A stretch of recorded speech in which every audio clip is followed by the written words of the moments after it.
Hello, and welcome back to still another video. This is the fourth episode of the story in which Naruto loses his eyes, but his wind affinity reaches to point where he uses wind as sonar system. This story comes from Dental Rush. Kindly support him or her. Like and subscribe to show your support. Let us begin this show. It was the 27th day of Shiwasu. It was another normal breakfast scene in the large dining room of the main Hyuga residence. It would be impossible to tell it was a special day for the two people in the room. Hyuga Hinata had become a 7-year-old, and she couldn't care less.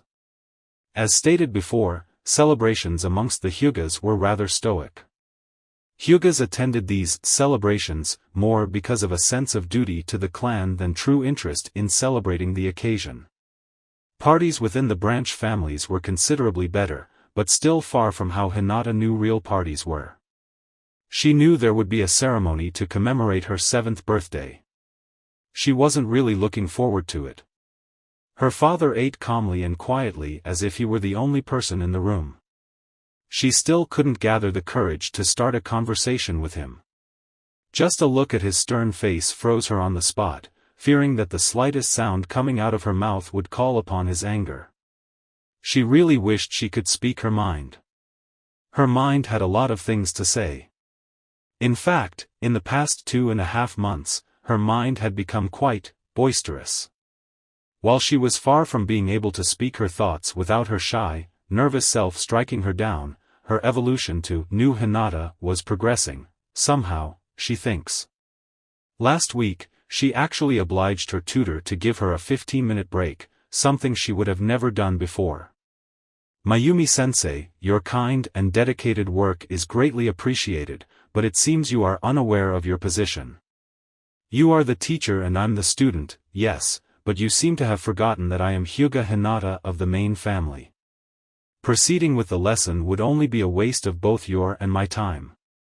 I am tired, and my attention and receptivity to your wise words suffers when I'm tired, which will result in deficient learning, which will result in consequences to my standing as the clan heiress as well as the clan's doubts as to your skills as a teacher. I need to rest for a few minutes, therefore, we will rest. 15 minutes. After 15 minutes, we will resume the lesson. Now, if you excuse me. She had scurried away from the room before the stunned teacher got her act together and gave her the scolding of a lifetime. Hyuga Mayumi was on her list of Hyugas she actually disliked. She's just so cold, and stern, and so haughty, and why is she always scowling? I do something wrong, she scowls. I do something right, she scowls. It's like she has forgotten she was a child once, too. She's just too not nice. Then again, Mayumi-sensei had changed a bit after that day, just a bit. She still didn't smile, but at least she didn't scold her much. The point is, little Hinata was able to talk back to her annoying teacher. She had always been in good terms with people from branch families, at least those she has talked to. The problem was, of course, her father and the clan council. She was far from being able to speak her mind to either, and she knew that wouldn't change any time soon. Her father because, well, he's her father, and the council because she hated the council, and she had come to the conclusion that the council hated her, too. Why did her family have to be so complicated? Her face had remained impassive all this time, even while her emotions were in turmoil. It was the little Hyuga heiress mask she had mastered to almost total perfection. It consisted of polite words, impassive expressions and a lot of avoiding the council's disapproving glances. She couldn't help but wonder how long it would take before her little sister Hanabi was allowed to join them at the table. That would make their meals lively, at least until Hanabi, too, was dutifully brainwashed into being another cold, haughty, sardonically courteous and proud member of the Hyuga clan. Needless to say, Hinata didn't want that to happen. She wanted to spare her little sister from the pain of being Hyuga Hanabi, the second daughter of the clan leader. Unfortunately for little Hinata, her young age didn't allow her to see the full perspective of things. She still wasn't fully aware of just how complicated the situation had become, just because of her meek personality and the fact that she had a little sister. She wanted the power to stand up to her father and the rest of the council.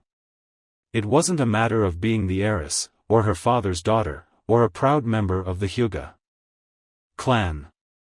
She only wanted to show that her life had worth. She wanted everyone to know she deserved to be respected and acknowledged. She wanted the clan elders to stop looking at her with disdain and borderline disgust. She wanted her father to remember he had a little daughter. She wanted him to smile and love her. She had made significant progress. Nobody got in the way of her gardening anymore. Her teacher was still cold, but at least she was decent and didn't overwork her anymore. Her father was still a harsh Juken teacher, but that would never change. She had been granted more time to visit the nursery where Hanabi spent most of her time until who knows when. She greatly enjoyed watching her little sister's growth, especially watching her slowly learning how to walk. She already walked unassisted, though she still fell quite often. Hinata loved her sister. She loved watching Hanabi smile and laugh and be absolutely free and innocent. How much she wished that could last forever. Yes, Hinata needed more assertiveness, more confidence, more, whatever that boy Naruto had in ridiculous amounts.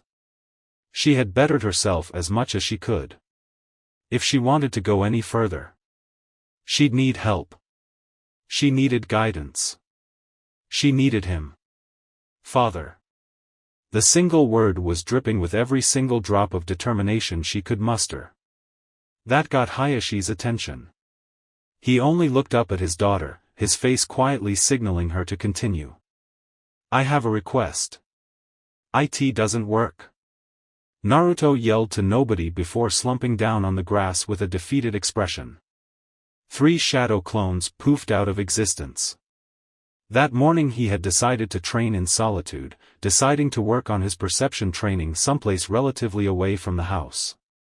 He had found another, smaller, clearing in the forest where to devote himself to mastering the 3 stages of his most important jutsu. Back in the house, Shiki-sensei was working in whatever he did in his studio, while 2 of his clones were taking their first piano lessons from Saya. He still had no idea why he was even trying to learn how to play the massive and exotic instrument. Saya called it an intellectual challenge, whatever that meant.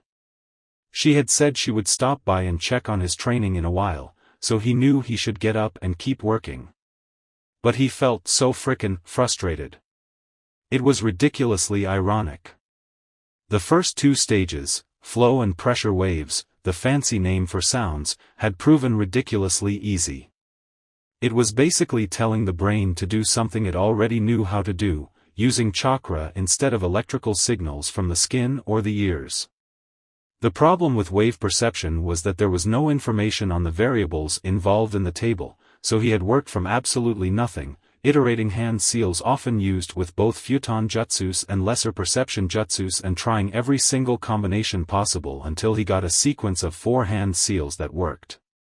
Of course, the result of Naruto's day of trial and error was promptly used to update the table for future jutsu designers.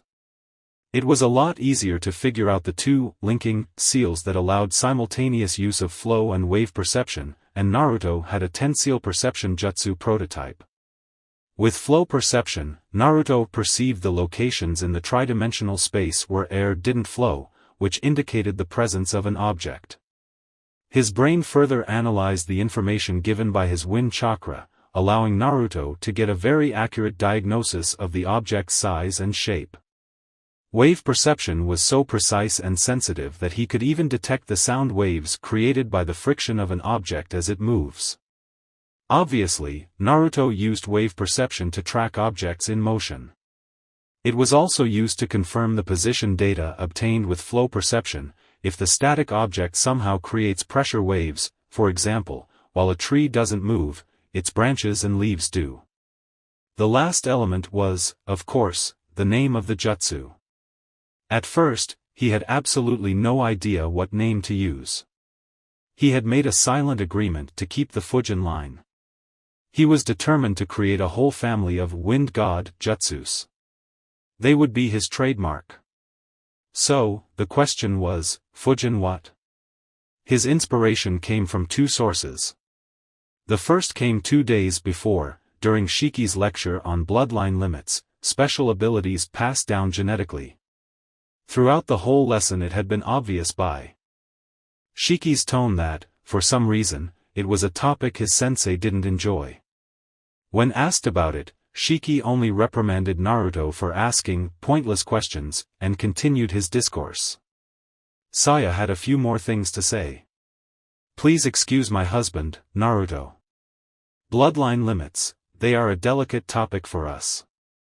Let's just say, bloodline limits were once a problem for us. A very big problem. It's something about the past we don't really like talking about.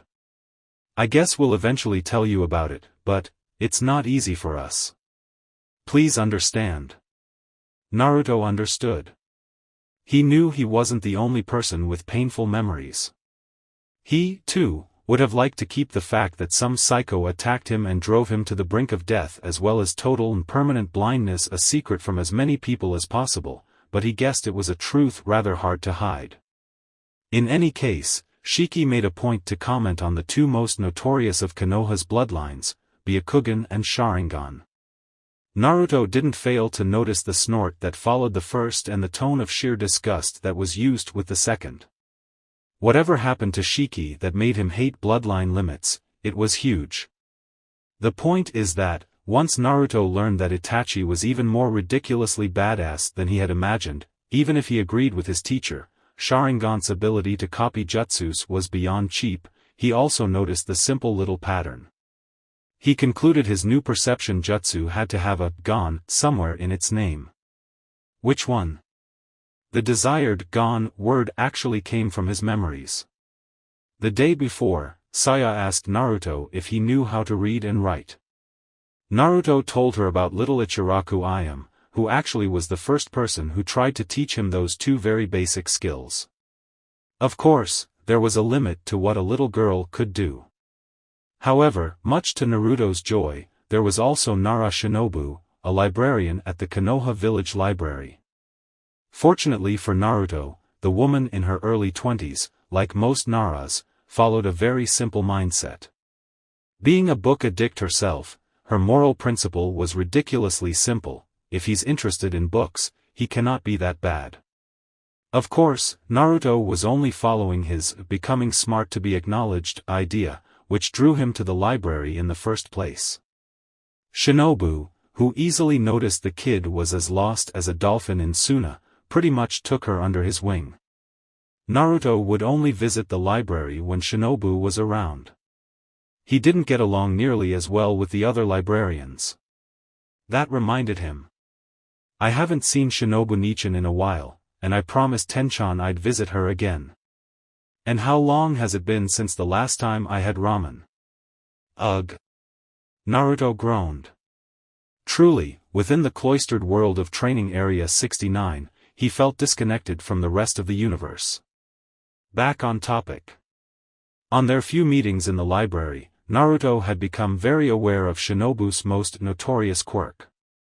She was a fanatic of what is popularly known as the occult.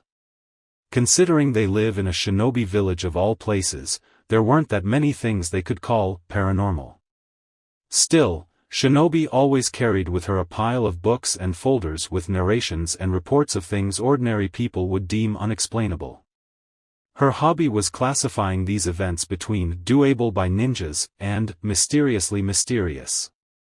Naruto didn't share her enthusiasm. He found it amazing someone could be more enthusiastic than him about anything, but she was one of his few precious friends, so he stuck by her side.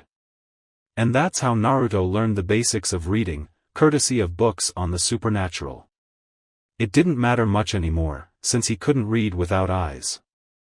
The whole point is that Naruto learned a thing or two about what is considered paranormal. He learned a few complicated terms here and there, and he learned about the transference of information about an object, location or physical event through means other than the 5 traditional senses. Of course, he didn't remember the exact definition, only that it was a cool unexplainable perception power. That was his gone word. Naruto lifted his legs so that his feet pointed upwards before applying force to his entire body to lift himself, landing on his 2 feet on a half-crouch. Calmly, so as to not make mistakes, he made the sequence of 10 hand seals. Futon. Fujin Senrigan no Jutsu. He shouted at the top of his lungs, because he could. With those words, the darkness that was his existence became a shifting world of black and white. Wind god clairvoyance allowed him to see objects as white shapes in a world of pure black. The trees became eerie white forms and he found himself suddenly standing on a white carpet. He knew that, should he apply more chakra, he would get greater detail. With enough chakra, he would be able to tell individual leaves in the trees and he would distinguish the grass for what it is instead of a smooth white surface. And that was the problem with his new jutsu. It used way too much chakra. Fujin Senrigan mostly consisted on Naruto releasing a cloud of wind nature chakra all around him. The chakra mixed and mingled with the air around Naruto, sending information to his brain, which was properly converted into a visual output, the black and white image. Expelling chakra all around him is quite the taxing task. Of course, he could reduce the expenditure by limiting the range in both distance and angle. After all, the default angle was 360 degrees, but that was against the very point of the technique. He couldn't reduce the distance, that would reduce his overall effectiveness as a ninja. Hence, he was practicing to reduce the amount of chakra necessary to properly use Senrigan. However, by the looks of things, it would take quite a while. For this reason, Naruto couldn't just keep the jutsu all the time. He feared chakra depletion. Naruto is yet unaware of full extent of his superb chakra capacity. Besides, other than Senrigan's chakra demand, he was struggling with temperature perception. As explained before, with the previous 2 stages he was just asking his brain to do something it already knew how to do in a slightly different way. With temperature perception, he didn't even have that. The human body perceives temperature through the skin, but the human body's heat receptors aren't the best when it comes to precise measurement. He guessed he could figure out the hand seals, but they would be nothing but funky gestures without proper visualization. That was the great dilemma, visualization. Naruto's question was simple, just how do you see heat? He needed to figure out a way he wanted his brain to show him hotter and colder things before even thinking of adding the temperature element to his Senrigan. Long story short, Naruto had a headache. Ugh, I need to relax, Hakusho time. Naruto had added the gentle taijutsu style to the very short list of things that made him relax. There were other 2 very good reasons for him to practice Hakusho. If Saya did show up to check on him, she'd be very pleased to see him practicing his katas. The other reason was even more encouraging. The little episode with Sasuke had shown him that Hakusho was, in fact, a combat style. It was quite the eye-opener. He was inspired and excited by what he had done and figured out that, the more he practiced the slow katas, the better he'd fight when using the Hakusho moves at normal speed. Of course, when Saya wasn't looking, he liked switching from slow katas to fast katas. The first time he tried, he was surprised to notice his speed had increased somehow. It wasn't a very substantial improvement, but it was enough to be noticeable. It was, in fact, a consequence of 3 things: Saya's little tinkering with minor healing jutsu to repair his weakened bones, the physical regimen she had imposed on Naruto, and the considerable improvement of his daily diet. With his bones properly strengthened, his muscles could perform at their proper and full potential. As simple as that. Whatever it was, Naruto thought, it was blatant proof that Saya's training somehow worked, and that was plenty enough for Uzumaki Naruto. It also made him appreciate his sensei for the mornings, despite her harshness at times and her foul language. He took a deep breath, enjoying the feeling of his lungs expanding as they filled with pure air, air mixed with his own wind chakra.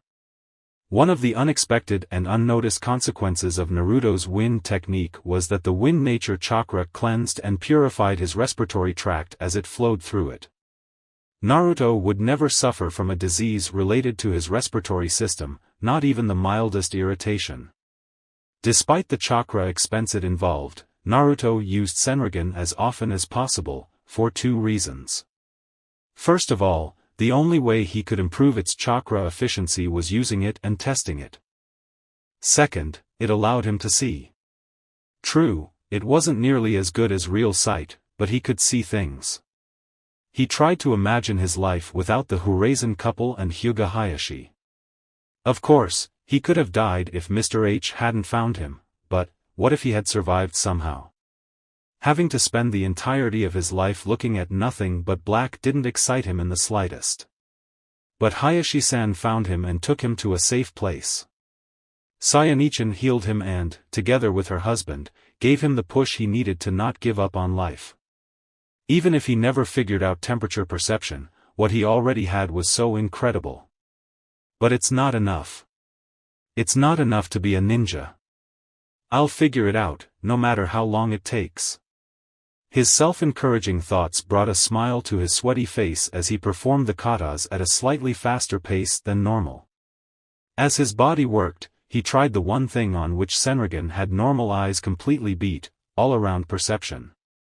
Since he expelled chakra in every direction, creating an invisible cloud of wind nature chakra around him, it was as if he had eyes on the back of his head, on both sides, on top and pretty much all over his body. It was awesome beyond words.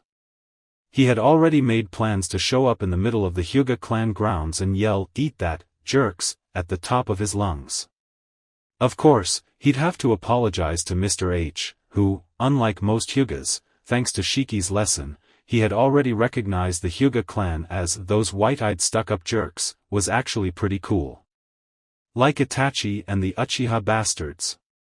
Sasuke still wasn't his friend. Of course not. He's a little pretentious idiot. Yeah. Hinata strolled through the forest with a vestige of a smile. She was gathering her courage for the inevitable meeting. It was a good thing her birthday was always in the middle of the 2-week-long winter holidays. It was also fortunate that winter was kind to her that day, allowing her to leave the house wearing her ordinary training clothes, dark blue silk pants and a t-shirt of identical color and fabric with an ample collar that might have showed some cleavage if Hinata were, let's say, 10 years older.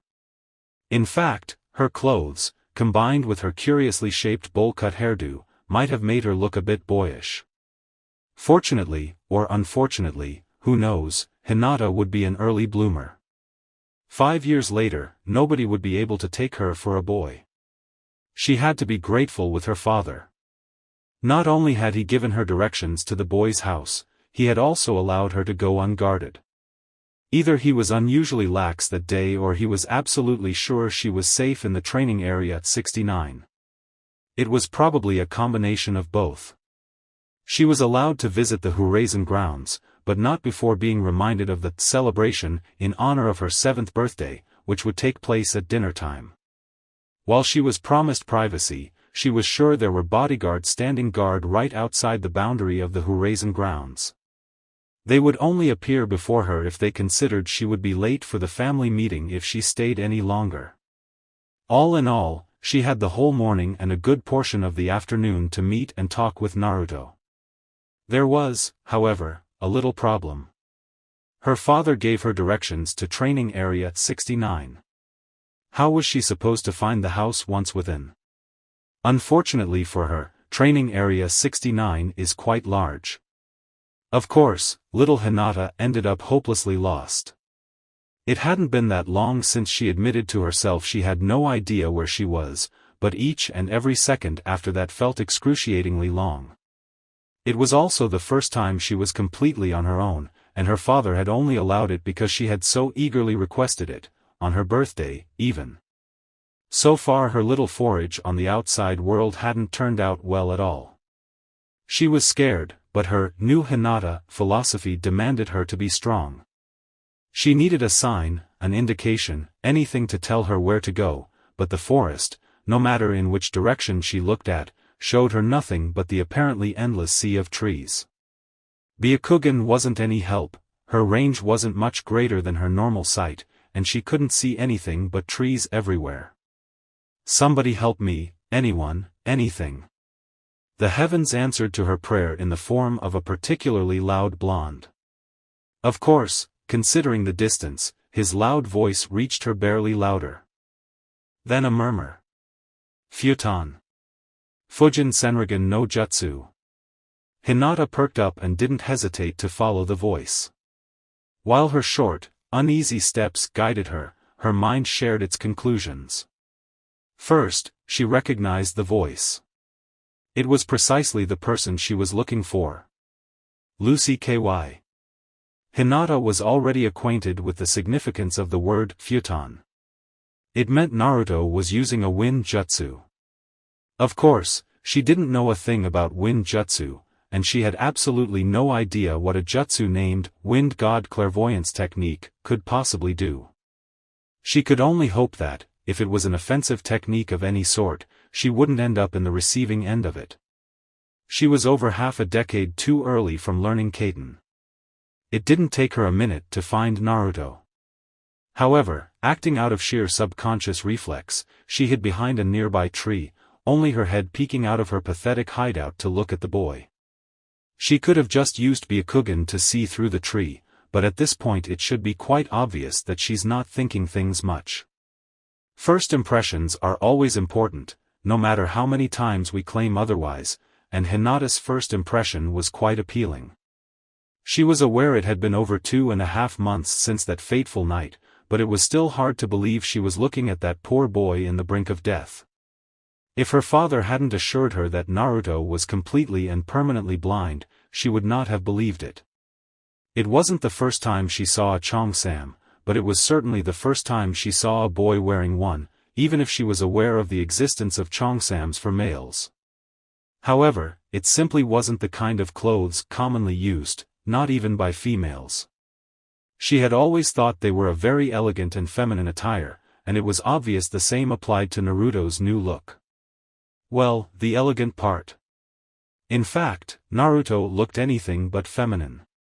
Even at his early age, his body had the slight bulk and the ample shoulders characteristics of the male gender. Gender aside, Hinata had to acknowledge those were very pretty clothes. She was also intrigued by the trigram design and the taijutsu. Being a Hyuga, she was quite acquainted with those symbols, but it was the first time she saw them on clothes that she remembered. Once she got past the first impression of Naruto's new clothes and overall state of cleanliness, he was a little sweaty, though, she paid more attention to what he was actually doing. That was the second surprise. That's Hakusho. No matter how much she looked, how much she tried to deny the fact, there was no mistake. That was Hakusho. How? She was absolutely, positively sure no one outside of the Hyuga clan practiced that style. It was the prerequisite style every Hyuga child had to learn before being initiated into Juken. She was sure Naruto doesn't attend the academy, and even if he did, that isn't the style they teach at the academy. She studied his movements with all the attention she could muster without activating her Kekkai Genkai. His execution was flawless, yet it lacked the finesse and fluidity her tutors had always demanded from her. She guessed it was because of his bigger body, not really suitable for fluidity and speed at the same time. She also noticed he didn't know that many katas, but the fact that he knew any katas at all was incredible by itself. For an instant, her natural Hyuga pride kicked in, but it was quickly dispelled before Hinata could feel the slightest hint of outrage. The little girl saw this incredible discovery for what it was, in her impressionable 7-year-old mind. Besides, this new, inner Hinata also happens to be a little unique. This is a sign. He knows Hakusho. This is a sign from, who knows? Who cares? I must talk to him. He's the only one who can help me. It was probably the undivided attention Hinata devoted to Naruto's activities which helped him notice he was being watched. That and Senrigan's all-around perception. Wait a damn second, what the heck is wrong with that tree? Since Senrigan only shows him white shapes, depth perception is a bit difficult for Naruto. He couldn't tell that the round thing that bulged out of that tree was in fact a head peeking out from behind the trunk. To Naruto's limited vision, the tree had a tumor. Maybe I should warn Saiyan-chan about that weird-ass tree. Naruto thought as he turned to look at it directly. Fortunately, Hinata was kind enough to be, well, Hinata. Eek! That was her reaction when she noticed Naruto turning around. Her cute little shriek, and the fact that the bulge on the side of the tree suddenly receded warned Naruto that the strange tumor was in fact the head of a human girl. Hello? Who's there? Naruto slowly approached the tree, not really sure of how to act in this situation. It's not every day you find a little girl spying on you from behind a tree. Hinata didn't need her special eyes to know Naruto was getting closer. She, however, was too busy trying to figure out why the hell she was so damn nervous. Her back rested on the decades-old tree while her hands gently rested on her chest. It was the bane of her existence. She could act confident in front of any branch Hyuga, other than the elders, but once she left the gates of the Hyuga house, she felt as if the world were trying to swallow her whole. Large crowds intimidated her, her father intimidated her, the ANBU intimidated her, but well, the ANBU intimidate everyone. Sometimes Hinata wondered if the ANBU were really that strong. A part of her thought they did their job with sheer intimidation and secrecy, and nothing else. So, you're not moving out of there? Hinata gasped. He was right behind her. No. Naruto was still pondering whether to just look around the tree or wait for the girl to reveal herself. Uzumaki, Naruto-kun? Yeah, that would be me. And you already know that. Stupid Hinata. No. Yeah, now's when you say your name. I'd like to know who I'm talking to, especially now that I can't see a thing. So sorry. Naruto cringed. With that voice, he felt like apologizing. Tell me your name, then apologize. No, scratch that, you don't have to apologize. Hyuga, Hinata. Hinata hadn't finished saying her name when Naruto popped out from her left side, his face twisted into that silly excited grin of his. Did you say Hyuga? Naruto had to look down. If he had to guess, the girl had fallen on her butt. I surprised you. Sorry about that. Naruto chuckled stupidly as he scratched the right side of his head. No. Hinata looked with wide eyes at the hand he offered. But she couldn't take it. She was too busy staring at Naruto's new eyes. Even at first glance it was obvious that they weren't real. The white portion lacked luster, and it actually seemed to be made of some kind of rough material, like marble of something. A closer look would also reveal the absence of blood vessels. But Hinata couldn't care less about the white part. It was the center of Naruto's fake eyes that drew all of her attention. That, taijutsu. Yes, it was a taijutsu. The colored portion of the eyes was a yin-yang circle of green and blue, unlike the usual black and white. If she were told, she'd find it hard to believe that it was two stones attached to each other. The coupling was just too perfect. The overall look was both intimidating and alluring. The forest green of the wood Magatama made a beautiful contrast with the azure blue of the water Magatama, which reminded Hinata of Naruto's original eyes. It was a matter of taste, actually. Some would find Naruto's mediums pretty. Most would find them downright scary.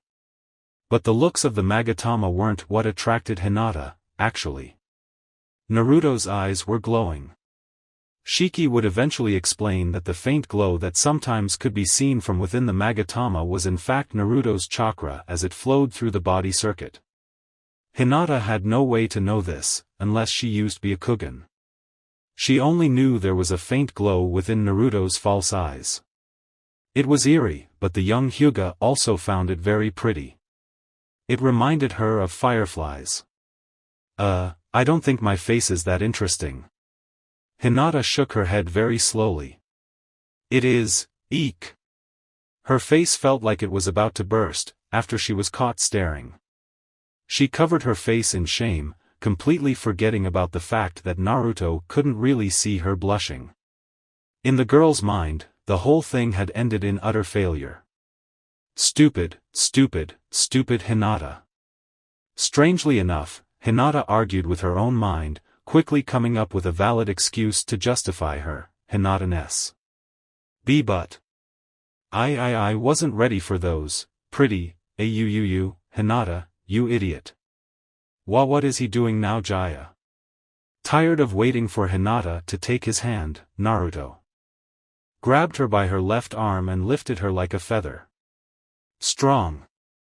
Naruto was quickly coming to realize that his incomplete Senrigan wasn't really that good, especially when it came to interacting with other people. In fact, talking to a human-like white shape was kind of freaky. It didn't help that this girl was the weirdest person Naruto had ever met, after Shinobu-nichan. But Shinobu-nichan is freaky weird. This girl's just weird. You okay? Naruto inquired, not letting go of her arm. He didn't want her falling on her but in front of him again. Hinata now only had eyes for the hand that firmly clutched her left arm. She could stand on her 2 feet, but it seemed Naruto wasn't aware of this. Yes, sorry.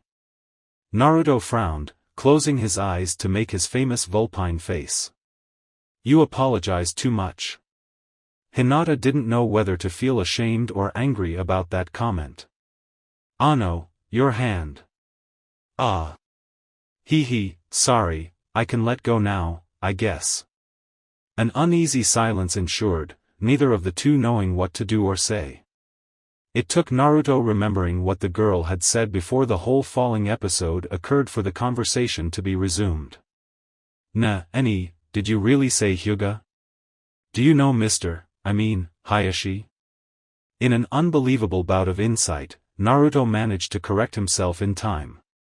Hinata would eventually learn of the infamous nickname Mr. H, but that day was yet to come. Having already experienced one of Naruto's usual outbursts of emotion, Hinata was a bit more prepared for a second one. Her heart only skipped a beat and her body only jolted for an instant. Her brain didn't go haywire with nervousness, so she was able to process the question. You mean Oda-sama? It still took her a full second to realize Naruto obviously knew her father at least by name. Whoa, you're his daughter? Cool. Naruto frowned again. His mind had brought a fact. You were there, that night. Hinata was amazed by the transformation. While his new eyes are incapable of displaying emotion, there was something in the way his eyelids dropped a bit and the way his perennial grin faded to become a flat line that drove Hinata to the borderline of depression herself. She could swear even the already faint glow of his pupils became even dimmer. Like any average person, Hinata doesn't like to be sad. She had come to realize she didn't like making this boy sad, even indirectly. Why yes, glad to see, you are okay, Other than. Hinata cringed when Naruto's grin returned with full force. Yeah, I'm up and running, better than ever. Well, there's the blind thing, but that won't stop Uzumaki Naruto. Nope. There it is again. That's what I want for myself. She remembered his smile. The comforting smile he offered her even when his body was mangled and torn and his eye sockets were 2 bloody pools. And, again, he was there, comforting her when he was the one who should be suffering. Not just that, with just a grin and few words, he had shown her he could lose his sight and move on. If Hinata lost her eyes, her life would be done and over with. I want that. You said something? Muster your courage, Hinata.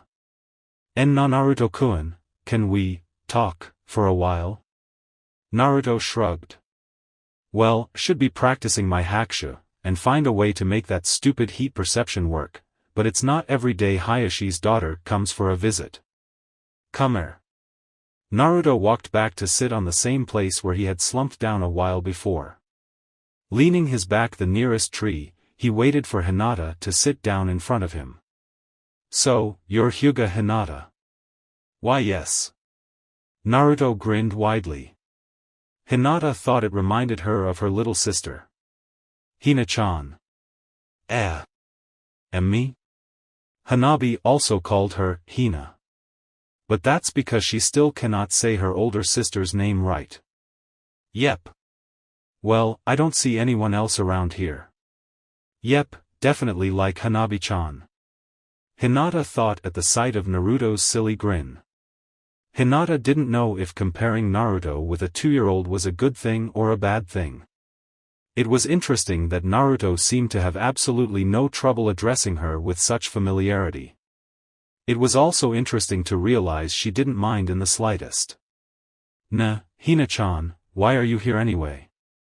Not many people come here, I think not many people know this place even exists.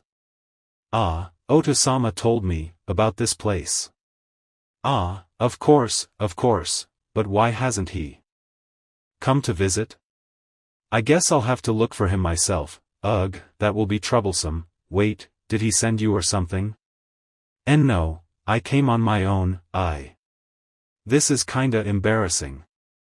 I wanted to see you, too. Naruto actually blushed a little. Really? Hee, that's nice, thanks. Hinata joined him in a round of mild blushing. Yeah, you're welcome. Naruto remained silent after that. He didn't really have anything to say, even if he really disliked those uncomfortable silences. Besides, Hinata was the one who went looking for him, so she should lead the conversation, right? Then again, she seems to be a quiet girl, so maybe. I must have really given you a scare that night, didn't I? Sorry about that, Hihei. Not even Naruto believed that uncertain laughter. However, it accomplished the purpose of making Hinata talk. No. Of course not. Don't, I wasn't, you didn't. Naruto chuckled and grinned. Come on, don't be like that. Even I would have been scared. Now, really. Hinata lowered her head bashfully. A little. There you go. Naruto exclaimed triumphantly. But don't worry. I'm as good as I could possibly be. Hey, wanna know what happened? Hinata's eyes widened. Her father never gave her any details of what happened later that night, so she had guessed it was some sort of secret. That didn't smother her curiosity. Yes. Sure. Naruto grinned and told her the whole story, or at least what he remembered. He had no idea what happened while he was unconscious, and he definitely wasn't telling her about that scary dream about the eye. Not even his teachers knew about that. He told her about the two Horizon, Shiki and Saya. He told her how the couple convinced him that blindness was an obstacle that could be overcome and how he moved in with them. He told her about Itachi and Sasuke, about Tenten and Ichiraka Ramen. About Old Man Hokage and Nara Shinobu. He basically made a compilation of the few good things in his life. Naruto guessed it wouldn't be fun to tell Hinata about all the crappy stuff. He told her about Saya's physical and perception training, unveiling the mystery of how he learned hakushu. Hinata made a mental note. She wanted to meet this Saya person. Finally, he talked about his training with Shiki, about Kage Bunshin no Jutsu, with jaw-dropping demonstration included, Fujin Tesabaki, and about the jutsu he was trying to develop, Fujin Senrigan. Damn, I've done a lot of stuff lately. Right, Hina-chan? Hina-chan. Hinata was stunned beyond words. The more Naruto spoke, the more she wanted to curl into a little ball and let the world swallow her. The more he spoke, the more aware she became of how pathetic she is. Not only he had overcome the agony of having lost his eyes, he had already accomplished so much in just 2.5 months. He had even developed a jutsu, and he was working on another which would help him see without eyes. A jutsu. An honest-to-God, original jutsu. She barely knew what a jutsu was. She wasn't even wondering how she could be like him anymore. A new doubt had crept its way to the surface of her mind. Is it even possible for me to be like him? Hina-chan. Haichai. Hinata shrieked and her body stiffened like cat in front of a hound. However, Naruto's worried expression troubled her. Or, at least, she thought it was a worried expression. It's hard to tell with those fake eyes. Ah, sorry, Hina-chan, did I wake you up? Hinata frowned. Wake up? Didn't you get bored and fell asleep, or something? No. No, not at all, I was thinking. Naruto frowned. You think a lot, Hina-chan. You think so? Yeah. I mean, thinking so much that you couldn't even hear me? Don't you get headaches doing that? No, not really. In any other circumstance she would have found the conversation a bit amusing. Really, so, what were you thinking? No way in hell she was telling him what she had been thinking. Well, I guess, I'm glad you are okay. Thank you. It's nothing, and, well, I guess, it must be nice. What? That you have people who want to take care of you, Naruto-kun. Like a family. Naruto had obviously thought about it. Was that really how it felt, having a family? Well, it's kinda weird, you know. What do you mean? I mean, well, I don't really know, I mean, it's the first time someone actually is taking care of me. And it's weird, you know. At the orphanage, with all those children, they didn't really have time to pay real attention to each one of them, and I think they actually ignored me on purpose. Then I lived alone, for a while, and, well, I was alone. Old man Hokage showed up every once in a while, but that's it. But I know old man Tucci and I am Nichin care about me and stuff, but, well, we only met when I showed up to eat ramen, so it's not the same. Hinata only nodded. Naruto's voice had softened, which showed the girl he was really thinking his words. I don't know if it's really like a family, but, whatever it is, it's nice. It's really, really nice.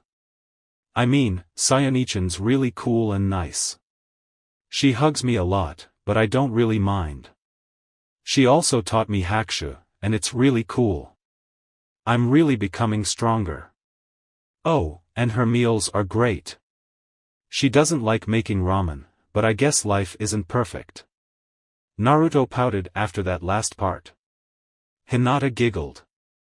Naruto's priorities are strange. And there's also Shiki-sensei. Well, he's kinda quiet, like Hayashi, but he's okay. I don't really see him that often, only when we all eat together. Actually, my clones spend more time with him than me. Why? Well, since he doesn't have to watch over my Senrigan training, he makes me create clones to teach them all sorts of things.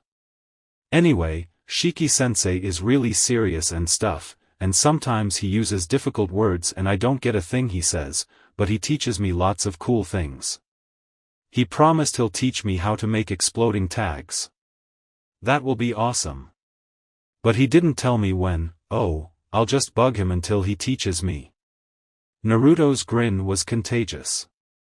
He might not be aware of the full extent of his feelings for his teachers and caretakers, but he was definitely happy, and Hinata couldn't help but bask in his happiness. He was like a little son, which is ironic, considering her name. Alright, now's your turn. Hey, it's not fair if I tell you everything about me. Now it's your turn to talk. Talk. About what? Anything. Just tell me about you. Or about Hayashi. Or about your mom, or your siblings or whatever. The Hyugas are one of those important clan things, right? Tell me about that. Oh, tell me about school. Do you go to school? The academy. Hinata muttered weakly. The more he asked, the more she realized she had only sad things to say about her life. The academy. As in the ninja academy. You're going to be a ninja. Awesome. How is it? How are the classes? Are they fun? Do they teach cool jutsu there? Are there many kids there? Are they any good? Ah, the bastard Sasuke goes to the academy, too. Do you know him? Damn, that's got to be so cool. Naruto's words were like the order to open the floodgates. He gave her the cue, there was no way to stop her anymore. Besides, it was what she had intended to do since the beginning. She began by revealing that it was her birthday. She told him that was the sole reason she was allowed to be there that day. She told him about the rest of her family, consisting of her father and her 2-year-old sister Hanabi. When asked about her mother, Hinata shed the first tears as she remembered her and how she died after giving birth to Hanabi. She shared with Naruto the few memories she had of her mother, and the boy learned of Himiko's love of flowers and songs, of her lovely smile and of her devotion to her husband and her clan. Naruto couldn't imagine how it felt to lose a parent. He never had parents in the first place. He was about to apologize to Hinata and tell her she didn't have to say more, but the girl couldn't be kept quiet. She wouldn't stop until she had said everything she so desperately needed to say. She told Naruto about the kidnapping attempt on her person when she was 3 years old. She barely remembered feelings and impressions of that event, so she could only tell him what she had heard later, that a shinobi from the village hidden in the clouds, under the guise of an ambassador willing to sign a peace treaty between Kumo, Cloud, and Konoha, took her from her bedroom while she slept. After her father caught and killed the traitorous foreign ninja, Kumo denied the kidnapping attempt and, claiming outrage for the death of their ambassador, demanded Hayashi's death. Despite knowing they were in the right, the leaders of Konoha, not wanting to risk the beginning of yet another war between the two shinobi villages, decided to acquiesce and give Kumo what they wanted. However, Hayashi's twin brother, Hisashi, took the clan leader's place and gave his life for him. Hinata was too caught in her confession to keep track of Naruto's emotions as she spoke. The boy had been mesmerized by Hinata's story. He had never imagined something like that had happened in his village. His heart beat faster when Hinata said she had been kidnapped, and he sighed in relief when she said she was rescued by her father. By the end of the story, Hinata had instilled within Naruto a deep hatred for Kumogakure and a great respect for her late uncle Hisashi. I guess you and your family have had it tough. Hinata ignored him. She might have not even heard him. She explained him how the loss of his brother and his wife deeply affected Hayashi and, as a consequence, the clan as a whole. She told him that her family was virtually inexistent. Hanabi is left under the care of surrogate mothers and tutors, and Hinata rarely can see her. She only sees her father during meals and juken practice, so he either completely ignores her existence or tries to ingrain the Hyuga clan's signature style in her with thorough and painful beatings. And the clan elders suddenly expect me to become some sort of super-perfect Hyuga leader that knows everything and can do everything and just cannot do anything wrong. She's already crying by this point. I always do my best, and I make my best effort to please them so that my father can be proud of me, but it doesn't matter how hard I try. It doesn't matter to them. It's never enough for them. It's never enough, and they're always pointing out every single mistake I make, sometimes before I even notice. Sometimes I think they do it just to spite me. And then my failures only disappoint father and he acts even colder towards me, and that only makes me sadder and I get nervous and I make even more mistakes. Hinata raised her head to look at Naruto. His face was unreadable. And, my tutors are all so harsh, trying to teach me everything they can in no time at all. I don't have time to play or do things I like. I have to go straight home from the academy for even more lessons at home. It doesn't matter how I do at the academy, if I'm not the best I'm worthless. I know I can do well at the academy, but I just get too nervous, and nobody talks to me. I want to talk to them, but they're all so different from me. They all seem so happy and carefree, and it's not fair. Nobody's fair. And I miss Mom, I miss Dad, I hate being the heiress, but I have to do it. If I don't, Hanabi-chan will have to go through the same, and I'll end up marrying into another family and getting that horrible curse seal. Okay, so maybe she was more aware of her situation than most would think at first glance. Of course, Naruto couldn't imagine what the curse seal Hinata mentioned could be, but it didn't seem nice at all. I just want everyone to be nice to me. My life, I hate my life, I hate myself, everything is so sad and depressing. I don't want that, I'm tired, help me, please. Naruto was startled when Hinata took his hands in hers. He couldn't see her tears, but he could almost feel them. He could almost smell and taste her boundless misery and self-loathing. If I'm like you, I can do it. I can be the heiress, and I can make my father look at me. If I'm like you, I won't be afraid or ashamed anymore. I want to be like you, Naruto-kun. Help me, please. Please. After that final exclamation, Hinata slumped down, tired and defeated. For several minutes, Naruto watched the back of her head, feeling his hands being squeezed with every sob. He remained quiet and impassive, waiting for Hinata to let go of his hands. On the other side, the girl was beyond devastated. She had poured out her soul in front of that boy. Her deepest, darkest thoughts were unveiled and released in front of one Uzumaki Naruto as the little Hinata poured out her hopes, pains, and gallons of desperation. She felt devastated, but she was also relieved. She had said everything she needed to say, everything she had kept bottled within her for too long. She had reached the bottom of her own pit. Now, Naruto-kun would pull her out of that pit and help her become the person she wanted to be. With his help, everything would be right, right? Hinata expected Naruto to transform her. She looked up at him again, expectant to see his response. Yet his face remained as unreadable as before. There was nothing there, no pity, no compassion, no anger, no understanding, no acknowledgement. The warm, comforting smile she had expected wasn't there either, and alarms blared in Hinata's head. Naruto-kun? She felt his hands trying to get free from her grasp and she let go. When she did that, something in his expression changed, and she finally recognized the emotion in his face. It was a face she was used to receiving from many Hyugas. It was contempt. And Hinata's heart was broken. I don't like you. The thrilling silence of the seemingly sleeping forest was torn like a knife through butter by the ragged breath of the tall woman. Her appearance, which should have been regal and awe-inspiring, looked anything but. Her face was a mess, its natural milky white complexion disrupted by traces of blood and dirt. Her long black hair cascaded disorderly down her face and back, covering most of her facial features, the ponytail that usually held it having long disappeared in the midst of violence.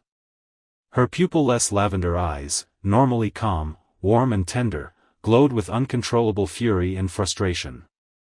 Her tiny little upturned nose was overly dilated, her nostrils working extra to feed her body with much necessary oxygen. Her lips, normally shaped into a beautiful, kind smile, were contorted into a nasty scowl. A little glistening trail of saliva dripped down from a corner of her mouth, but the woman seemed either unaware of it or just didn't feel like cleaning herself. Her hands rested on her knees.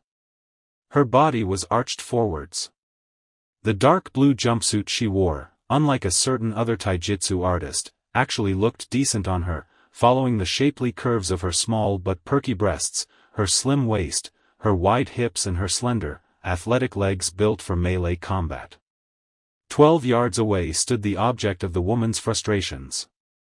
The other, shorter, woman strolled shamelessly in nothing but her pretty white panties. For some reason, the sight of her erect pink nipples infuriated the exhausted woman beyond reason. For a second, the woman actually wondered if her eccentric opponent got aroused by beating the shit out of her, but quickly discarded the idea, blaming the erection on the cold breeze and the friction of moving at very high speeds. "What happened, Himiko-chan?" Horazan Saya taunted.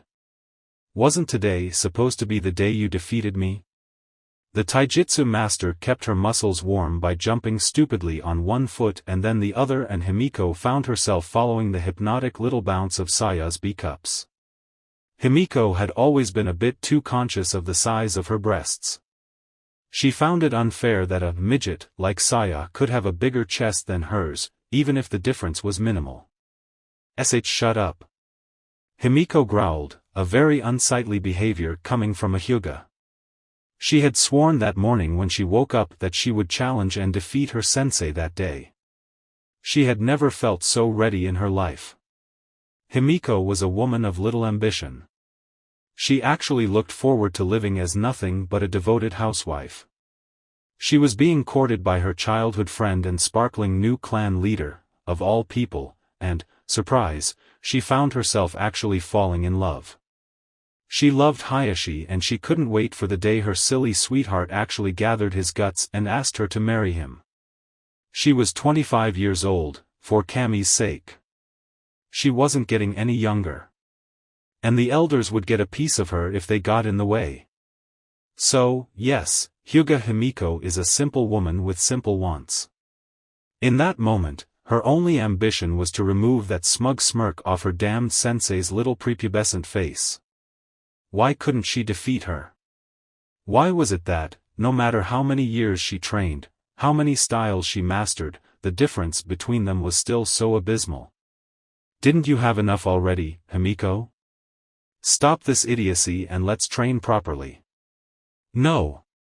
Today is the day the student surpasses the master. Saya sighed melodramatically as she waited for Himiko to restart her offensive. Ryota Tsujuki. Charging her hands with chakra, Himiko tried a succession of wide-arcing swipes, beginning with an upward slice of her right hand. Saya dodged by taking a step to her right, and raised an eyebrow when she saw the shockwave Himiko's slice created as it cut the air. Waste of chakra. Shut up. Himiko spun counterclockwise at a speed the human eye would barely follow, to make a horizontal slice with her left hand, followed with a right-hand thrust. Saya swatted away Himiko's left hand with her own and took another step to the right to dodge the thrust, following with a chop to Himiko's forehead. The hyuga ducked and tried a fast sequence of thrusting attacks which Saya parried or dodged with little effort. Himiko released a high-pitched war cry as she released the gathered chakra in her hands in a two-hand thrust that provoked an explosion of chakra. Himiko's Byakugan told her Saya had escaped the blast, though. She could feel Saya's chakra signature. Doryokuku. Himiko slammed her right palm on the ground, releasing a powerful pulse of chakra that shook the ground with its power. She smirked when her bloodline limit showed her how the ground under the hidden Saya opened up to swallow her. However, once again, Saya's speed proved to be superior. TCH, damn her and her speed, eek. The taller female shrieked when Saya emerged from the foliage of a nearby tree, lunging at Himiko with a flying kick. Her left arm blocked the impact, making Himiko wince with its sheer strength. She tried a juken strike at the offending leg with her left hand, but Saya spun in midair, so fast that it seemed like she was defying gravity. Knowing Saya, Himiko guessed that wasn't too far from the truth. Tenshu Ranbu. Saya attacked with sequence of spinning kicks in midair that put Himiko's parrying skills to the test. When Saya's left foot finally touched the ground, Himiko counterattacked with a swift kick to the heel. Oof! Saya grimaced as she lost her balance and fell on her right side. Using her left hand to support herself, she tried a high roundhouse kick with her right foot. However, Himiko had predicted this move and ducked with plenty of anticipation. Fire chakra in my left hand, wind chakra in my right hand. Saya's eyes widened in recognition. Oh fuck Guryu Benibakushu. Himiko's palms struck Saya's stomach and released an explosion of fiery orange chakra that resembled an infernal conflagration. Saya cried as the violent spherical prison seared her skin and burned her own chakra before exploding and sending her flying to crash on a tree trunk 10 yards away. Fortunately, the attack was made of strengthened fire chakra instead of real flames, so there was no risk of Saya losing her single piece of clothing. Saya was called a taijutsu master for a reason. Even in the throes of searing pain and despite the sudden force of the explosion, she managed to twist her body so that, after slamming the tree behind her, she fell on her 2 feet. Leaning on the tree for support, Saya tried to take a breath, but the sudden proximity of Saya's chakra signature triggered her mental alarms. Raising her head, she noticed her Hyuga apprentice standing in front of her in an awfully familiar stance, right leg vertical and minimally bent, left leg fully stretched forward, left arm stretched forward with the palm facing up and the back of the hand almost touching the left foot, and the right arm fully stretched backwards with palm facing upwards. Saya found Himiko's triumphant smirk almost hilarious. You are within the range of my divination, Saya-sensei. What a coincidence. Saya replied with her perkiest voice. You too. Himiko, glowing with suppressed anger, bent her body forwards for the necessary burst of speed, but she lost the moment she chose to taunt her teacher. Saya had already figured out a counter. Kaimon. Hack, Rokuji-Yanag. Saya's release of the Kaimon, initial gate, removes the natural limit the brain imposes on the maximum muscular strain, increasing her strength and speed to incredible levels. Himiko hadn't finished calling her technique when a powerful kick to her chest sent her flying upwards way past the tree line. An instant later, she felt Saya's presence right below her, following her movement in midair with scientific precision. Ugh, what the, initial lotus? Like hell you will. Kaiten. Releasing a large amount of chakra from every single chakra point in her body, Himiko began an astoundingly fast rotation, creating a protective shell of spinning chakra around her. She grinned when her heavenly spin struck Saya's body, only to grimace when it exploded in a cloud of smoke. Exhausted, Himiko had no choice but to stop her. Spinning. Kage Bunshin, she knew I was going to do this. Saya's sickly sweet voice sent a shiver down Himiko's spine. She was right behind her. Hack. Himiko cried in agony when Saya slammed her left ankle on her right side, right on her liver. Himiko looked to her right and met Saya's ferocious gaze before the taijutsu goddess made a complete turn of her body to slam both heels on Himiko's lungs. Before the force of the blows could send Himiko back to the ground, Saya's tremendous speed allowed her to somehow move under Himiko's body to slam her left foot with a rising kick on the Hyuga's back. The force of this kick made Himiko's body arch upwards, and Hayashi's girlfriend feared her spine would break. Her body arched upwards in an inverted V became a normal V when Saya quickly spun and kicked the back of Himiko's neck with her right foot. Saya spun again to bury her left ankle on the right side of Himiko's neck, sending her flying to her left like a human arrow. Her flight was interrupted by Saya's drop kick, and Himiko saw stars when her teacher's right ankle this time struck the crown of her head. Once again, she was going down and her imminent crash was stopped by Saya's pincer kick to the kidneys. Saya's left foot struck Himiko's lower back and her left foot struck at Himiko's front. With the strength of her legs, Saya threw Himiko's mangled body to the ground, and the Hyuga closed her eyes and embraced herself for the imminent finale, only to open them wide and gasp in agony when the flat side of Saya's left foot struck her heart at the same moment her back crashed on the grass. Gyurenkyaku. A minute later, utterly defeated, Himiko allowed Saya to perform her healing magic on her mangled body, which she barely felt at all. She was in too much pain to feel angry or sad or anything at all. Her neutral gaze studied Saya's expression, and she could see the strain on her sensei's features, consequence of releasing the initial gate. Saya's olive eyes met Himiko's pupil-less orbs, and the student melted under the warmth of the teacher's smile. And that's why you failed the trial of Horai, Himiko-chan. All feelings of warmth and comfort disappeared and were replaced with an angry frown. You just don't want to teach me Fukyu no Ryu. Saya sighed. Sometimes her student was such a child. Himiko, the first Hokage, barely passed the test. Even after the trial, he barely managed to learn the basics of the style. I wanted to teach you, Kami knows I did. That's why I made you undergo the trial on the first place. But it's obvious you weren't ready. Himiko lifted her body to a sitting position, grimacing as her entire body complained. Let me do it again. I wasn't ready back then, but the result would be the same. Boo but. Sensei, I've mastered 2 more styles since then. I'm stronger. I defeated Gai-kun. And Orochimaru-sama. And Arashi-kun. Gai-kun is 14 years old, Himiko.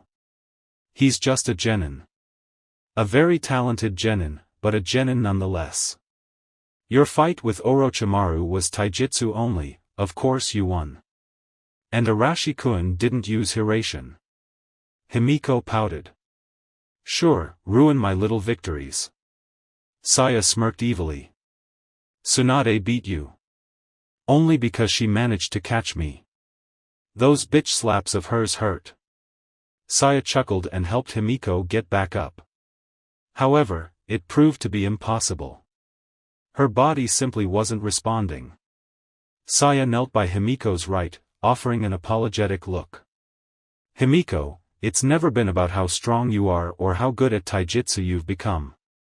I can't really explain it because I'd have to reveal something that must not be revealed, but, in lack of better words, your soul is lacking. That doesn't make any sense. I know. But you can't learn Immortal Dragon of Horizon, and that's definite. I'm sorry. If I don't make it to dinner with Hayashi, I swear I'll kick your sorry ass, sensei. Saya's apologetic look promptly disappeared, becoming a frown of mock anger. Hey, I'm very proud of my ass. It looks like the back of one of Jiraiya-sama's toads. Ouch, that hurt. Made little sense, but hurt. Himiko chuckled. For some reason, whenever she was with Saya she acquired her sensei's dirty mouth and fondness for making fun of people. Combining the celestial gates with the fundamentals of Juken, those kicks were charged with chakra. I'm not surprised, only you could do something like that, Saya-sama. Saya read the look on her apprentice's face. For the last time, no, I'm not teaching you how to open the 8 celestial gates, Himiko. Ayuyuyu. Pouting cutely doesn't work on me. Ayuyuyuyuyuyuyu. Blinking cutely won't work either. Scene CEI. The voice neither.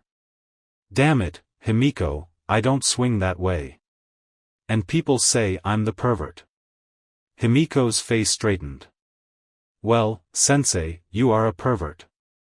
But I'm straight, girl. Straight and happily married. Sensei, you owe me. Those kicks could have killed me. Not even you believe that. You do know I can control the force of my blows. Hi.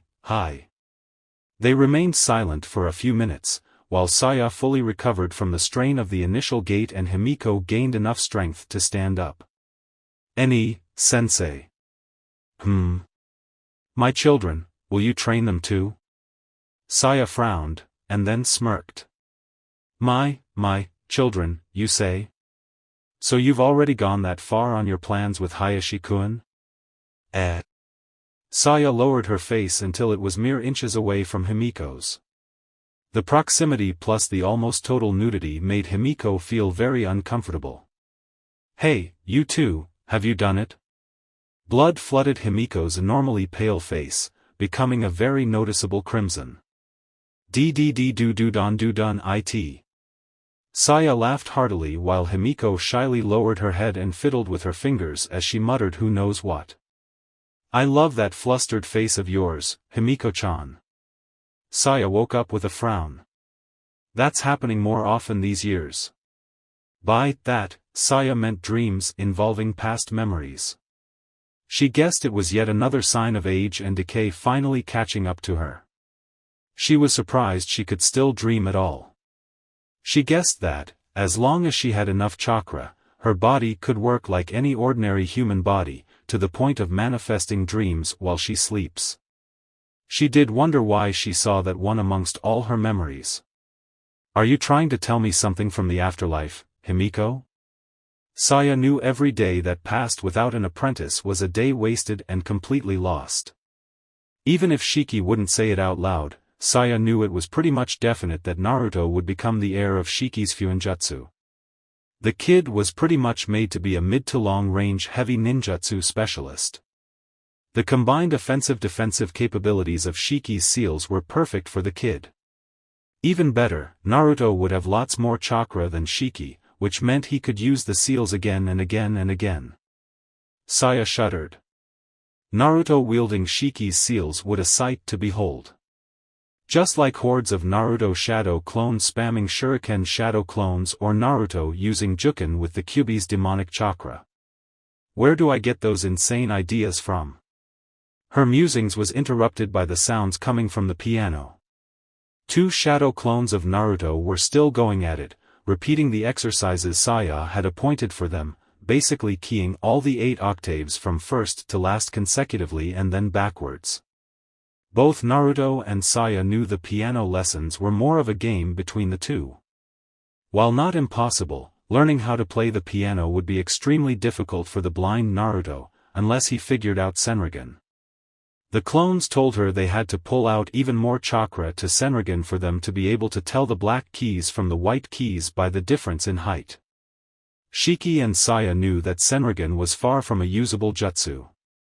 Improvement of that technique would be an immense challenge for the boy, but it was necessary of him to succeed if he wanted a chance to join the academy. Alright, kids, that's enough. She clapped to get the Naruto's attention.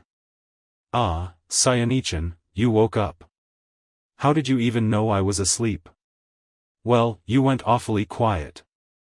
The clone closest to her commented. The second clone followed. And then the sound of your breathing told us you were sleeping. The sound of my breathing? Interesting, so, how long do you guys have? The first clone shrugged. Naruto put a lot of chakra on making us, so we'll be around for a while.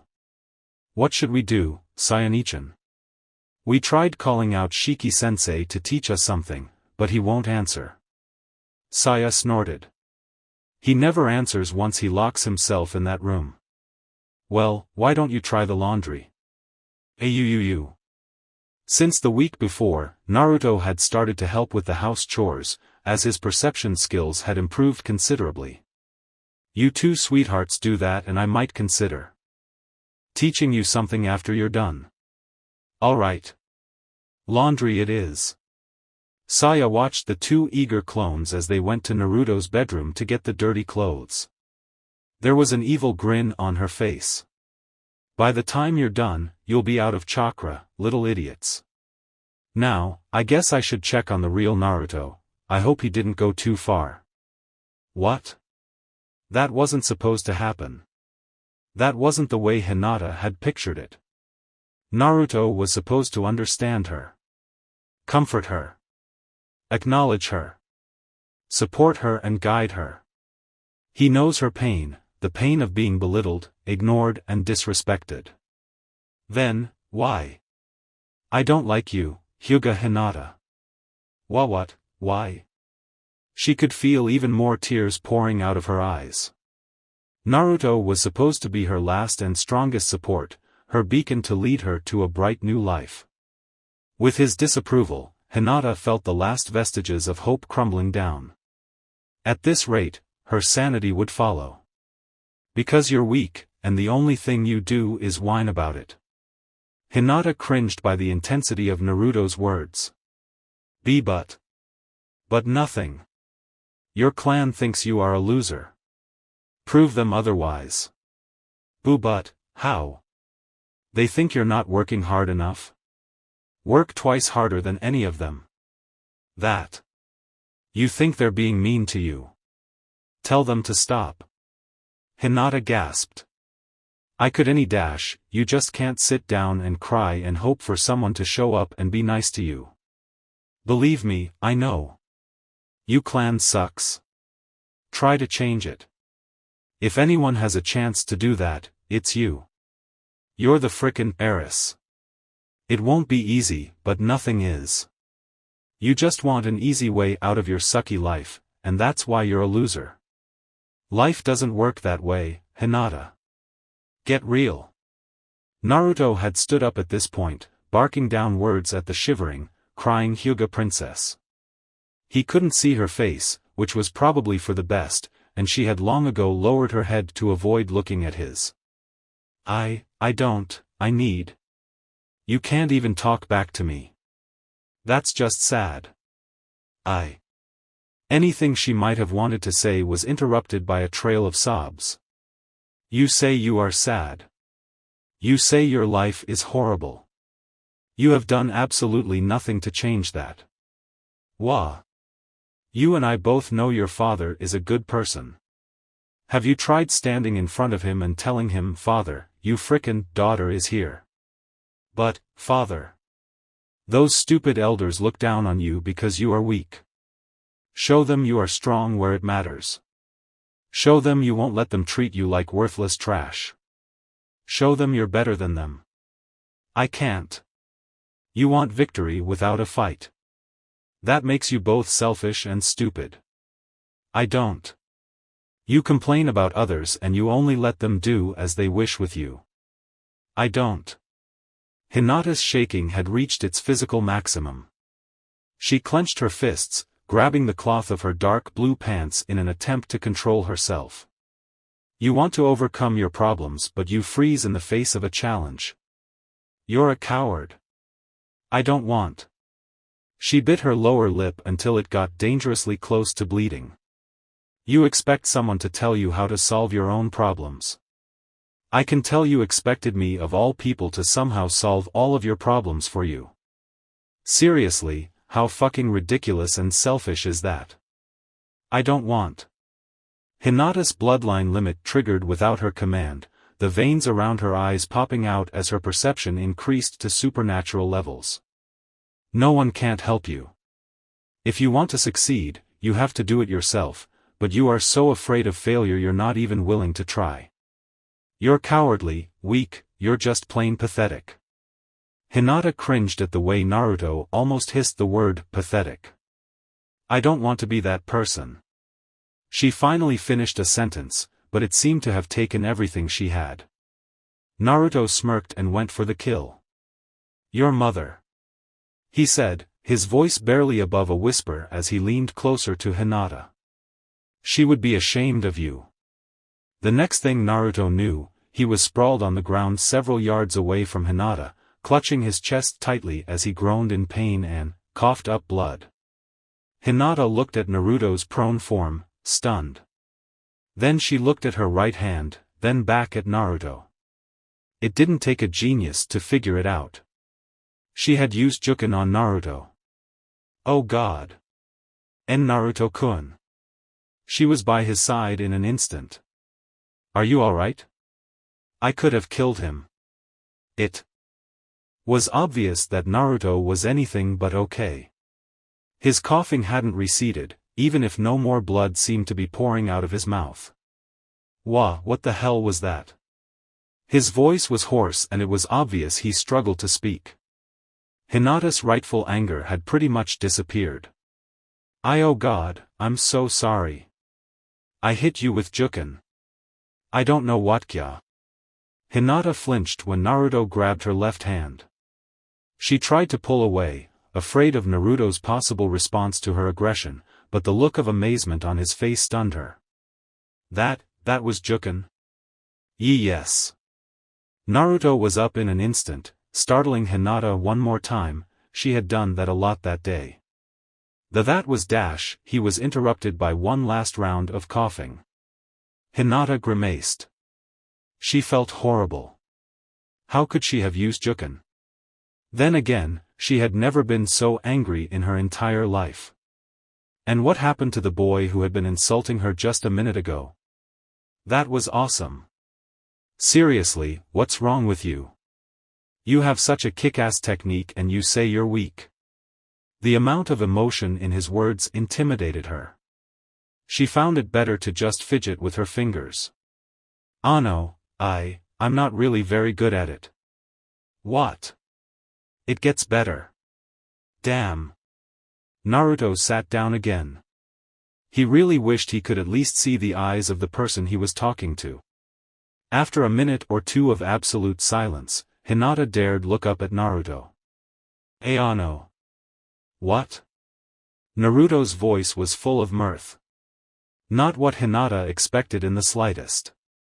I thought you hated me. I said I didn't like you. I still don't. Hinata whimpered, feeling her hopes and aspirations crumble and become nothingness. Now. Naruto continued as he stood up and walked around Hinata, who deactivated Byakugan and followed him with uneasy looks. I could tell you I don't want such a shy, dark, weird and pathetic person in my life. I could tell you to go away and disappear from my life. I could tell you to buzz off. I could tell you I don't want to hear your voice or notice you near me ever again. But. Hinata leaned her body backwards when Naruto suddenly moved close and bent his body to look down at her. That's not the way Uzumaki Naruto does things. Naruto offered her his hands. Get up, Hina-chan. 2 final tears escaped her eyes when she looked up. There it was, that comforting smile she had hoped for. That warm smile that showed compassion and understanding. She took his hands and allowed him to lift her up. You know, if I did that, I'd be a hypochondriac. Hinata giggled while she wiped her face clean of tears. You mean hypocrite, Naruto-kun? Ah, yeah. That. Hinata shook her head. She didn't want to know where Naruto learned the word hypochondriac. I guess you are sorta like me, Hina-chan. Hinata didn't know what to say about that, even if she unconsciously knew he was right. She had seen something of herself in him, that's why she had sought him in the first place. What is it that you really want, Hina-chan? Really, what do you want? I want to be a strong ninja that everyone respects and nobody messes with. What about you? I want to be strong, I want Oda-sama to be proud of me. I don't want to be sad all the time. Naruto's expression softened. Hina-chan, do you really want to be a ninja? Surprising even herself, Hinata shrugged. I don't really know. I don't really care. Even if I didn't want to, I don't have a choice. I can't say no to the clan tradition. So you don't have a choice. Hinata nodded. You really are like me. Naruto concluded with a sad smile. Like he had told Shiki and Saya before, even if he didn't want to become a ninja, he didn't have a choice either. Who would give a job to Uzumaki Naruto? Maybe old man Itachi, but Naruto greatly preferred to be on the other side of the counter. Hina-chan, I want to be strong too. I want people to respect me instead of treating me like shit, and the only way I can do that is by becoming a good ninja. Just like you. But no one can make me strong. There is no easy way for me or you to become strong. No matter how much Shiki-sensei and Saya-nichan train me, I won't become strong if I'm not willing to give it my all. To be a ninja I need to go to the academy. To do that I need to finish Senringan. If ninja did nothing other than fighting, I guess this incomplete Senringan could work. I mean, I can already see things, even if it's only a bunch of creepy white shapes. But Shiki-sensei taught me that ninja do many other things, so what I have so far is not enough. I'm doing my best so that, with Shiki-sensei's and Saya-nichan's help, I can become a good and strong ninja. Now, what do you want, Hina-chan, and how do you plan to get it? Hinata could tell by the quiet and awfully mature tone of Naruto's voice that this was a critical question. However, Naruto wouldn't give her a chance to answer, yet. Nah, Hina-chan. Sayanichan told me all Hyugas know Hakusho. Do you? Hinata nodded dumbly and Naruto grinned. Alright. Get up, we're going to fight. Eeh. There was nothing Hinata could do about it, though. Naruto jumped backwards and assuming a basic stance. Fight, Hina-chan. What? But, I don't want. Hina-chan, if you don't fight you get hurt. It's as simple as that. But. No more talking. Hinata moved out of simple muscle memory. Besides, Naruto wasn't nearly as fast as her father. When Naruto tried a left palm thrust at her chest, Hinata swiftly moved her body sideways at the same time she gently parried the attack with the back of her left hand. The movement is perfect, but it's slow and easy to counter. Hinata was too busy ignoring the gaping holes in Naruto's defense to react to Naruto suddenly turning counterclockwise to make a high roundhouse kick at the left side of her head. Ow! Hinata whined cutely as she, again, fell on her rear. Naruto had been careful not to hit her too hard, but the surprise was enough to make her look shocked. That wasn't Hakusho. Hakusho doesn't use kicks. That kick wasn't any faster than the thrust. Why didn't you defend yourself? You could have even attacked me before or while I made the kick.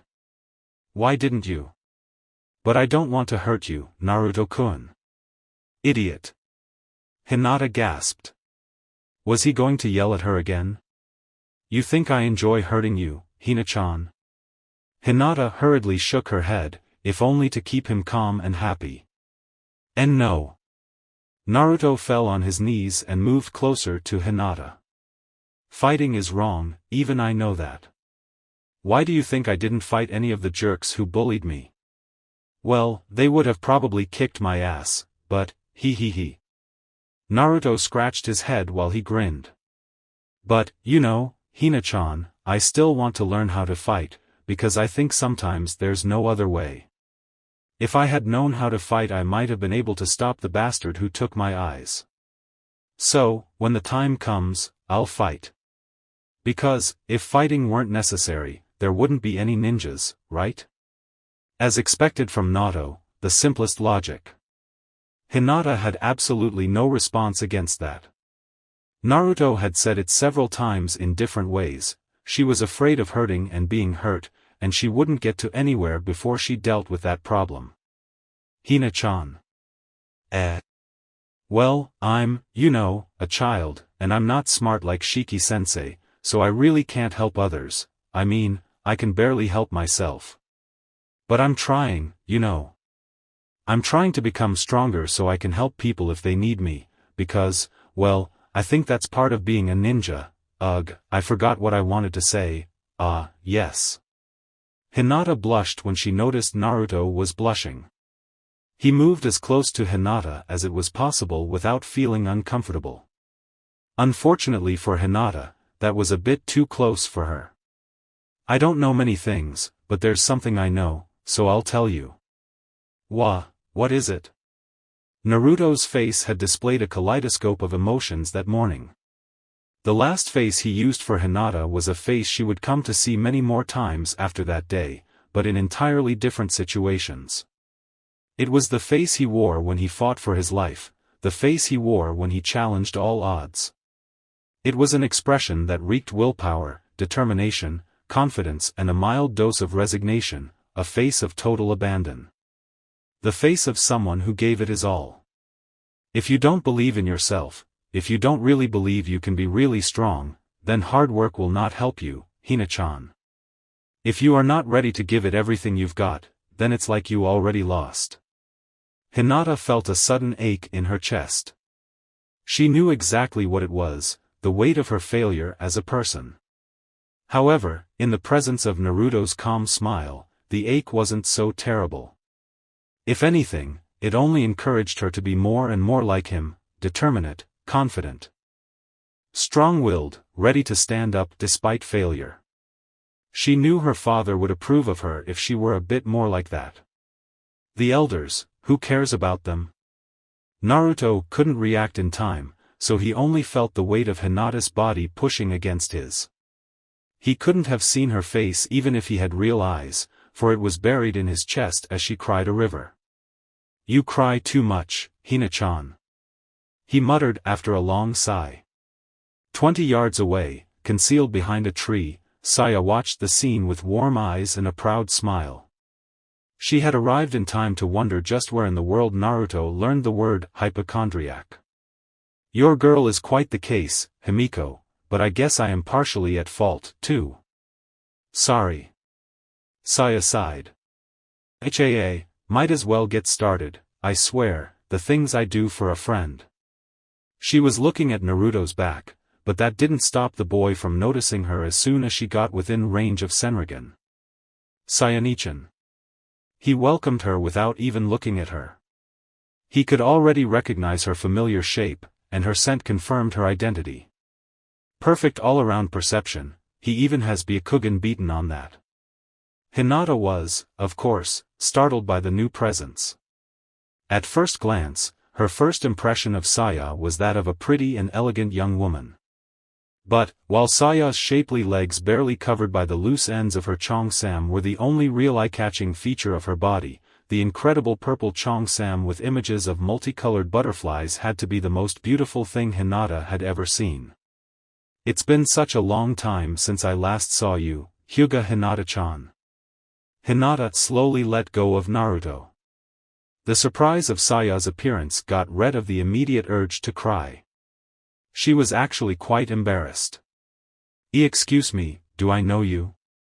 Saya smiled gently and Hinata blushed in response. She wasn't called Saya of the Healing Smile for no reason. "No, but I do know you. The last time I saw you was the day your sister was born, the day Himiko passed away." Hinata would have been more affected by Saya's words if her attention weren't fixed on the look of sheer hurt on Saya's face. It was regret mixed with sadness mixed with guilt. But the pained expression quickly disappeared to be replaced with Saya's gentle smile. The woman sat down to Hinata's left, making a triangle with the two children. Hinata blushed even more when Saya took her left hand. "Let me tell you about your mother, Hinata-chan." Hinata only nodded. She wasn't confident in her vocal cords. Saya also squeezed Naruto's right leg and shot him a look so that, even if he couldn't see her face, he could tell she was looking at him and wanted him to be quiet and listen. "Your mother, I was proud to call her my best friend. You know, I'm not much of a good friend. I mean, I rarely visited her. Most of the time she was the one who came here. She was also my favorite student. A lot nicer than that obnoxious big-breasted blonde." "Ayano, student? I thought Mom wasn't a kunoichi." "Neither am I." "No, she wasn't, which is rather amusing, because she was a genius of taijutsu. Few people knew of your mother's immense hidden talent, only your father, the third and fourth Hokages and the few who saw her in action during the last great Shinobi War and the Leaf Cloud conflict. But let me tell you this, girl, I might not be too far from the truth when I say she could have been the greatest fighter in the history of the Hyuga clan." Naruto was stunned. Hinata's mother was that badass. You'd never imagine it by looking at her daughter. Hinata had a similar opinion. Her few memories of her mother were of a kind, tender, peace-loving woman who liked flowers, herbs and singing, a woman dressed in a kimono who would never hurt a living being. My mom, fought? Himiko was very strong, Hinata-chan. Of course she was, I taught her. But, you know what the funny thing is?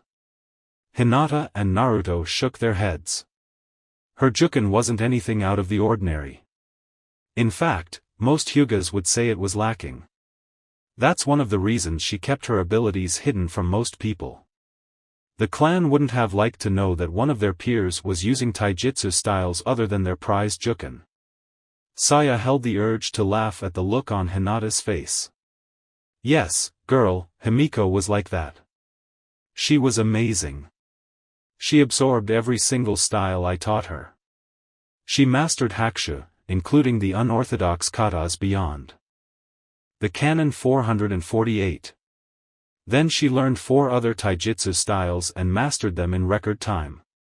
She was insane, I tell you. Nothing satisfied her. She was even more of a taijutsu addict than me. You see, mastering the styles wasn't enough for her. She developed new techniques and mixed the styles to create crazy new forms of her own. At some point before I could even notice, she had also improved her juken, but I think your father helped her with that. Before she died she was working on mixing all those styles with juken to create more advanced taijutsu techniques. She was incredible, I tell you. Yet it wasn't enough. Damn, Hina-chan, your mom kicked ass. What he said. Saya added. She gently held Hinata's head with her right hand under the girl's chin, and olive eyes met pupil-less orbs. Your mother was a great person. Beyond our common love for taijutsu, I grew fond of her because of her kindness, her purity and the sheer love and devotion she put into absolutely everything she did. She was respectful but firm, sometimes she got a little too cocky in battle, though. Saya grinned as the memory of a scowling Himiko with her face soiled with dirt and grime intruded in her mind. She adored your father, but she didn't take any crap from him. She was a woman who loved life and she enjoyed every second of it. She was a good woman, a strong woman who was willing to fight and die to protect the family and the village that was so dear to her. Saya's hand slowly caressed the soft skin of Hinata's left cheek. Hinata-chan, there are times when even the nicest, most peaceful person is willing to fight. There are no good fights, but there are many good reasons to fight. Rejecting violence is acceptable and even commendable, but refusing to fight to protect those who are important to you makes you a failure of a human being. Your mother was the kindest person I've met, but even she would have been more than willing to kill in cold blood if it meant protecting you, your sister or your father. It would be beautiful if people never had to fight at all, but the world isn't perfect, right, Hinata-chan? Hinata nodded slowly, unable to argue against Saya's words. In fact, she already knew most of those things. She was still surprised of the notion of her mother being a taijutsu genius, though. It wasn't ignorance that hindered her. It was plain fear. Alright, Hinata-chan. If you are so afraid of hurting Naruto, try sparring with me. Saya had already stood up and walked a few steps away when Hinata finally reacted. Naruto had widened his eyes. He groaned when he realized he couldn't use his patented puppy dog eyes anymore. Not having eyes sucks. And no.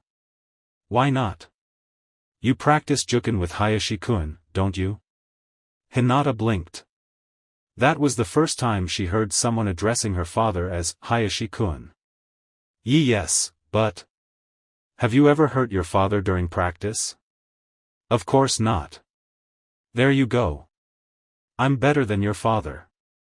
Hence, there is absolutely no chance of you hurting me, unless you are incredibly lucky and I make an incredibly stupid mistake. Even better, I'll let Naruto help you. Alright. Not that he'll be much help, though. Hey! Once again, Hinata found herself being pulled up by Naruto's strong arms. Alright, Hina-chan, let's do this. But. Naruto focused his gaze on Saya. Hinata bit her lip at the visage of his face that showed steely determination. She wanted to have that face, too. Show me that you really want to become strong.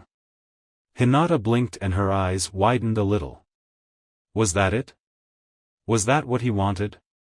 Was that what he had been expecting from her? You and I, we want the same things, Hina-chan. Naruto was standing to her right, and he offered his left hand to her.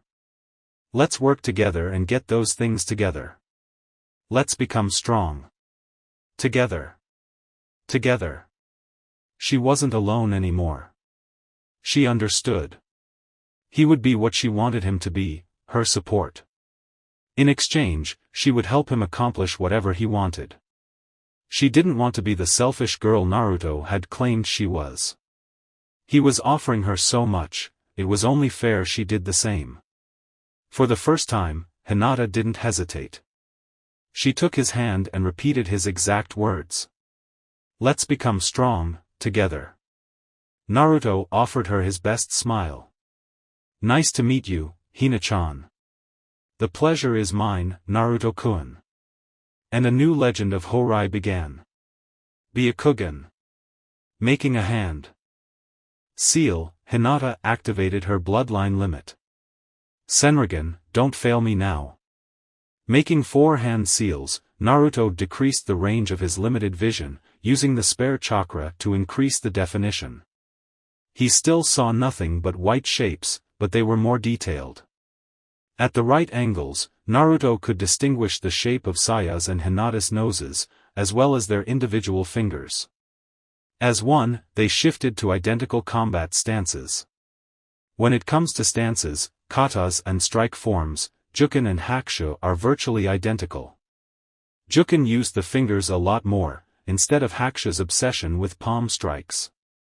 And, of course, the vital difference of Juken's use of chakra to strike at the inner coils of the opponent's chakra circulatory system and by extension at the internal organs. Hina-chan, don't be afraid to go with everything you have. Everything I have isn't really that much, Naruto-kun. The more reason to use it. You at least have that badass Juken style. Saya was tapping her foot in fake impatience. So? I'm waiting. Naruto growled. She doesn't even assume a stance. Let's do this, Hina-chan. Hi. Naruto burst into motion, followed by little Hinata a second later. Saya only shook her head at the blatant difference between Naruto's recklessness and Hinata's uncertainty. He began with a palm thrust at her chest using his left hand. Saya easily caught the offending arm by the wrist. Naruto didn't waste time and tried another palm thrust with his free hand. Hinata slid by Naruto's left side to try a Juken strike at Saya's right leg. Saya caught Naruto's other arm at the same time she sidestepped to her left, leaving Hinata to whiz past her with outstretched hand striking nothing but air. That was just sad, Naruto. Hinata, good planning, awful execution. Catch. Next thing Hinata knew, she felt her lungs being emptied as Naruto's bigger and heavier body slammed her, the two children rolling on the grass like discarded dolls. Children, you are a team. Work together. At this rate you won't even make me take a stance. Naruto growled as he helped a whining Hinata get up. So sorry. It's okay. You really aren't any good, Hina-chan. Hinata actually narrowed her gaze a bit. You aren't that good either, Naruto-kun. Saya laughed. So the girls actually got some spunk. Good, there's hope. Come. The two younglings looked at each other. Can you move faster? Naruto inquired. Hinata simply shrugged and resumed the fray, closely followed by Naruto. Saya watched with a narrow gaze how Naruto added an extra burst of speed to his approach to catch up to Hinata from her right. Hinata's right shoulder rubbed Naruto's left and the two struck with mirrored palm strikes. Saya's two hands easily caught the two hands, making sure to push a little chakra through her right hand to counter Hinata's chakra-infused thrust. Taking a page from Naruto's book, Hinata decided to try something unorthodox, spinning clockwise as she lowered her body to try a sweeping kick with her right leg to try to make Saya trip. At the same time, Naruto leapt up for a flying right leg kick at Saya's head. The taijutsu goddess made a single step backwards and watched the tip of Naruto's foot slice the air in front of her.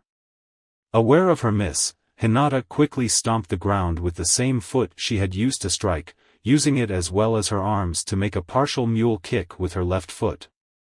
Naruto was too busy steadying his fall and was too inexperienced to try another attack. Saya easily caught Hinata's leg.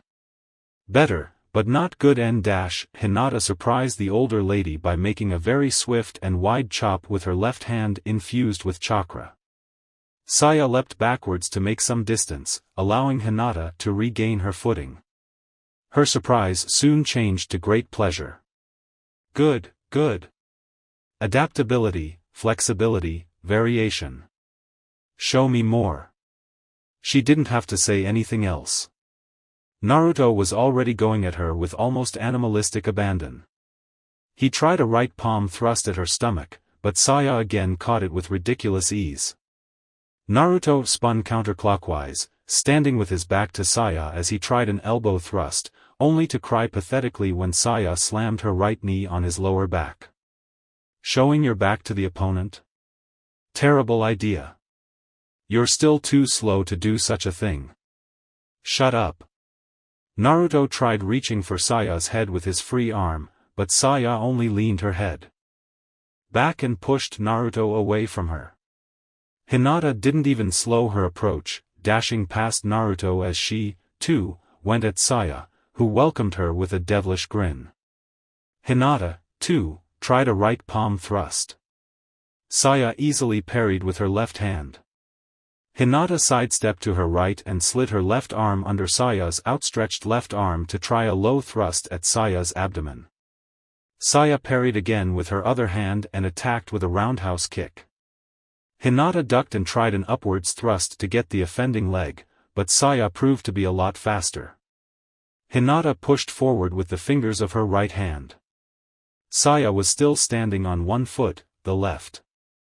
She spun clockwise like a ballerina and Hinata passed by Saya's right side.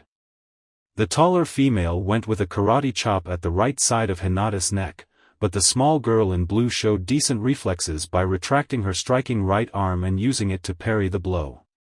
Saya tried a knee kick with her right leg. Hinata, instead of jumping backwards, caught the offending leg with her two tiny hands and used them as leverage to lift herself above it and attempt a kick at Saya's head. Nice! Saya exclaimed joyfully as her two arms blocked Hinata's leg. But the Hyuga heiress wasn't done. Resting the attacking leg on Saya's left shoulder, Hinata shifted her body upside down, charging both hands with chakra to deal a powerful juken blow to Saya's stomach. Shit! This was Saya's only thought as she hastily made hand seals. Hinata was left startled when she realized the Saya she had hit had been replaced by a log of all things. Naruto, who had been watching the whole scene with unconcealed awe, warned Hinata of the incoming danger. Hina-chan. Behind you. Unfortunately, Hinata was still falling, and she was unable to defend herself against Saya's own thrusting attack with both palms. Shusuda. Saya's technique released a burst of raw chakra from her palms which exploded until it became a chaotic sphere of bluish light that surrounded both Saya and Hinata. The young Hyuga cried in pain as the wisps of chakra lashed at her back like terrible whips that cut her clothes and left 3 stinging gashes on her skin. The spinning chakra dissipated in one last strong burst that knocked the girl away, sending her stumbling and rolling on the grass for at least 7 yards. Hina-chan. Naruto hurried to Hinata's fallen side. Unable to see the wounds, Naruto had to rely on whatever she could tell him. Are you hurt? Hinata, meanwhile, failed to hold back her tears. Her back felt like it was on fire. It hurts. Sayani-chan. Naruto barked. That was too much. Saya wasn't where they had left her. Was it really? Naruto and Hinata jerked their heads to look at the taijutsu master who was kneeling behind Hinata, already applying her healing chakra to the wounds. Those were some really nice moves, Hinata-chan. Thank you very much. Truthfully, Hinata was exhilarated. She had never moved like that in her life. She simply tried to do things a bit more like she thought Naruto would and her juken flowed in a completely different way. She sighed contently while she let the warm feeling of Saya's healing hands inflame her and soothe her as the pain quickly disappeared and the wounds closed. Yeah. That was really, really cool. I liked it. Naruto agreed with his sensei. Ow. Ow, ow, ow, Saya-nichan. Saya glared at her blonde charge while she pulled his left ear. And you, little guy, you were too busy staring. Your performance was quite disappointing. Well, you haven't really taught me a thing. True, but even then your movements were very stiff. So, want to give it another shot? Saya inquired as she stretched her body.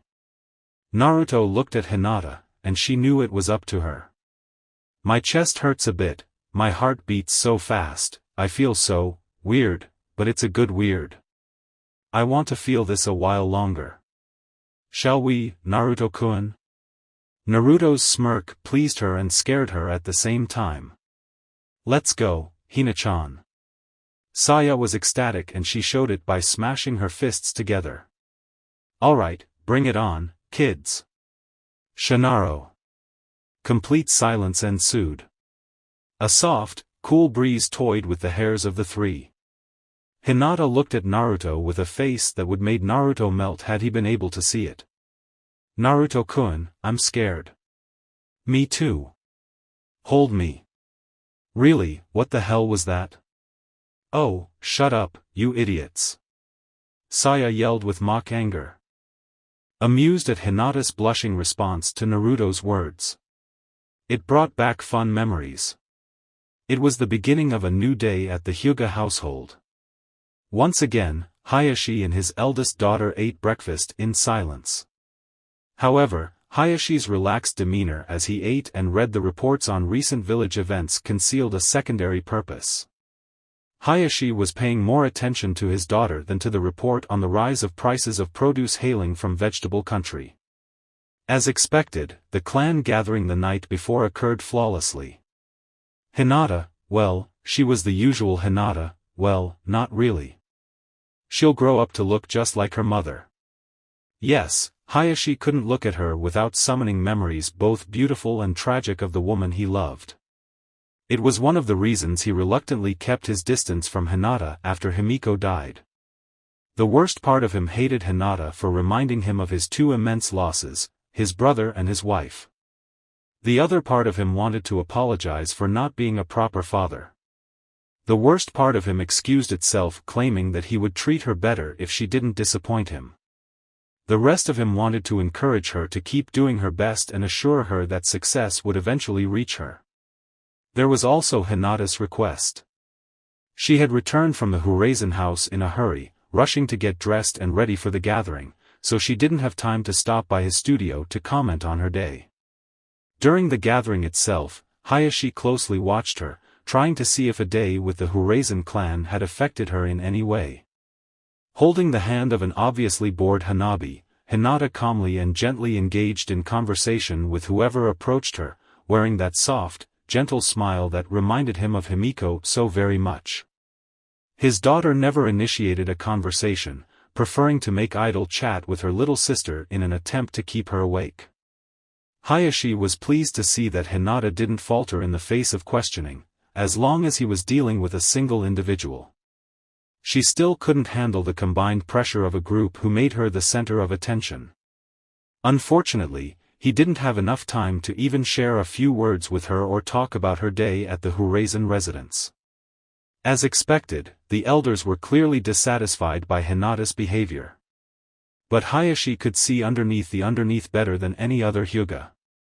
No wonder he had greatly preferred active shinobi duty over the dull routine of his current responsibilities as clan leader. Even the political game felt rather uninteresting those days. The excitement of the whole Uzumaki Naruto episode didn't last long. Most of the clan simply acquiesced, accepting that there was no way to argue with the Hokage and no way to possibly manipulate the scenario with Naruto under the watchful gaze of the Hurazen clan. It was so interesting that a clan that didn't even deserve the title, consisting of two individuals who weren't even registered as citizens of Konoha, could have any influence in Konoha affairs. Hayashi had to bow before Shiki and Saya for knowing how to play the political game. With their hold on the two greatest clans, Hyuga and Uchiha, and their relationship, if at least by association, to several figures of note, they were almost untouchable. The key word here being, almost. Naruto was a whole new variable. Before, they were a clan disconnected from Konoha, living in Konoha territory under the protection of both the Hokage and Konoha law. However, by taking Naruto under their wing, they established a connection with Konoha through the boy, a Konoha citizen. A very important Konoha citizen. Shrewd people could try to get to the Horizon couple through Naruto. On the month following the attack on the young Uzumaki, Hayashi received an astounding number of reports regarding off-schedule emergency meetings within many clans, most particularly Kurama, Aburame and Uchiha. He guessed the Kurama were desperate to seek any possible way they could use this new situation to strengthen the clan in the slightest. Hayashi actually pitied them. He had absolutely no idea of what the Aburame clan could possibly be thinking, or why they could have any interest in Naruto or the Horizon clan. He made a mental note to have his people inquire a bit further in any possible connections between the Horizon couple and the bug users. He wasn't surprised by the Uchiha's reaction. They were just as desperate as the Kurama, only for different reasons. The Kuramas wanted power they severely lacked. The Uchiha's power is only second to their greed. No matter how much they have, they only want more. Hayashi sometimes mused that, if it were up to them, Konohagakure would be nothing but Uchihas. In any other situation Hayashi would have ignored them. However, he knew. Hayashi remembered the day as if it were yesterday. The day his father gave him the reins of the clan. His first action as clan leader was greeting envoys from all the other clans. Boring routine. By the end of the day, he was tired and looking forward to a decent meal and some sleep, when the leader of the Horizon clan demanded an audience. It was far from the first time Hayashi dialogued with Shiki, and they were on decent terms. When both Shiki and Hayashi's own father insisted on the urgency of the meeting after Hayashi asked him to wait until the next day, Hayashi knew it was serious. That night, Shiki revealed to him the most terrible and greatest secrets, truths that Shiki had only revealed to the Hyuga clan leader for generations, secrets that two great clans of Konoha had concealed and forgotten until their existence became clouded in the misty haze of ancient times. That night, Shiki revealed to him the origins of both Byakugan and Sharingan. Hayashi's life was never the same. It explained a lot of things, though. With that kind of history, it wasn't surprising that the Hyuga and the Uchiha were destined to be rival clans. While he couldn't do anything about the history of his own clan, Hayashi couldn't stop himself from hating the accursed Uchihas and their crimson eyes. He knew it was a pointless hatred, there was no point in feeding old flames, but he simply couldn't stop himself. Besides, as long as only the main family knew the story, the Hyuga clan could be controlled. The official reason behind the curse seal and the division into main and branch families was the protection of the bloodline limit, Byakugan. However, any person who put some thought into it could realize that made little sense. After all, if that were the case, every single Hyuga should carry the curse seal. Any Hyuga could end up kidnapped or killed by those who are after powerful bloodlines. If the curse seal can destroy the eyes and the brain, effectively impeding the clan's bloodline and secrets to reach the wrong hands, then why doesn't every Hyuga carry it? Shiki told him that the curse seal wasn't created for the main family to rule over the branch family. It was made to establish the existence of main and branch families. In other words, the curse seal didn't exist because of the existence of main and branch families. It was the reason they exist. Those known as the main family would be the guardians and protectors of the secret of the history of the Hyuga clan and their bloodline limit. They were meant to be a cloistered group that would protect the secret and, by extension, protect the clan itself. If the history of the Hyugas became public knowledge, even throughout the clan only, it could be catastrophic. Hence the need for secrecy. If anyone outside of the main family somehow learned the secret, the curse seal would kill the person before it became too late. Shiki told him the clan had even resorted at times to assassinating archaeologists or historians who were getting a bit too close to the truth. The fact that only 1 or 2, 3 at most, people per generation, plus Shiki and Saya, knew these secrets ensured the survival of the Hyuga clan.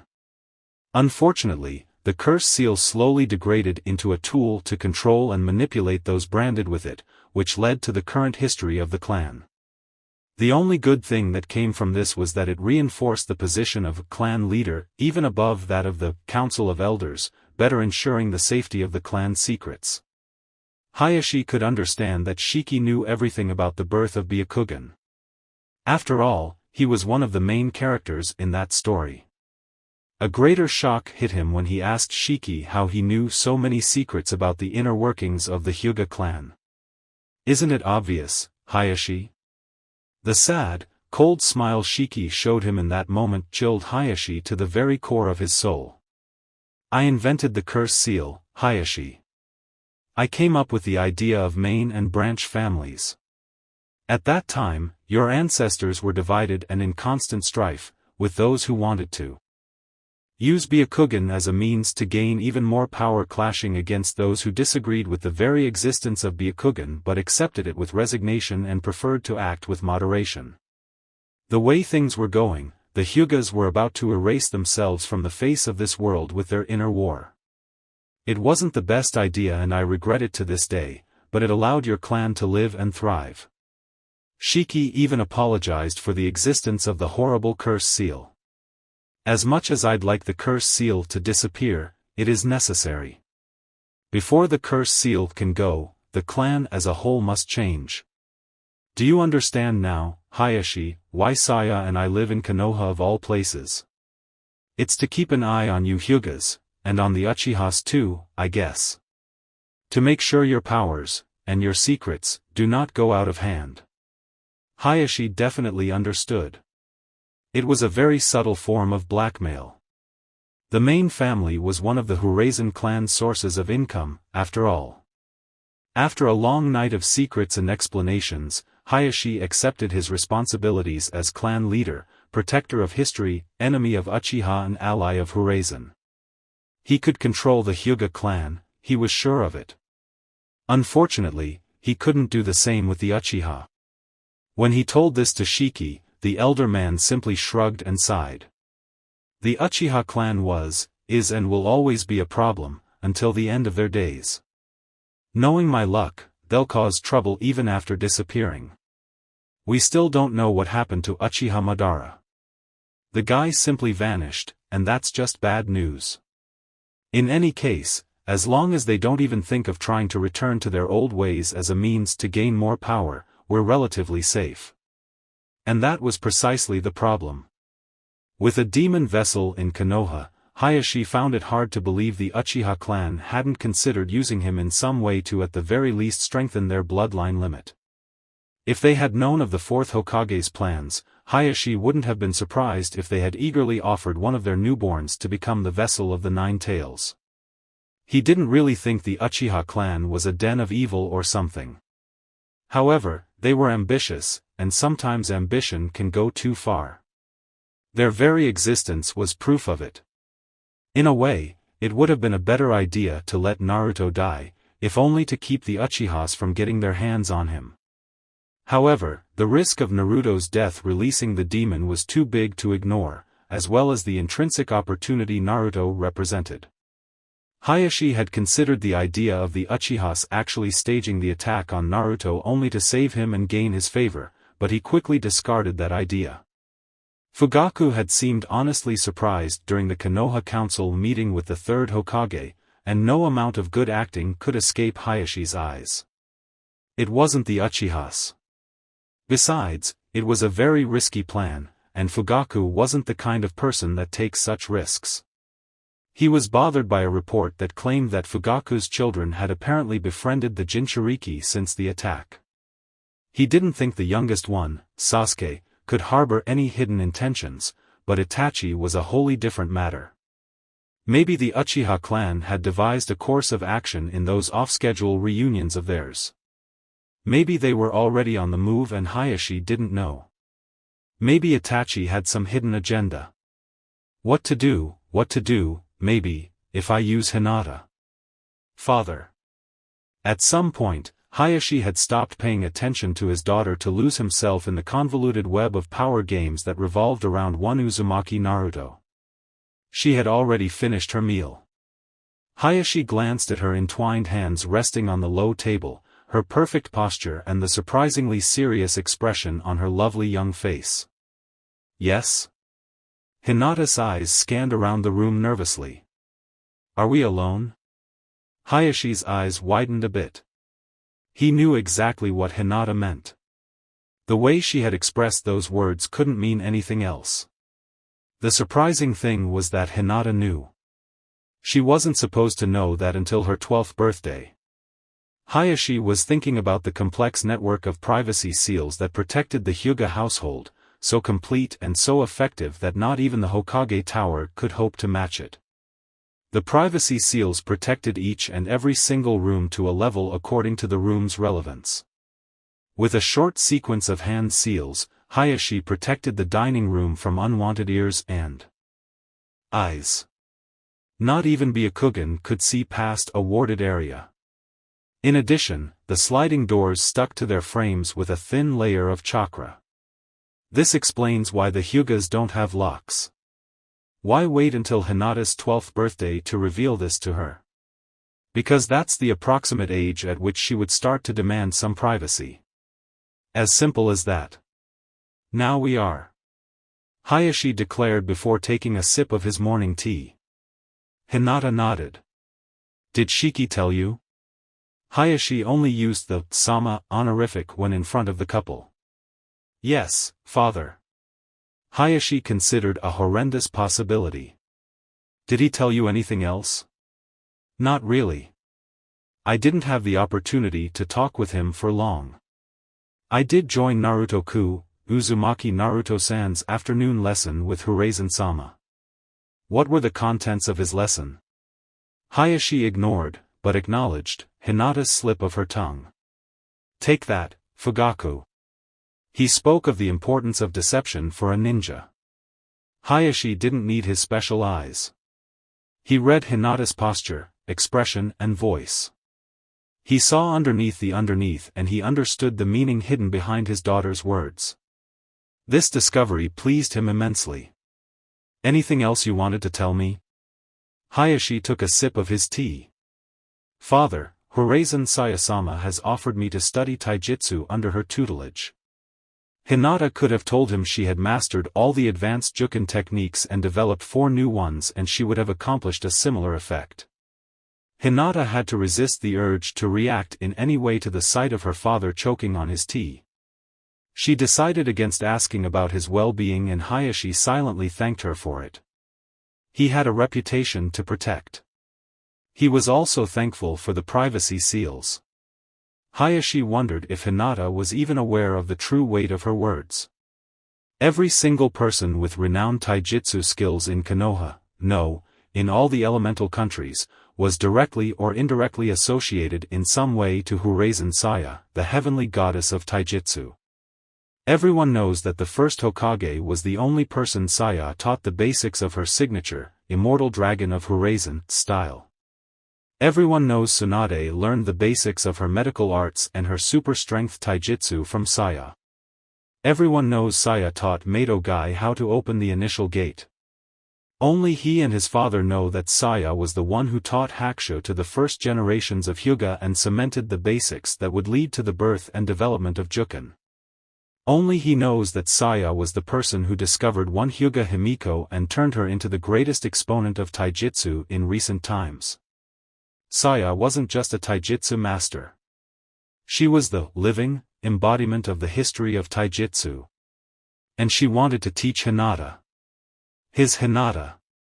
Taking a line from Saya's book, what the fuck? Really? Hayashi deserves some credit for hiding his emotions so well. Hinata nodded. Yes, I was surprised, too. Apparently, not well enough. I even told her of my lack of talent when Juken is concerned.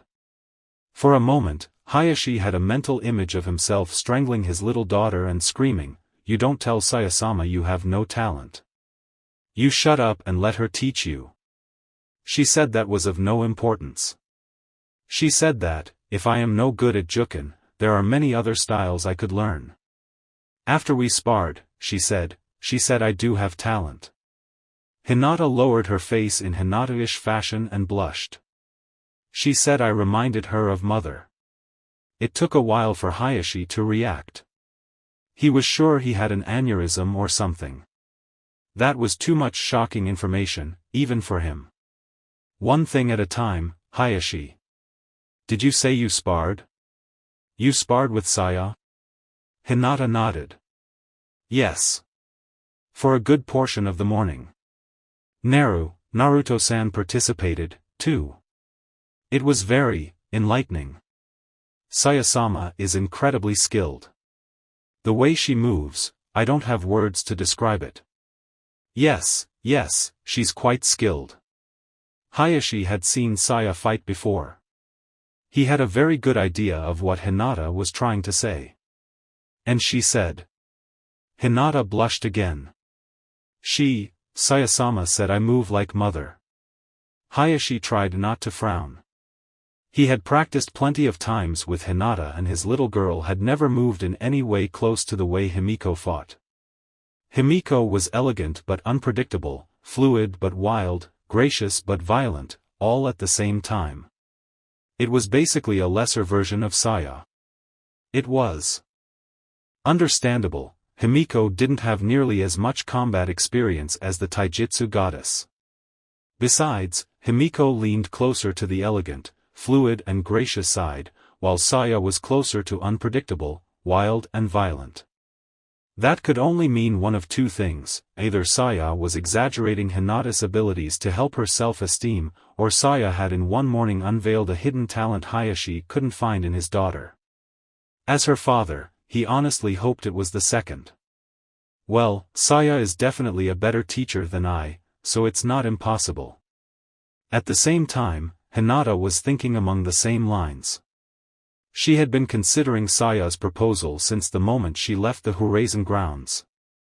It was the reason she actually managed to not get sleepy during the party.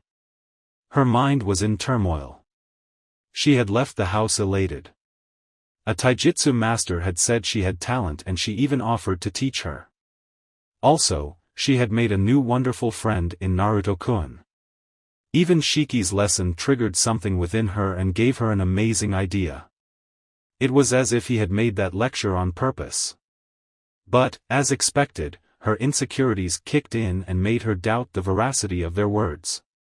She had been amazed by the way she fought, but she had done nothing but watch Naruto and try to move like him. Saya had spoken of flexibility and variation, and apparently Naruto was very good at it. It was also the only thing he seemed to be good at concerning taijutsu, so she tried to mimic him somehow. Did that mean Naruto moves like her mother once did, or did she somehow do something that caught Saya's attention? In the end, it was a matter of what she truly wanted. Did she want to train with Saya? She still remembered her words. Hinata-chan, if you let me teach you, I can teach you all the taijutsu you could possibly imagine, just like I taught your mother. However, you'll have to work on your attitude, because it will be tough. Very tough. Beyond tough. You will feel pain. You will cry. You will hate me. You'll wish you'd rather be dead. Your father's training will feel like hugs and kisses compared to what I'll make you go through. I'm a good teacher, but I'm a harsh teacher, too. What I'm doing with Naruto? That's not even training. My real training for Naruto has yet to begin. It will be difficult, very difficult, but I promise you that, if you persevere, if you keep in mind why you want to grow and become strong, I promise you it will be worth it.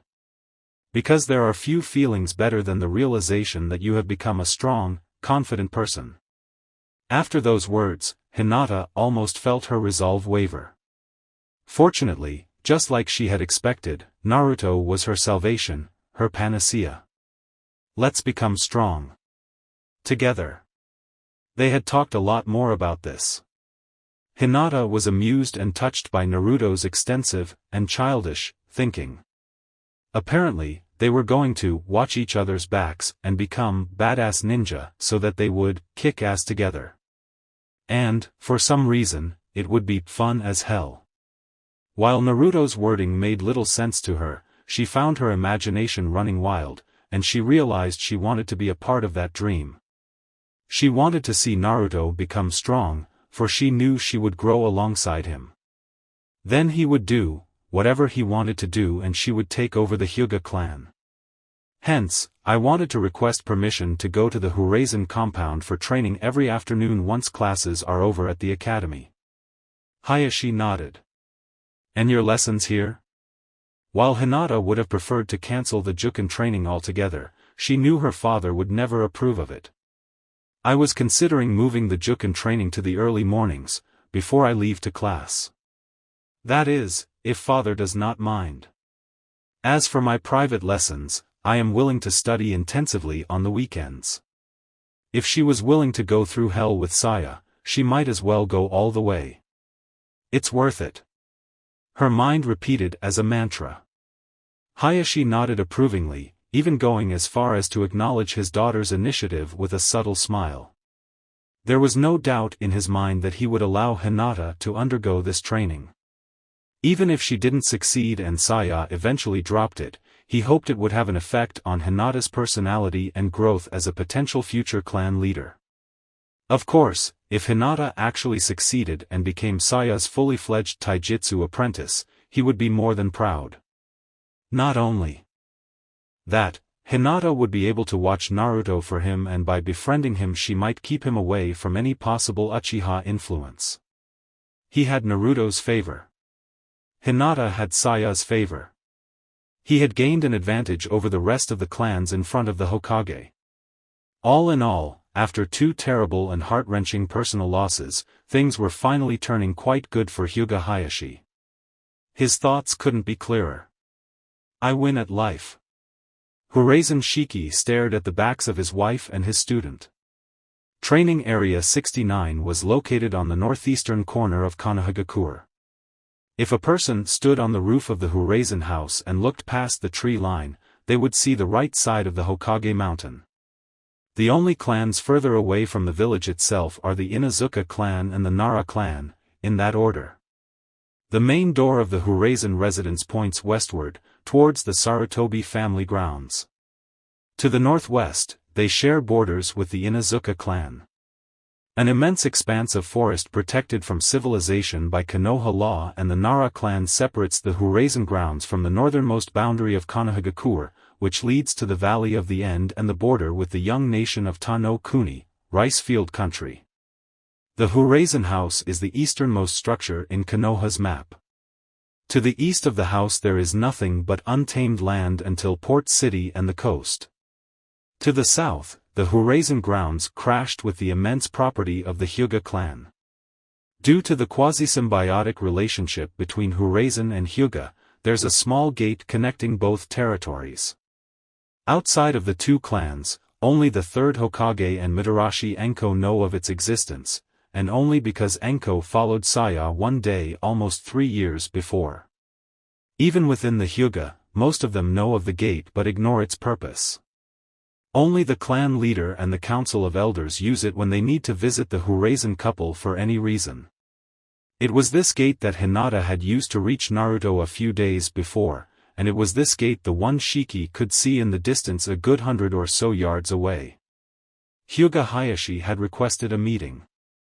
He had also insisted on the Horizon visiting Hayashi at his residence. He allowed Saya to train his daughter, well, duh. Shiki thought, but only after the winter holidays were over and only after he met Saya to discuss minor details. In the written message he had delivered through a proxy, he also stated that it would be a private meeting and that the Council of Elders wasn't involved in any way. They didn't even know of Hinata's new scheduled training. The surprise was that it had been Hinata herself who had insisted on this. The girl didn't want the council to know she was going to train with Saya, for some reason. This is why, on the 2nd day of January, Mitsuki, Shiki stared in amusement at his wife as she tried to review with Naruto the crash course on manners he had been drilled with since the moment he woke up that morning. Shiki would have felt pity for the boy, but the sight was just too amusing, and he was completely sure Naruto would forget everything Saya had tried to teach him. Shiki had thought Saya knew Naruto better. If the boy wasn't willing to learn, he just wouldn't learn. Waking him up with threats and trying to shove manners in his brain as he ate a rushed breakfast wasn't the best way to ensure attention and receptivity. At least his clothes are appropriate. The main advantage of the Horizon official clothes was that they were appropriate for both fighting and formal meetings. Naruto had activated Senrigan since the moment he woke up. He wasn't going to train that day, it seemed, so he decided to make the exercise to see how long he could keep the jutsu activated. If anything, it would work as an exercise to build chakra reserves and increase his control over wind chakra. The white shapes of the trees, Sayanichin and Shiki-sensei reminded him that he still had to figure out temperature perception. It pissed him off. While his favorite set of plans for any given day was, of course, training, Naruto was really looking forward to this visit. He would get to see Hayashi's and Hina-chan's house, after all, well, not really see, but the idea gets across. He guessed it would be his last day of relaxation before his training for the new year began. Unfortunately for Naruto, even Ichiraku Ramen closed for the new year, so he ended up spending the eve in the Horizon grounds as usual. He couldn't really expect Hina-chan, who hadn't showed up since that day, or the idiot, Sasuke, to visit on that day, after all. However, he had to admit it was fun. Sayanichin went all out with the food and the drinks that night. She even made ramen. It was official. Sayanichin was the coolest girl ever. While they ate, drank and were merry, Shiki was the funniest drunk ever. Even if it took one hell of a lot of booze to get him drunk, damn it was worth it. The couple shared with Naruto their plans for the new year concerning him. Shiki's training wouldn't change notably. His clones would continue with their study of theoretical subjects. However, unlike the previous months, in which Shiki simply shared random words and concepts with clones that absorbed every single word like sponges, they would actually follow a schedule from that point onwards. Naruto wondered just how Shiki would teach him all the things he said he would teach him, if Naruto was still unable to read and write. Saya announced they would continue their haksha training. When she deemed Naruto had learned enough katas, they would move to a more complete training schedule, taijutsu every day at sunrise. Perception and stealth on Mondays, Wednesdays and Fridays, perception and scouting on Tuesdays, Thursdays and Saturdays. Naruto would only rest on Sundays. Saya had the sharpest eyes of the three. Shiki's had suffered the consequences of years and years of reading scrolls and crafting seals, so she was the first to notice the two shapes that appeared under the plain but tall wooden gate that marked the boundary between the Horizon and the Hyuga grounds. Shiki noticed them an instant later and Naruto a few moments after Shiki. The married couple greeted the welcoming party with a nod. At the same time a squad of 4 bodyguards surrounded the two important Hyugas. Shiki, as the leader of the Horizon clan, hastened his step to move ahead of his wife and Naruto, and then greeted the 2 Hyugas who waited for them. Hayashi-san, Hinata-kun. And, as Shiki predicted, Naruto shoved Saya's notes on manners down the drain. Yo! Mr. H. Saya slammed her right hand on her forehead. Shiki used all his willpower to suppress the smirk that threatened to take shape on his face. The 4-branch family bodyguards took a step back, hoping that their superior wouldn't activate his bloodline limit so that he couldn't see the very subtle grins on their faces.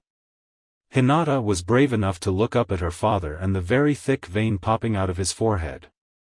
His education is deficient, Shiki-sama, Saya-sama. Saya chuckled uneasily. What can we say? Manners aren't one of our immediate priorities. Naruto pouted. Mao, I greeted you. How could you don't greet me? The bodyguard studied Hayashi's reaction attentively. Needless to say, any word or action he did would be known by the entire clan in no more than 15 minutes. The name is Hyuga Hayashi, boy. Hayashi paid special attention to Naruto's eyes. It was the first time he saw them, after all. He would have liked to explore the mediums with Byakugan, but that would have been disrespectful. I'm Uzumaki Naruto, not boy. Hayashi's lips turned slightly upwards. Then we are even. He looked down. Hinata. Father. Please tend to Naruto-san while I talk with his teachers. Alright. Nah. The others didn't fail to notice Hinata nodding to herself. Naruto-kun? Hayashi couldn't, react, but he approved of Hinata's assertiveness. Her choice of honorifics was the official announcement of her friendly relationship with Uzumaki Naruto. It also showed that she didn't care about the clan's opinion or reaction. He only hoped she could properly defend herself when, if, the Council of Elders tried to question her about it. Sure. Naruto frowned, trying to remember a little about Saya's short lesson on noble speak. I guess, I'll be in your care, Hinata-sama. It amused Hayashi greatly the sight of Naruto cringing as he spoke. Sorry for the intrusion. Hinata found herself blushing, even if she didn't really know why. Right, please come with me. Hayashi and Naruto's caretakers watched the two children leave. Judging from their direction, Hayashi guessed Hinata wanted Naruto to meet her little sister. Naruto walked with careful and slow steps. Even with his Senrigan, he didn't want to take risks. They didn't catch Hinata whispering, "Yo, you can call me Hina-chan, Naruto-kun. Are you sure it's alright? For Naruto to be here, I mean?" Saya inquired with a soft tone. She was worried, and with good reason. This is a test for him, too. Hayashi explained. Besides, I want to talk with him. But that's a matter for later. Please follow me. Naruto looked with a nondescript look at the small curled shape under him.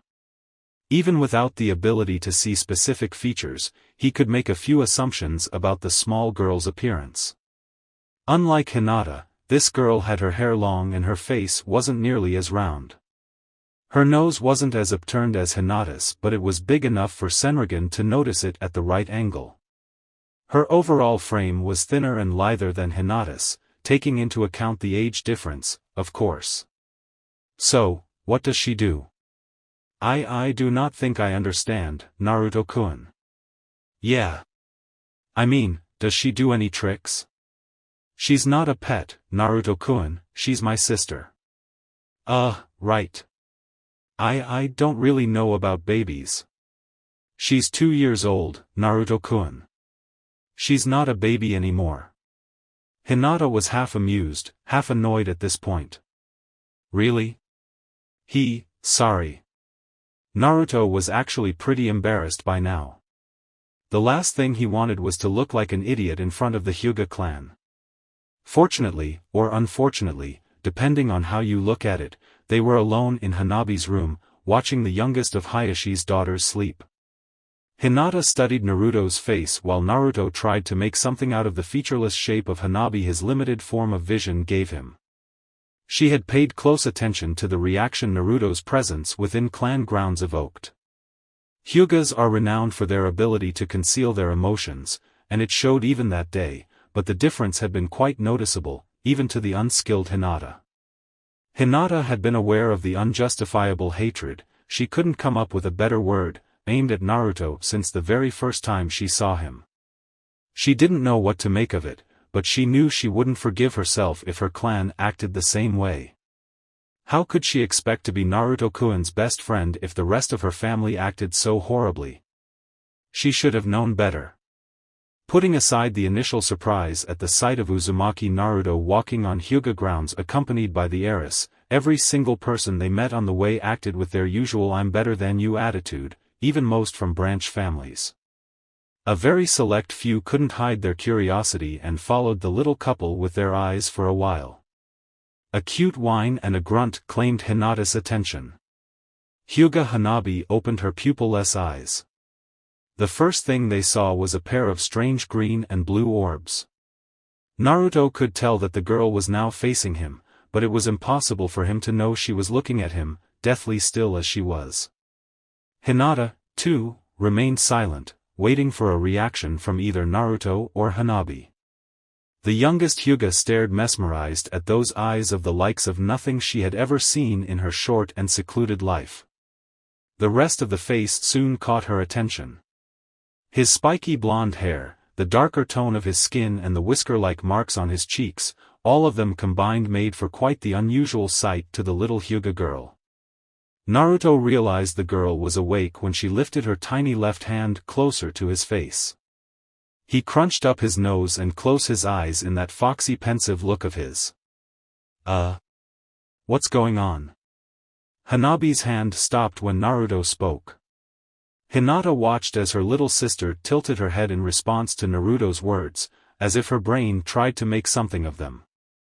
Hanabi's eyes remained fixated on Naruto's look of confusion. Suddenly, Hanabi's body shook. Naruto and Hinata frowned. Being the one closest to her, Naruto managed to perceive a faint sound escaping Hanabi's mouth. He couldn't make anything of it until it became louder and obvious to both him and Hinata. Naruto made a face. Is she laughing at me? His new expression provoked another, louder, fit of giggles from Hinata's sister. She's laughing at me. Naruto confirmed and followed with a pout, which only elicited more giggling. She certainly is, Naruto-kun. Hinata agreed with an amiable face.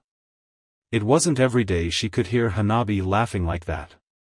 It was another item for Hinata's reasons to like Naruto-kun list. Hina. Hanabi acknowledged her sister's presence. Good morning, Hanabi-chan. Hinata offered her sister her brightest smile. Good morning. However, the excitement of the unknown soon drew Hanabi back to the hilarious stranger. Yo! Naruto waved timidly with his right hand. Hanabi blinked. She followed with the most basic of reactions, imitation. Yo! For some reason, Hyuga Hayashi suddenly experienced a feeling of impending doom. Naruto chuckled. Heh, this baby's kinda cool. It was Hanabi's turn to pout. No baby. Hanabi. Naruto paid no heed to Hinata's quiet complaint about Hanabi saying her own name right and not hers. He was nodding and smirking, which only led to more nodding and smirking when Hanabi mimicked him. Okay, I'll accept that, Hana-chan. Hanabi blinked. Hana-chan? You. Me. Yep. Hana-chan. She nodded and smirked in a very Naruto-esque way. Hinata giggled, which only caused Hanabi to join her. Hayashi felt a chill going down his spine. You okay, Hayashi? It's nothing, Sayasama. Ruto. Naruto. Ruto. Naruto. Ruto. Nah, come on, say it. Ruto. Nah. Hanabi caught the idea and played along. Nah. Ru. Ru. Two. Alright, Naruto. Say it. Ruto. Must, not, kill. Ruto. Hanabi offered her left hand to the mildly annoyed boy. Hand. Naruto chuckled and took Hanabi's hand in his before they resumed their walk. The little girl had already proved she could walk almost perfectly, but it was obvious she couldn't keep up with the taller and faster Naruto. After holding hands, little Hanabi followed Naruto's steps with a slight jog. They were on a path made entirely of small, round stones, nearing the easternmost edge of the Hyuga grounds.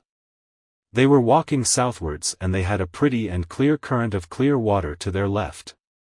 Between the rather shallow stream and the path there were row after row of clothes being dried by the morning sun, tended by Hyuga women and young girls who spent their idle time chatting and playing in the water, respectively. Hinata followed them closely behind, watching the two's antics with visible amusement. She didn't mind being ignored by her sister, as it was obvious Hanabi was enjoying herself. She also could see Naruto shared the feeling. It made Hinata remember that, on the few occasions she had seen Naruto before that fateful October night, he had always been alone. It made him wonder if he had even played with other children before Hanabi. In fact, from what she remembered from her conversations with Naruto on her birthday, his first playmate would have been Uchiha Sasuke. Turning her attention back to the odd duo, it seemed Naruto was trying a game he had seen a woman try once with her young child. Hanabi's eyes were centered on his left hand, which had gotten hold of her nose. "Got your nose, Hana-chan." Hanabi quickly retaliated by grabbing Naruto's whisker marks, effectively pinching his cheeks. "Got your face." "Ow ow ow ow." "Hana-chan." Hinata giggled quietly. Hanabi was not as inconspicuous. However, the trio's attention was seized by another, louder, source of laughter. The Hyuga women and girls, in charge of the laundry, had also noticed the little exchange, it seemed. Hinata bowed to acknowledge their presence, and the women promptly returned the gesture with gentle smiles on their faces. Despite any animosity existing between the main house and the branch families, Hinata was well liked by most Hyugas. Apparently, any surprise Naruto's presence might have caused was quickly replaced by mirth. "Ah, geez, Hana-chan." Naruto poked Hanabi's side as a manner of complaint. Hanabi's reaction to this was quite unexpected, though. She giggled and backed away. Naruto didn't need either eyes or a genius mind to understand this sudden and new tidbit of info. "Oh, so Hana-chan is ticklish." The other Hyugas barely had time to register Naruto's devilish smirk before he attacked. The laundry women and girls laughed heartily while Hinata watched, half worried, half amused. "Ah. No. Ahaha, no. No. No more. Ruto.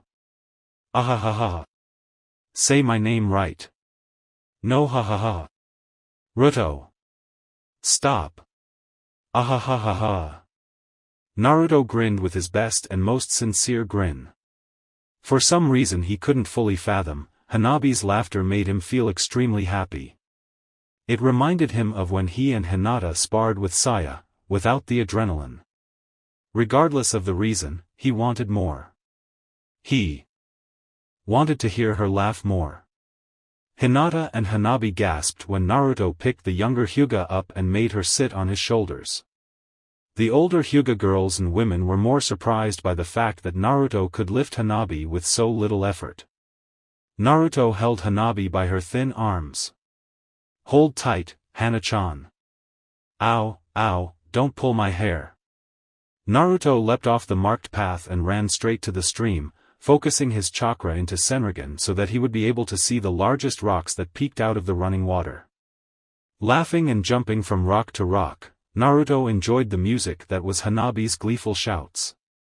Hinata and the other females enjoyed the scene, but also watched closely in case Naruto slipped or Hanabi let go of his clothes for any reason.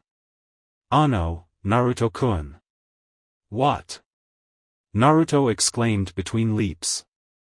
He was already trying things other than simple leaps. He tried spinning in midair like a ballerina and barely pulled it off. Hanabi's laughter told him the girl hadn't noticed they had been dangerously close to falling rather harshly. I don't think Oda-sama would approve of this." Naruto channeled chakra to his legs to make a particularly large jump to the opposite side of the stream. Hoo. Wha? Hanabi exclaimed excitedly. For the few instants her friend's legs left the safety of the ground below, enjoying the feel of her long dark hair wildly flowing like a banner. Inertia made her body jerked forward when Naruto abruptly landed, but his grip on her was firm and strong. "Way. Again." Naruto ignored Hanabi's demands for a moment to respond to Hinata's sentence. Besides, he could use a few seconds to catch his breath. No problem, no problem. He dismissed Hinata with a wide grin. Mr. H is cool. For an instant, complete silence filled the place. It felt as if even the stream had halted its perennial course. Naruto had become the center of attention, as the laundry women silently themselves asked the exact same question: had that kid just called Hayashi Mr. H? Hanabi, little sweetheart she is, answered the lingering question. Mr. H. She exclaimed for no reason other than to show she could. In that moment, Mr. H became the branch family's unofficial nickname for their mighty clan leader. Of course, it would only be used in whispered chats, carefully concealed gossips and branch family conversations within the privacy of their homes. When Hayashi's bodyguards for that day confirmed that Uzumaki Naruto had conceived the name, as well as confirmed that he was friends with the Hyuga sisters and at the very least acknowledged by Hayashi himself, he became an honorary branch Hyuga, loved by all. Well, loved by most. For an entire hour, Hayashi conversed with Shiki and Saya within his private office. The couple answered his few inquiries about Naruto's progress, even if it became obvious they were keeping a lot to themselves. For starters, they refused to say a word about the strange implants in his eyes, only saying that it helps his chakra control, which is subpar because of Kyubi and the seal that contains him. In fact, it wasn't the first time Hayashi had seen a medium for a Horizon body circuit. He clearly remembered Himiko had a pretty scarlet magatama on her belly. After talking about Naruto, the topic became Hinata. This was precisely the reason his face was contorted in a bitter expression as he left the room, closely followed by the couple. He was clear on the fact that Saya truly intended to train Hinata. However, after the taijutsu goddess described the basic elements of her training scheme, Hayashi couldn't help but worry. Does Hinata have what it takes to be trained by Saya? Saya's description made Juken training look like children's games and formal shinobi taijutsu training like morning calisthenics. He understood that she had to be even more demanding because Hinata would be able to devote herself to Saya's training full-time. Hayashi simply couldn't help but doubt Hinata could agree to go with Saya's demands. He wasn't sure he would go through with those, if he were in Hinata's shoes. It only made him admire his wife even more. You were a lot braver than I ever imagined, Himiko. Hayashi's words also helped him understand why she didn't just pick any of the many talented taijutsu artists, Himiko, Tsunade, Guy, the Shodai Hokage, she had trained to become her successor. Martial talent was the least of the qualities Saya was looking for. When they reached the backyard of the Hyuga grounds, basically a huge expanse of green between the cluster of buildings and the easternmost boundary of Hyuga land and Konohagakure altogether, the three adults were welcomed by the most unusual scene. Paper cranes. Dozens of them. Hinata, as well as a group of nameless females, was busy applying her basic origami skills to make paper cranes. As soon as one was finished, it was added to the flock that flew around the garden with the power of Fujin Tessabaki no Jutsu. Naruto's hands traced wild arcs in the air like the director of an inanimate orchestra, and an ecstatic Hanabi chased the wayward paper birds while shouting and laughing in glee. While Naruto had done this for Hanabi's enjoyment, he had made two very interesting discoveries concerning Fujin Tessabaki. First, he realized that, while he had Senrigan active, he could use Tessabaki without hand seals. He guessed it was because the hand seal sequence for Tessabaki was part of the sequence for Senrigan, so when triggering the perception jutsu, he was in fact triggering both. The second discovery was that the amount of chakra needed for Tessabaki had decreased to laughable levels. He wasn't sure if Senrigan had something to do with it, or if it was a consequence of his relentless work with wind nature chakra. His control has improved. I hadn't noticed. Shiki admitted. Hayashi raised an eyebrow. What kind of technique is this? He refrained from using Byakugan as he found it disrespectful. It's a wind jutsu that allows Naruto to control the flow of air around him and uses it to manipulate objects from a distance. Shiki immediately explained. He could, for example, attack with kunai while keeping his hands free to use other hand seals. Saya added. Hayashi immediately pondered the possibilities of such a technique. Could he use it to control or at least restrict an opponent's movements? That way he could end battles before they even began. Shiki shook his head. The jutsu uses wind to propel the objects, Hayashi. To move a large object such as a human body, Naruto would have to create a miniature-focused hurricane. Not only would it require great chakra stamina and control, the force of the winds might affect Naruto himself. Hayashi nodded in understanding. The three adults remained silent, watching Naruto's paper crane show from a distance. Not even Hayashi could hide a small smile after a while of listening to Hanabi's gleeful laughter and the cheers of Hinata and the other women who encouraged Naruto to try handling more and more paper constructs, until his shape became almost undistinguishable within the paper swarm given life by his will. While most of the people present had their eyes on the visibly ecstatic Hanabi, Saya and Hinata turned affectionate eyes to Naruto. Coming from a person with such a difficult and painful past, the brilliant smile on his face as he made the paper cranes obey his will was awe-inspiring. Lunch time. Hanabi and Naruto were once again the center of attention, as Hanabi, who was eating on a large table with her family for the first time, showed the demon vessel that she could use the chopsticks, like a big girl. Hinata was simply appalled by the fact that her father didn't seem to mind the little ruckus her little sister and her friend were making. At the same time she wondered just why any of the elders hadn't showed up yet. It was impossible for them not to be aware of their guests' presence. While the main family of the Hyugas enjoyed lunch, the council of elders was already discussing the arguments they'd use to strike at Hayashi later that day. Unfortunately for them, Naruto was untouchable as long as he was surrounded by Hayashi and the Horizon couple. Hayashi quietly watched the scene as he pondered the few conclusions he had reached during that morning. First, his two daughters had developed an attachment to Uzumaki Naruto. Hanabi clung to Naruto simply because he was her new favorite toy and playmate. Hinata's attachment was a lot subtler but substantially more powerful. Hayashi was intrigued by the way Hinata seemed so relaxed when in the boy's presence. Normally she would have her head lowered as she slowly ate, shooting nervous glances at him every 10 seconds or so. At that moment he might as well not be in the room at all.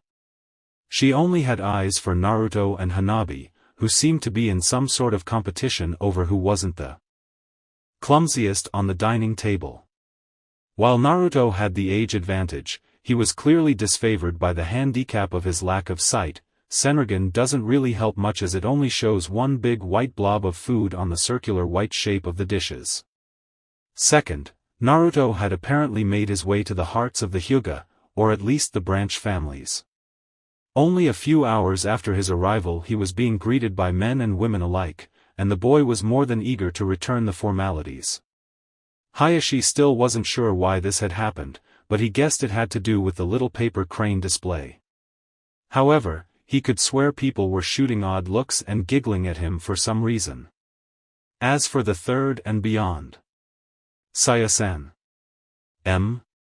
Swallow before speaking, Saya. Saya did as told by her husband.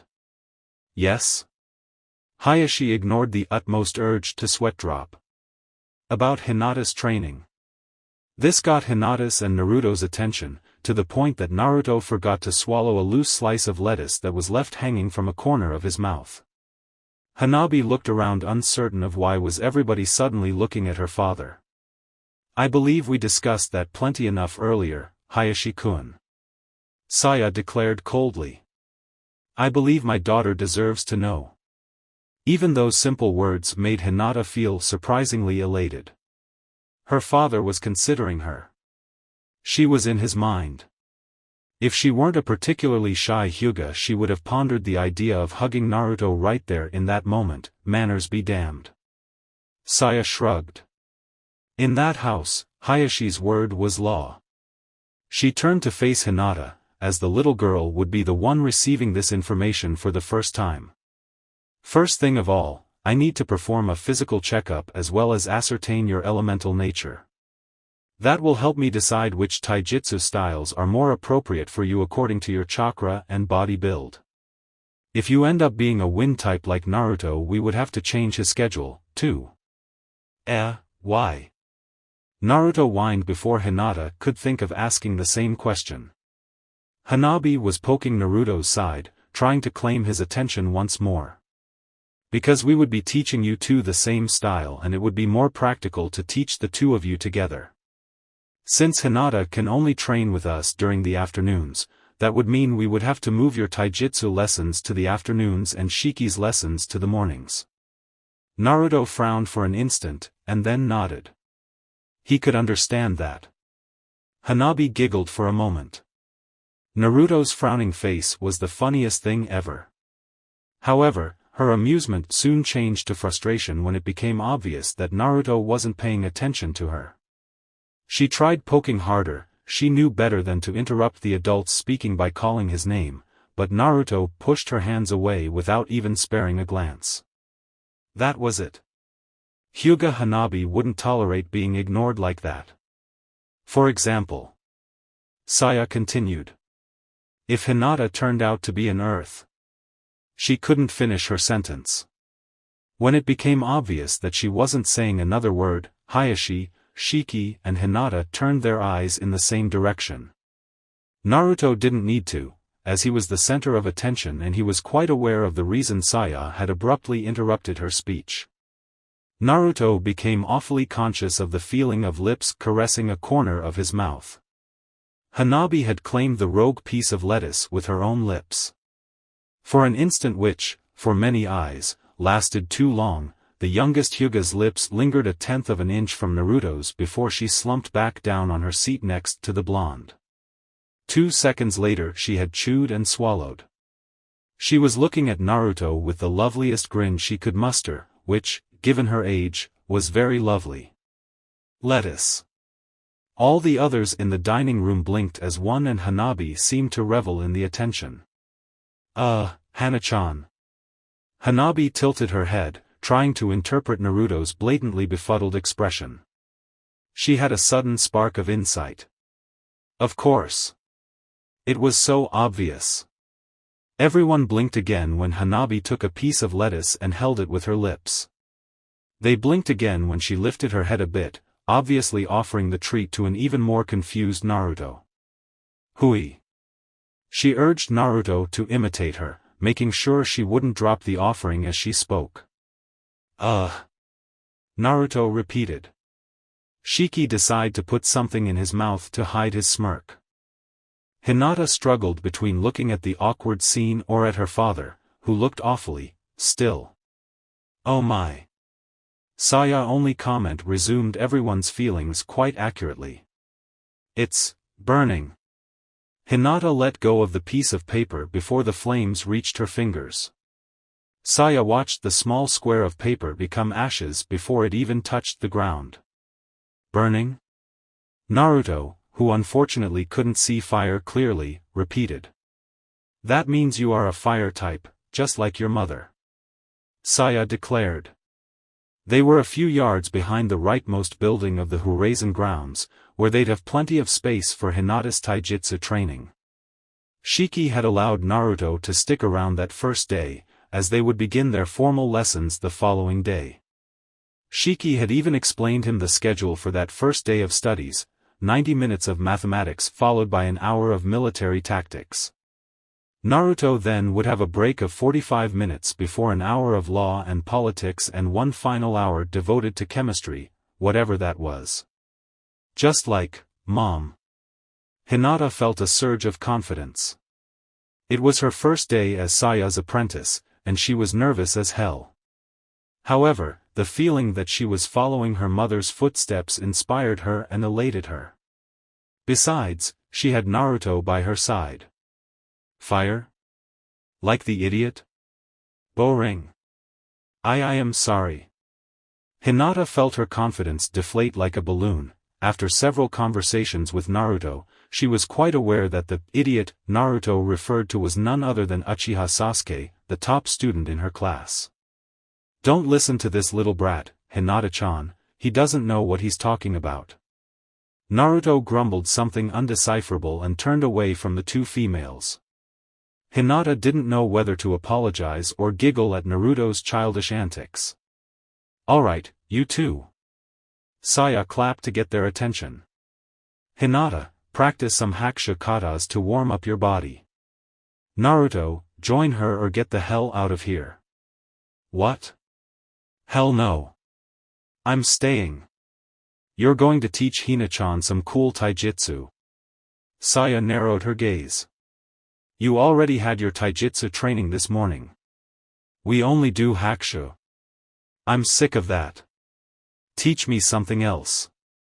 Naruto demanded with a whiny voice. Hinata was about to intervene with her famous Ano.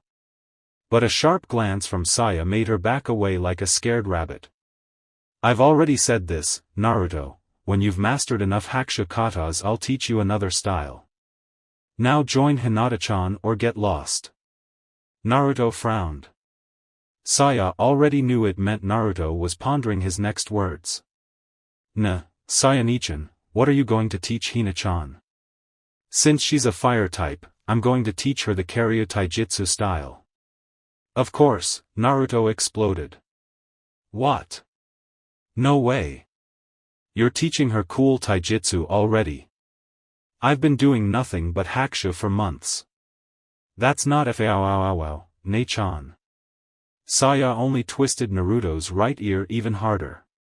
She shot another sharp look at Hinata, who had interrupted her warm-up when she heard Naruto's outburst. And Hinata-chan's been doing hakusha since the moment she learned how to stand up, boy. She has you beat by quite a lot of time, so don't come here complaining about fairness. The world's not fair, Naruto, I thought you understood that better than anyone. Those words hit Naruto hard. He hated to admit it, but he couldn't argue against his Ne-chan's words.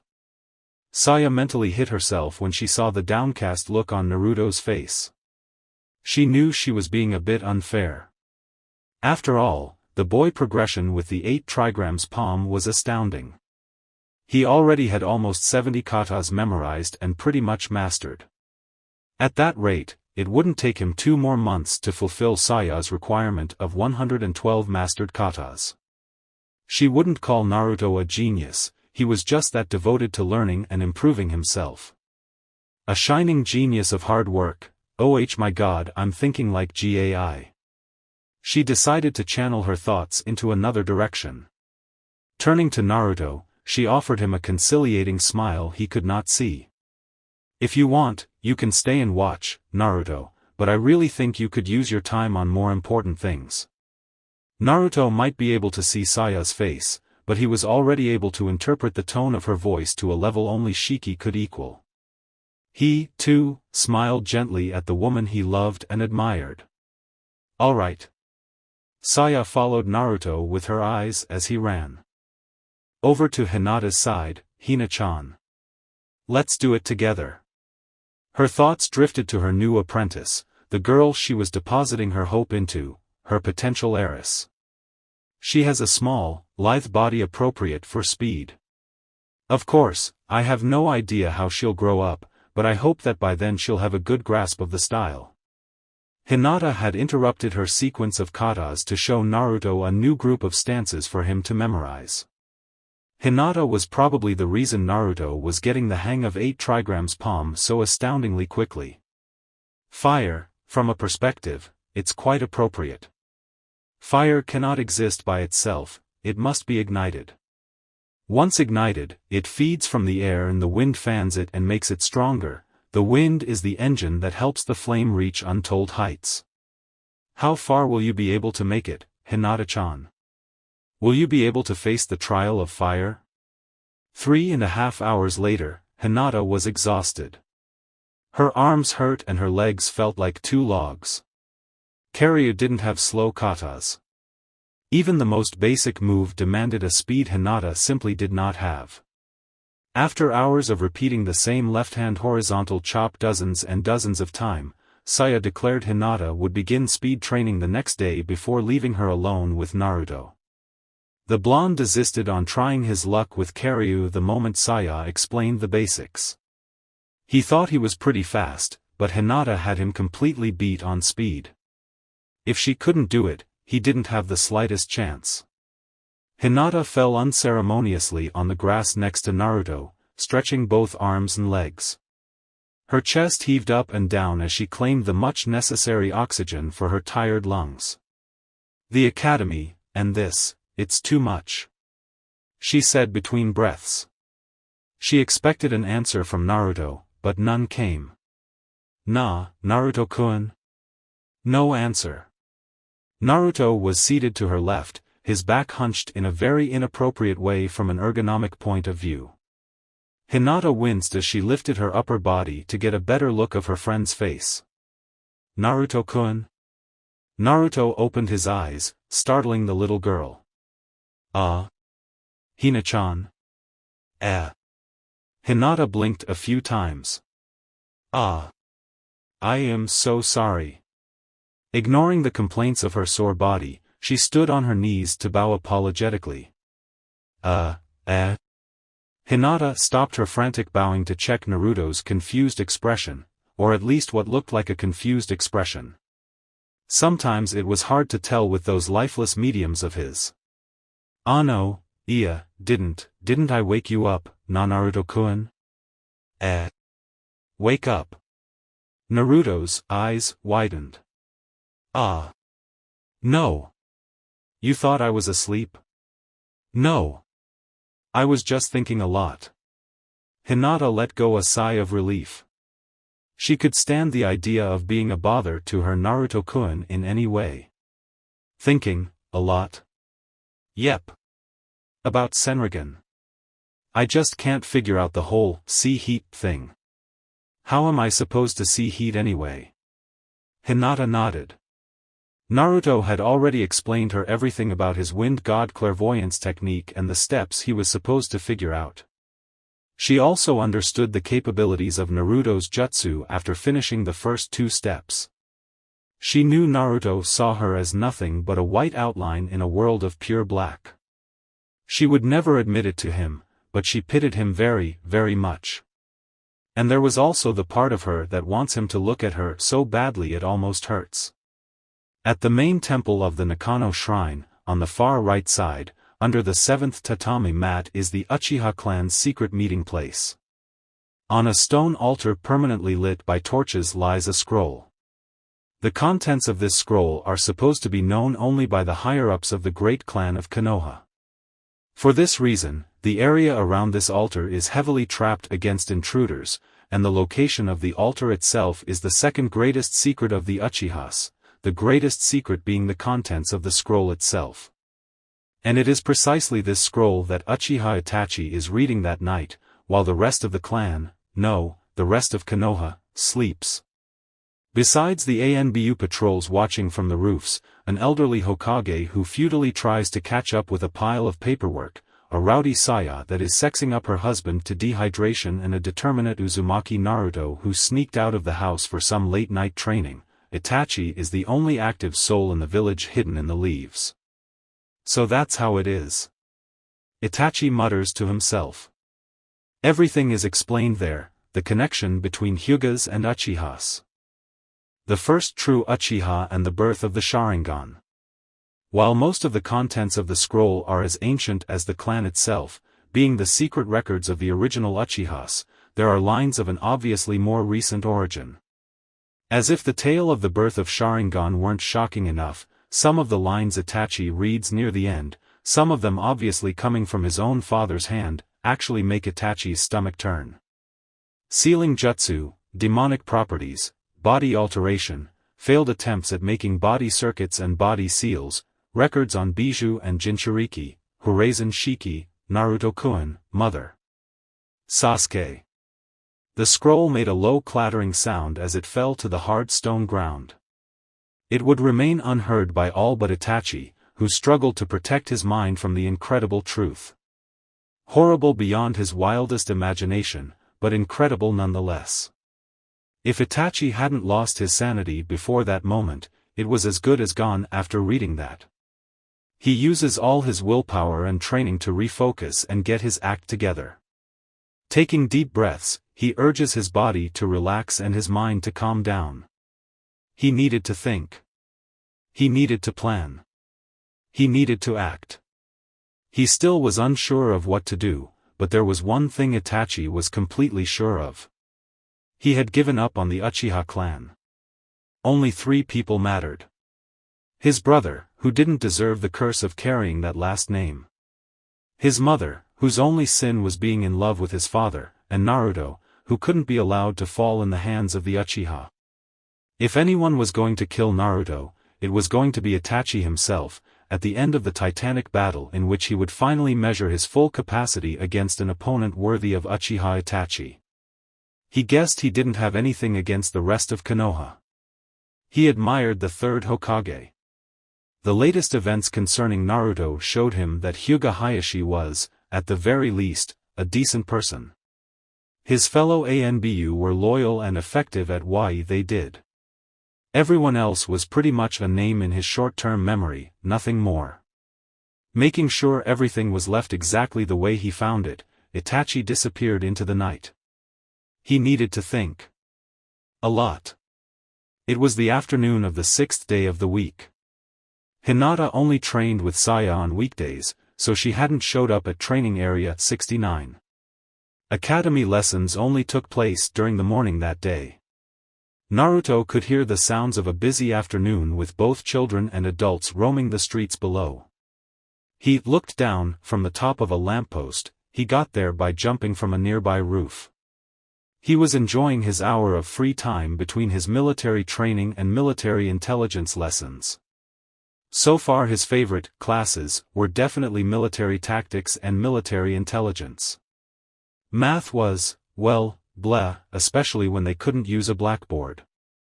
Physics was actually interesting the way Shiki explained it, staying as far away from numbers as conceivably possible. Naruto kind of liked it because it explained so many things Naruto had never understood but took for granted. Unfortunately, it was related to math, so bleh. The chemistry lecture was boring as hell, but the practical exercises were awesome, with all the bubbly thingies and the things that went boom and the smoke and the liquids that made holes on the walls and stuff. He hated economics and politics with a passion. He just couldn't get why he should even care about those things, but Shiki-sensei insisted they were important, so he and his shadow clones paid attention. Military strategy and logistics were not bad, they just involved a lot of thinking and they made Naruto's head hurt. It wasn't that Shiki was a bad or a boring teacher. Naruto actually thought he was beyond awesome for knowing so many cool things. However, it was pretty hard to make classes not only manageable but also interesting when your only student was pretty much blind. Shiki's lectures had to be pretty much a speech, and that always got boring after a while. He couldn't use a blackboard because Naruto couldn't read a thing. He failed more often than not at the chem lab because it was just too difficult for a blind person to get the measurements right. However, Shiki seemed to be even more patient than his wife. After that afternoon's military intelligence lesson, in which they used Naruto's last prank before losing his sight as an example, which was fun to boot, Shiki promised him that he would somehow make the classes more interesting. Naruto felt a tinge of pain after hearing that. Being blind sucks, Naruto declared to himself. However, this only made Naruto more determined to master Senrigan. Figuring out heat perception would take him a step closer to his goal. However, the question remained. How the hell was he supposed to see heat? Nara Shikamaru lazily walked up the stairs to his favorite cloud-watching spot. A few steps ahead, a far more excited Akimichi Chuji urged him to hurry up, even if the larger child knew very well that Shikamaru wouldn't comply. A few steps behind Shikamaru, Akimichi Chuza looked at the two children with his usual benevolent smile. Apparently, the mighty crimson-clad member of the famous Inoshikacho threesome didn't have anything better to do that Saturday afternoon other than join the two young friends in laziness, watching the sky and eating snacks. Shikamaru couldn't care less. Chuji's father seemed to enjoy silence and peace almost as much as his friend Shikato's firstborn. So, how do I do it? A voice coming from their special rooftop startled the trio. Shikamaru frowned. There couldn't be anyone else in their rooftop. It was their rooftop. Their haven. Their oasis. Their manse of peace and quiet. The thinner boy cursed his luck and muttered something about gods that hated him. He moved to catch up to Chuji and get a look at the intruder, followed by Chuji's father. A blond boy sat on their bench in a pose that suggested deep meditation. His clothes reminded Shikamaru of those worn by that loud Haruno girl from their class, only longer, and a lot more boy-like. He recognized the taijutsu, but he couldn't make anything of the strange lines both over and under the yin-yang symbol. Like everyone else before and after him, he wondered about the, this time, orange bandana that covered his eyes. Naruto had come to the conclusion that displaying his cool but freaky mediums all around Konoha was not a good idea. I guess the problems are two. The boy, who was obvious talking to himself, continued. The first is actually feeling the heat and knowing just how hot it is. The second is making Senrigan show me that, of course. I don't get it. He jumped off the bench at the same time he willed his chakra to expand the range of his Senrigan, which allowed to him to notice 3 human presences to his right. 2 children his age and an adult, even if one of the children was particularly large. The adult was just huge. Of course, he knew better than to make fun of their size. After all, he was blind. He wouldn't like it if they mocked him for his lack of sight. Chuza hadn't seen the blonde demon vessel in quite a long time, so he could only confirm the Hokage's statement in that moment, when he saw the bandana that covered Naruto's face. Chuza had always been wary of Uzumaki Naruto, secretly fearing the day the seal would give and the almighty beast would be released upon Konoha once more. Of course, he wasn't as callous as to wish the child's death, unless his actions strongly suggested the influence of the demon fox, but, if it were up to him, Naruto would be carefully secluded and monitored 24/7. He still didn't know if leaving Naruto under the Hurazen's care was a good thing or a bad thing. What really surprised him were Naruto's clothes. When he noticed the taijutsu on Naruto's cheongsam, for a moment he thought he was looking at the Hurazen family emblem. Naruto bowed politely just like Saya taught him. I'm sorry. Didn't see you there, that doesn't sound right. Oh. Naruto grinned. I couldn't notice you before. There. That works. Tee-hee. Shikamaru raised an eyebrow at the sight of the grinning boy scratching his head. Since the young Nara wasn't a hanging out kind of boy, he hadn't seen enough of Naruto to recognize him at first glance. In Chuji's case, it was actually the first time he met the young Jinchuriki. He's troublesome and I must get away as far as humanly possible, I can feel it. Naruto quickly entered evasive mode. His little experience in life taught him that he was better off staying away from unknown people. It had been a while since he had been ignored, mocked or insulted. He wanted to keep things that way. I'm probably bothering you, so I better go. Unfortunately for Shikamaru, Chuji's pure heart kicked in precisely in that moment. This place is big enough. You don't really have to leave. The big-boned boy hurried to the bench as fast as his massive body allowed him to. But the bench is ours, he added, grinning. Naruto couldn't see the boy's grinning face, but he could feel the mirth in his voice, and he returned the gesture as best as he could. Fair enough. Naruto bowed one more time when Chuza walked past him, and the large man was considerate enough to return the gesture. The 2 Akimikis and Shikamaru claimed the bench as they always did. Naruto sat on the floor 3 or so yards away from them. He wouldn't be able to stay much longer. Shiki didn't tolerate tardiness. I'm Chuji. Akimichi Chuji. The boy declared at the same time he offered his bag of chips to the lazy Nara, who had already leaned back to look at the gray cloudy sky of winter. He didn't like that sky. It made him feel anxious. Akimichi, oh. Awesome. You're the guys who can become all big and stuff. The three on the bench blinked. It was the first time either of them heard someone referring to the Akimichi family techniques in such a way. However, Chuji couldn't suppress a smile. He could recognize a compliment when he heard it, and it wasn't every day he was complimented for his body, even indirectly. Hee, yeah. Naruto's usual excitement had returned with a vengeance. So, can you do that stuff? Chuji actually blushed as he lowered his head a bit. No, I'm too young to learn the family techniques. Naruto winced behind his bandana. He knew he had screwed up. However, Chuza of all people came to his rescue. If Chuji shows me some good grades by the end of this term, he might prove he's ready to learn a family jutsu or two. Really? Chuji's grin as he looked up at his father could have powered every single electrical appliance in Konoha. It was even brighter than Naruto's. Shikamaru, who had chosen to stay out of the conversation for as long as possible, offered a little smirk at his best friend's back. Good for you, Chuji. Damn, that's nice. Naruto bit his tongue when he felt Chuza's gaze on him. He made a mental note to watch his language. Clans are so cool, with their secret jutsu and all that. Oh, I'm Naruto. Uzumaki Naruto. Chuza noticed Naruto hadn't taken the Horizon name. Curiously, Naruto was thinking something within that wavelength. He lived at the Horizon residence. He wore Horizon clothes. He was been taken care of by the Horizon couple.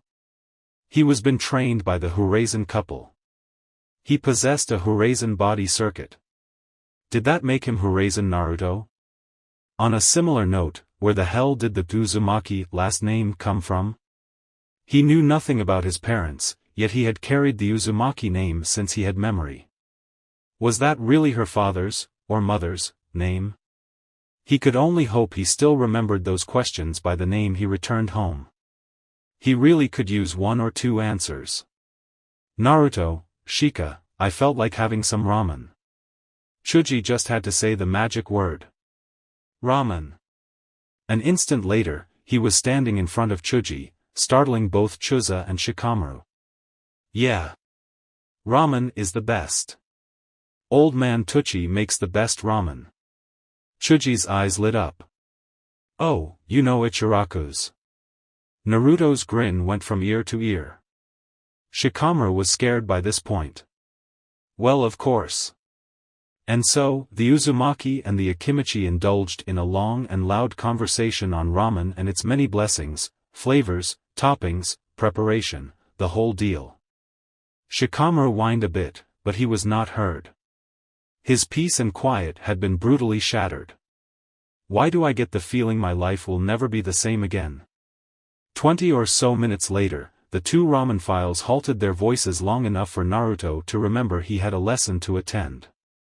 Oh crap. He bowed apologetically to Chuza for the slip of the tongue. I'm late. Shiki-sensei's gonna kill me. Gotta go, bye. With those words, Naruto disappeared with a speed that astounded the other three, jumping to the stairs and dashing down.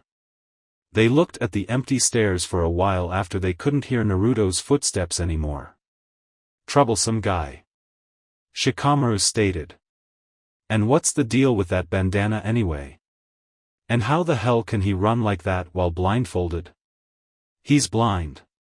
Chuza explained. Chuji jerked his head to look at his father, the last potato chip left forgotten in his right hand. Shikamaru even sat up with a visibly dumbfounded look. Then how in Kami's name can he move like that? Chuza looked in the direction Naruto had departed one last time. I wish I knew. Naruto thought it was funny in a way. Hinata trained with Saya during weekday afternoons and stayed at home to study hard and make up for not attending private lessons instead of Saya's training. Sasuke trained by himself, or with Itachi when the genius Uchiha actually offered a hand, on weekday afternoons and only showed up to train/fool around with Naruto on the weekends. Therefore, Hinata and Sasuke never met in the Horizon grounds. While Hinata knew of Naruto's friendship with the young Uchiha, Sasuke didn't know about Hinata. The reason? Both Saya and Hinata insisted on the young Hyuga's training to remain a secret. Saya's reasons were simple. She didn't want to deal with the possible reactions ignited by Saya having chosen a potential heiress. She knew there were people who would kill for a chance to be trained by her. Himiko actually had to deal with an envious challenger or two. She didn't want people after poor little Hinata. Besides, there was still the chance Hinata wouldn't cut it. Hinata's reasons were, in fact, of a more political nature. Shiki's introduction to the art of deception really touched a string in her. The enemy was identified, the Council of Elders. The plan was simple: keep the pretense of the shy, dark, insecure and outright useless little girl. When they lowered their guard enough, wham! Of course, Hinata hoped that by then she would actually have the confidence and determination to do the wham thing, whatever that meant. However, to accomplish whatever Hinata wanted to accomplish, not even she knows for sure, she knows that, to deceive her enemies, she has to deceive her friends first. Therefore, Hinata would keep the pretense in front of the general public, the academy included. Only Hayashi, Naruto, Shiki and Saya, and Hanabi, but she's too young to care, would be into the secret of Hinata's, hopefully, growth. It was impossible to keep her training a secret from the elders, but they didn't really had to know she was, once again, hopefully, actually improving. It was exactly a week after Naruto met Akimichi Chuji. He had already noticed he never got the names of the other two.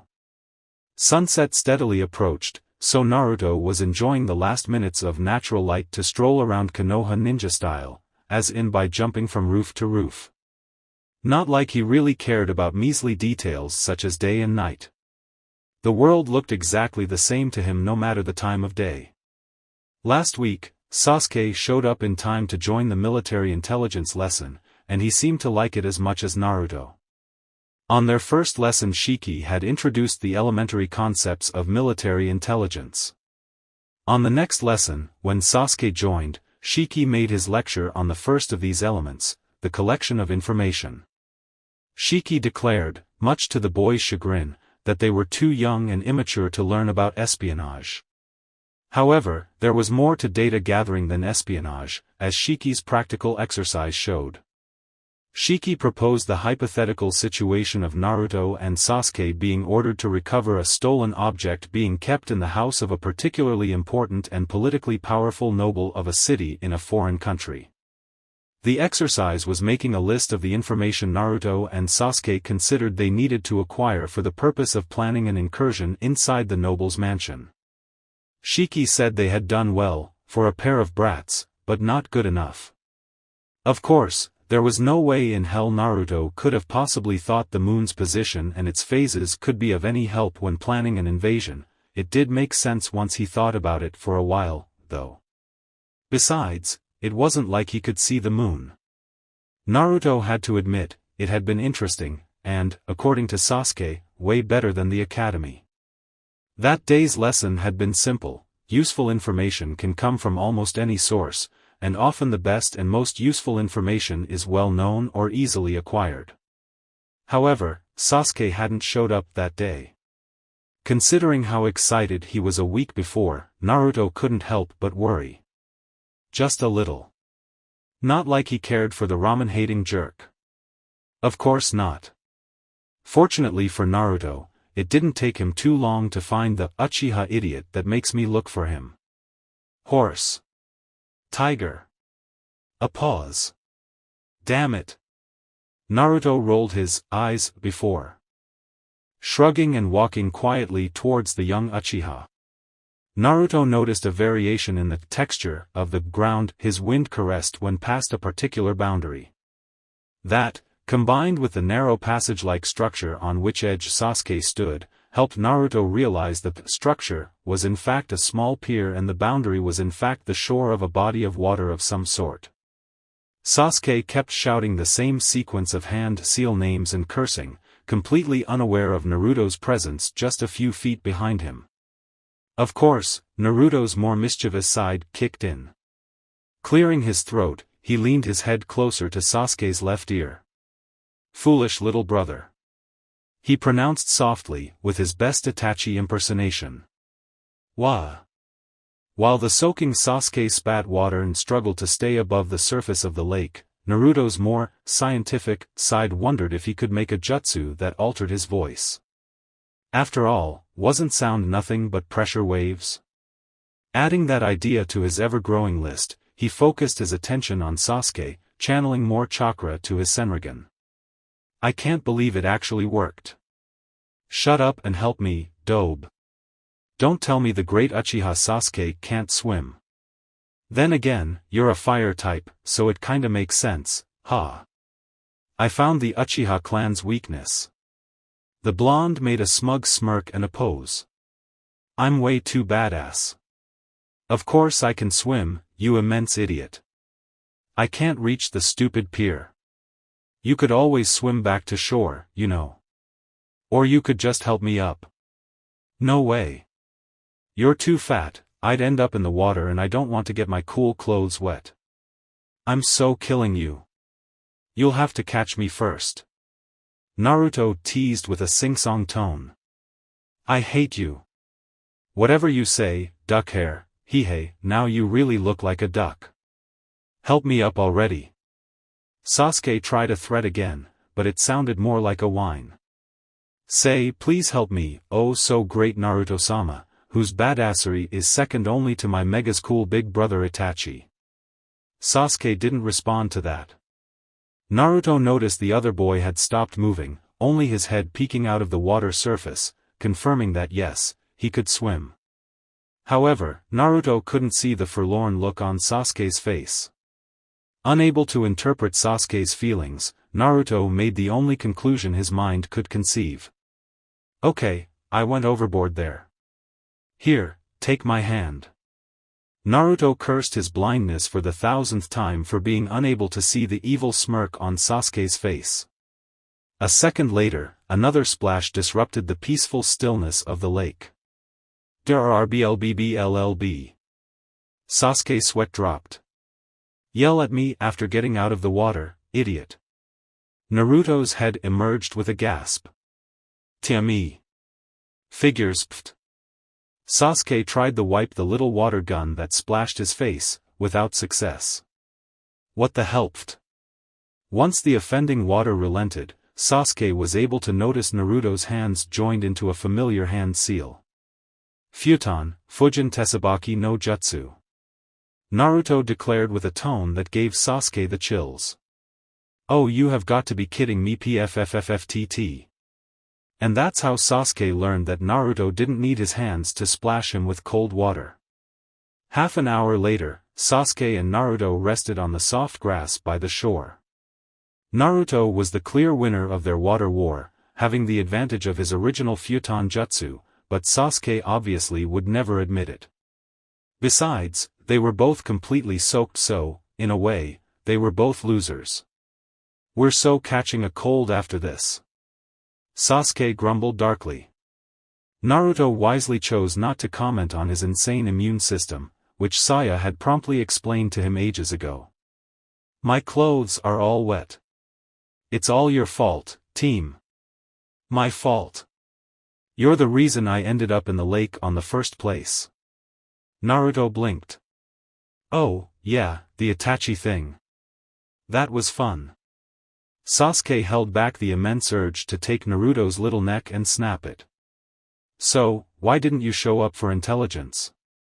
Sasuke's eyes widened for an instant, and then he lowered his face. "I forgot."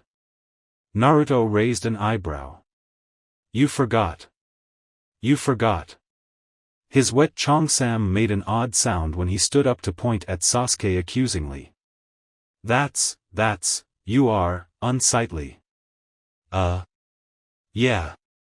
You are unsightly. Do you even know what that means? Do you? Sasuke groaned. I don't, so I seriously doubt you do. Naruto shrugged and slumped down, sitting in front of Sasuke. Yeah, I don't. I just heard Sayanichan say it once and it kinda stuck. Why didn't you ask her what it means? Nah, too much of a hassle. She was kinda angry, you know. Some wild animals made a mess with her flowers. Ah. Sasuke nodded sagely. The few times he had visited Naruto at his house taught him not to mess with Saya. For some unfathomable reason, the woman sent alarms to his most primal instincts. It was a familiar feeling, but he just couldn't make the connection.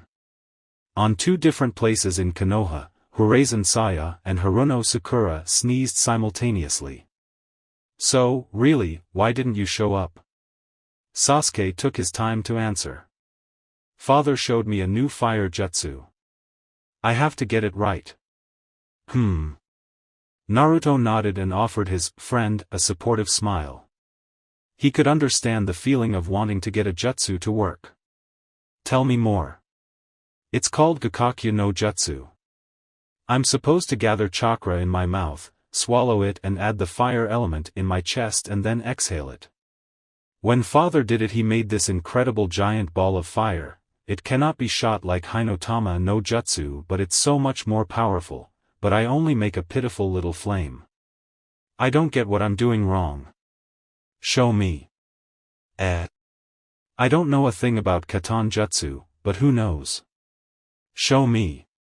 And this time try not to shout the hand seals. It doesn't really help, especially if you plan to spit fire out of your mouth. Sasuke stared at the, this time, black bandana that covered Naruto's eye sockets. Even after a while of hanging out together, Sasuke, unlike Hinata, had yet to see Naruto's mediums. The fact the bandana didn't fall off during their little aquatic war was just luck on Naruto's side. Sure, why not? Sasuke decided to indulge the blonde, even if it was pointless to show something to a blind person. Then again, Sasuke finally noticed, Naruto didn't seem to have much trouble moving around most of the time. Standing up and moving past Naruto and closer to the water, Sasuke assumed a stance and closed his eyes to get a feel of his depleted chakra reserves. Taking a deep breath, he tried again. After several seconds of absolute silence, Naruto opened his mouth. So? Same as always, tiny fireball. And then, something clicked within Naruto. That's it. Sasuke unconsciously flinched when Naruto suddenly stood up. The incredibly wide grin on the blonde's face was, in lack of a better word, scary. That's it. Sasuke, you're a genius. Sasuke raised an eyebrow. Well, that's old news, Dobe, but I wish I knew why you're so willing to admit it all of a sudden. Oh, shut up. Really, man, if you were anyone else in the world, I'd hug you right now. Lucky me. Gotta go, team. See ya. Sasuke watched Naruto hop his way out of the grass and back to the road. So much for your help, Dobe. He muttered. Oi, TME. Dobe. Sasuke barked back. You're holding back. You're probably afraid to burn yourself. Try using more chakra. See ya. Sasuke blinked a few times as he watched Naruto's rapidly departing form. Holding back? And just how the hell does he know that? The answer would be a combination of his posture, the way his hastened breathing disrupted the flow of air around him, and the slight vibration of his increasing heartbeat transmitted via his muscles and skin to the air in front of his chest. Naruto had focused all of his chakra on Sasuke and the air surrounding him, to the point that Senrigan didn't show him anything else. With such insane focus, Naruto was able to perceive even such minute details. Basically, he could sense Sasuke's fear and uncertainty. It was one of those little quirks of Senrigan that made Naruto want to shout, "In your sorry thieving faces, Uchiha bastards." Sasuke sighed and decided to go home. In any case, he didn't have enough chakra to try Naruto's suggestion the next morning. He would try, and he would succeed. Naruto barged into the Horizon house a while later like a roadrunner on crack. His head frantically looked for Shiki, even if he didn't really need to move his head to focus his vision. He easily found his sensei, who was looking back at him with a puzzled expression Naruto couldn't see, cup of hot chocolate in hand. "Welcome home, Naruto." Saya greeted the boy with an icy tone and a raised eyebrow. She obviously didn't approve of Naruto's entrance. However, Naruto was too excited to care. He would regret that later. It was obvious. Indeed. Just like when Sasuke used Hinata no jutsu on him, Naruto's Senrigan didn't show him the flame. He tried to remember Shiki's words on the definition of fire in chemistry class. Fire is energy released as light and heat, he called it, what was it, oxidation. Senrigan can see things because it feels the obstacles in the flow of air. Fire is not a material thing, it doesn't obstruct the air. That's why I can't see it. But I can actually see sound, because sound is a wave that travels through the air, so I can make the proper visualization with Senrigan. If I want to see heat. Sensei. Tell me everything you know about heat. Shiki blinked, then sighed, then smiled. If Naruto had been able to see Shiki, he would have noticed that his sensei's smile was rather sad. Took you long enough, boy. Yet another week later, back on the rooftop where he met Chuji, Naruto meditated on the week's lessons.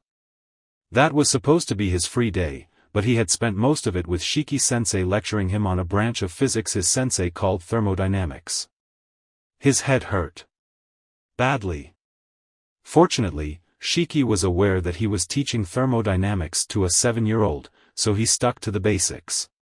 Besides, it wasn't like Senrigan required any knowledge of formulas and mathematic calculations. In the end, Naruto understood what he needed to understand. There was a difference between heat, temperature and thermal energy. Heat isn't something you have, because heat is energy in motion, energy being transferred from a hotter body to a colder one. This transference occurs because of a difference in temperature. Just like sound is caused by the motion of air particles in an orderly way, temperature is caused by random motions of particles. He could detect these motions, with enough chakra, but this would only allow him to detect the air's temperature. The problem was detecting the temperature of other things. Thermal energy is the internal energy present in a body in a state of thermodynamic equilibrium by virtue of its temperature. It had taken him pretty much the whole morning to get this. This energy is radiated by means of thermal radiation, which is electromagnetic radiation emitted from the surface of an object due to its temperature. Shiki had interrupted his ordinary physics schedule to devote that week to explaining the electromagnetic spectrum to young Naruto, who was amazed by the idea of there being things beyond what the human eye can see. However, the technical details didn't matter as much. The point was that, to develop thermal radiation perception, he needed to learn lightning element manipulation. Not fire, as one might be led to thinking, considering that this whole thing is about heat. With control over electricity, he could expand Senrigan to perceive electromagnetic radiation, which would allow him to see the full spectrum, including both infrared and visible light. Needless to say, Naruto was depressed. He wasn't going to learn lightning manipulation anytime soon, after all. Even Shiki agreed that his control over wind was astounding, even greater than his control over raw non-elemental chakra, as crazy as it sounds. However, developing a second element is a wholly different ordeal. Not even Kage Bunshin training could help much in this situation. Damn it. His body rested on the floor, but it was not relaxed in the slightest. His arms and legs were tense. He gritted his teeth and clenched his fists until his nails drew blood out of the palms. It was the most painful aspect of his blindness. Being unable to cry, Naruto had no way to release that pent-up frustration, sadness and anger. Sure, He could start punching walls or something like that, but it just wasn't the same. That wasn't release, it was just cloaking the emotional pain with physical pain. Damn it all. He ignored the stinging pain of his right fist after it slammed the concrete floor. He ignored the masked looks of the ANBU who showed up in response to his little outburst. He ignored the first droplets of water that hit him like diminutive mosquitoes. He even ignored them when the drizzle became a downpour. The part of his mind that remained collected and aware of his surroundings noticed that the rain and the noise it caused completely ruined his wind-based perception via Senrigan, like white noise on a TV screen or interference in a radio. He had discovered a weakness of Senrigan. Too bad he was too angry, sad and frustrated to care. It was just not fair. Everything was going great. He was making progress with Hakusho, and he knew he would reach the goal line of 112 katas very soon. He was enjoying Shiki's classes, well, most of them, and he was learning all sorts of cool, and not so cool, things. He had a sensei and a Neichan that cared for him and taught him things. He had Kage Bunshin and Fujin Tesabaki. He had Hina-chan and the bastard. He had Mr. H and Itachi, even if he rarely saw the former and the latter was acting kinda quiet, as in, quieter than usual, lately. A voice in the back of his mind reminded him of Ten-chan and Hana-chan, too, as well as Shiki-sensei's two-tailed talking cats. Everything was great. Everything was too great. He had been happier in the months after losing his eyes than in his entire life before his 7th birthday. It's not fair, he muttered. His nails cracked and fractured as he clawed at the concrete under him. Too tired to do anything, he just let go, in a way painfully reminiscent of how he had been just about to let go that rainy night before Hayashi and Hinata found him. He didn't want to feel anything anymore. He hoped the rain could wash him away, to a world where the entire universe didn't conspire against him. Like that, while his powerful natural defenses kicked in to protect him from the harsh weather, he drifted off to sleep. Floating. He was floating in the darkness. Were his eyes opened? Were they closed? Did it make any difference anyway? There was nothing but the dark. And the wet. Darkness all over. Wetness under him. He was floating on some sort of slow stream, gently guided to Kami knows where. There was also the dripping sound. Drip. Drip. Drip. A tiny leak that released a single droplet every second or so.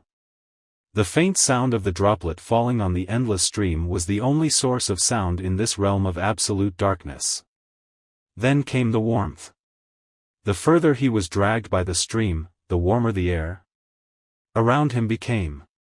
The stream itself suffered the same effect, but the warm waters weren't uncomfortable.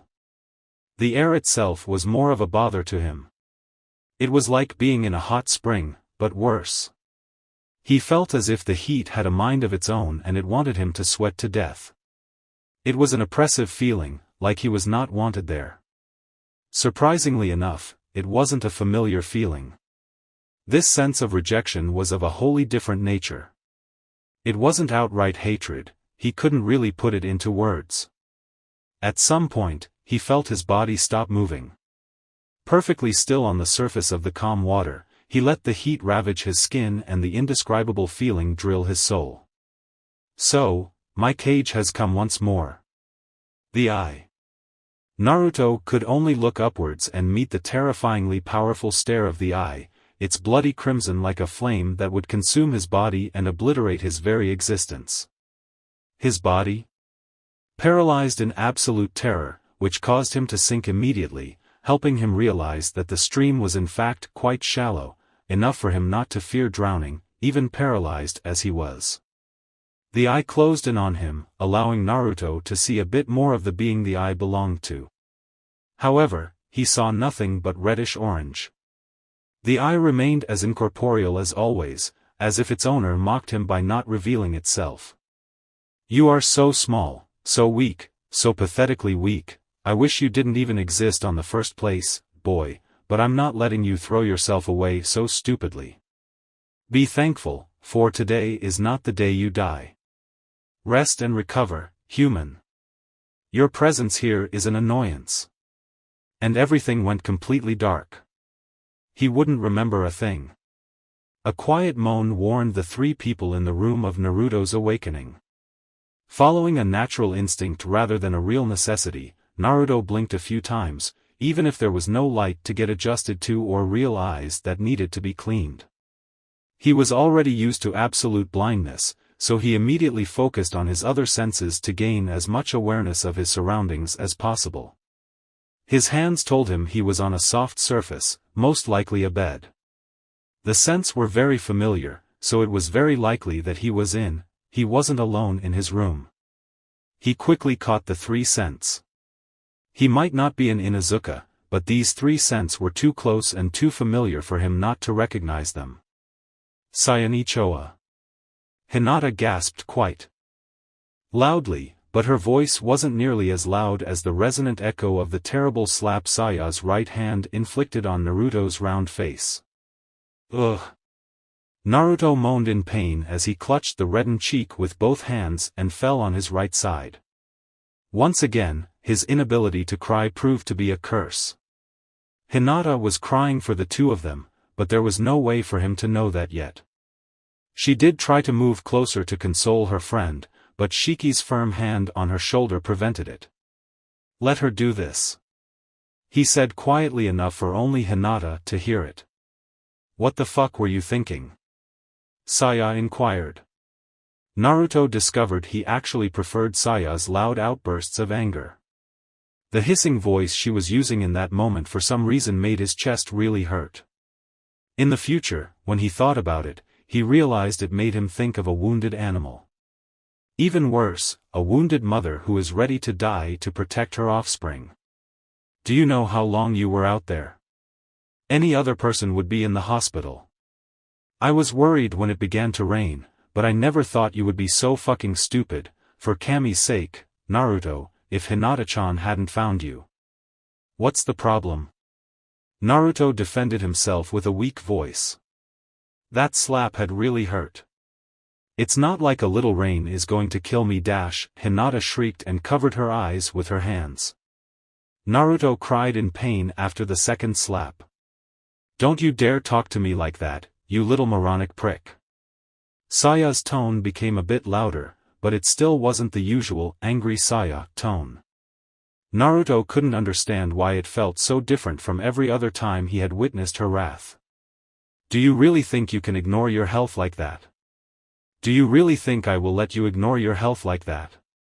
Naruto wasn't really thinking his words. It was his disappointment, tiredness, frustration and pain speaking in his stead. That's the only reason he said what he said. Why do you even care? You're not my mother. Hinata shrieked even louder this time. Shiki winced, fearing that Saya had finally broken the kid's neck. The third slap had been especially potent. A long, uncomfortable silence followed. Hinata shivered, unsure of what to do or of why she was still there on the first place. After another exhausting day of boring and droning lessons, she had wanted to see her son. She knew that the mere visage of Naruto's face would invigorate her and make her forget about the tiredness. She didn't find him at the Horizon house, but she decided to wait. As they shared a cup of tea and some pastries, Saya mentioned Naruto's discoveries regarding Senrigan and reason he wouldn't be able to develop it any further for a very long time. She told Hinata that Naruto had left the house in a daze, devastated and disillusioned, and she shared her worries for his sake. She had asked Hinata to do her part as Naruto's friend and console him in a way they, his teachers, could not do. Saya's words and the first raindrops sprung Hinata to action. Of course, when she found Naruto 2 hours later, all thoughts of offering him comfort, support and the presence of a friend who would listen disappeared like leaves washed away by the torrential downpour. Naruto was in too much pain and too afraid to dare look up at Saya. Saya?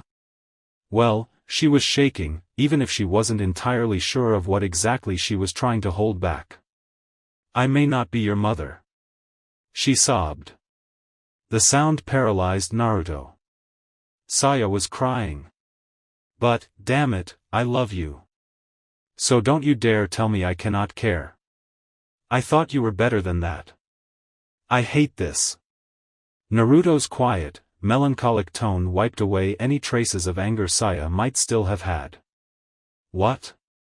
I want to cry, but I can't, and it hurts, here. Naruto clutched his wet chongsam over his heart.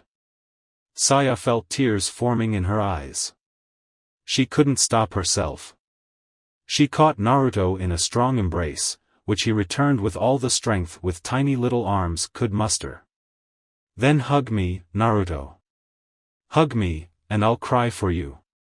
She turned her to look at Hinata, making a gesture that asked her to move closer. The young Hyuga felt Shiki's hand releasing her shoulder, and the floodgates were opened. Naruto-kun. Naruto actually winced a bit when Hinata's body rammed him and embraced him. Naruto-kun, why did you do that? I was so scared. She couldn't say more. She rested her head on Naruto's left shoulder and cried. At the same time Naruto rested his on Saya's chest.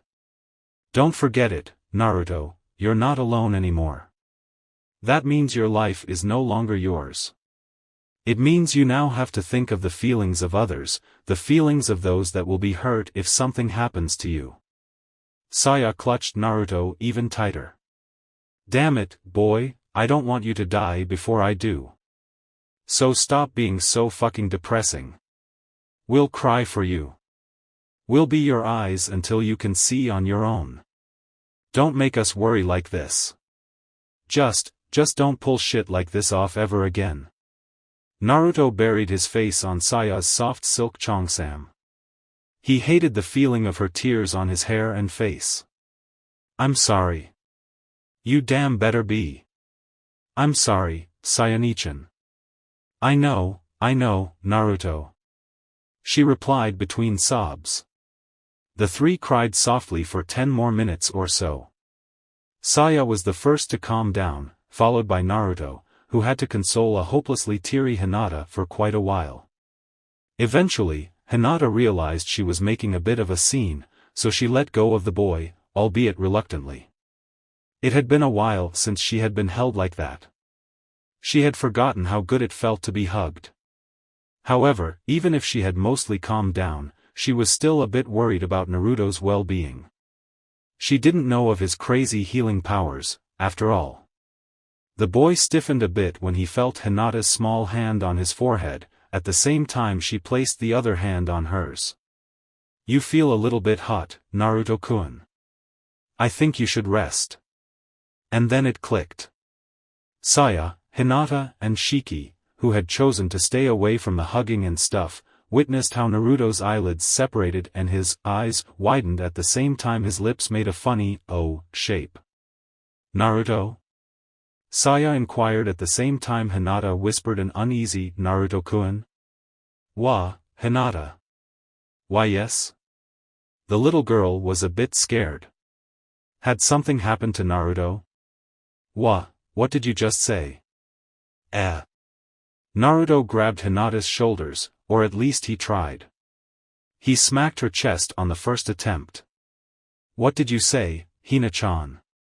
Naruto repeated in a rather demanding voice that scared the wits out of the poor, still, shy girl.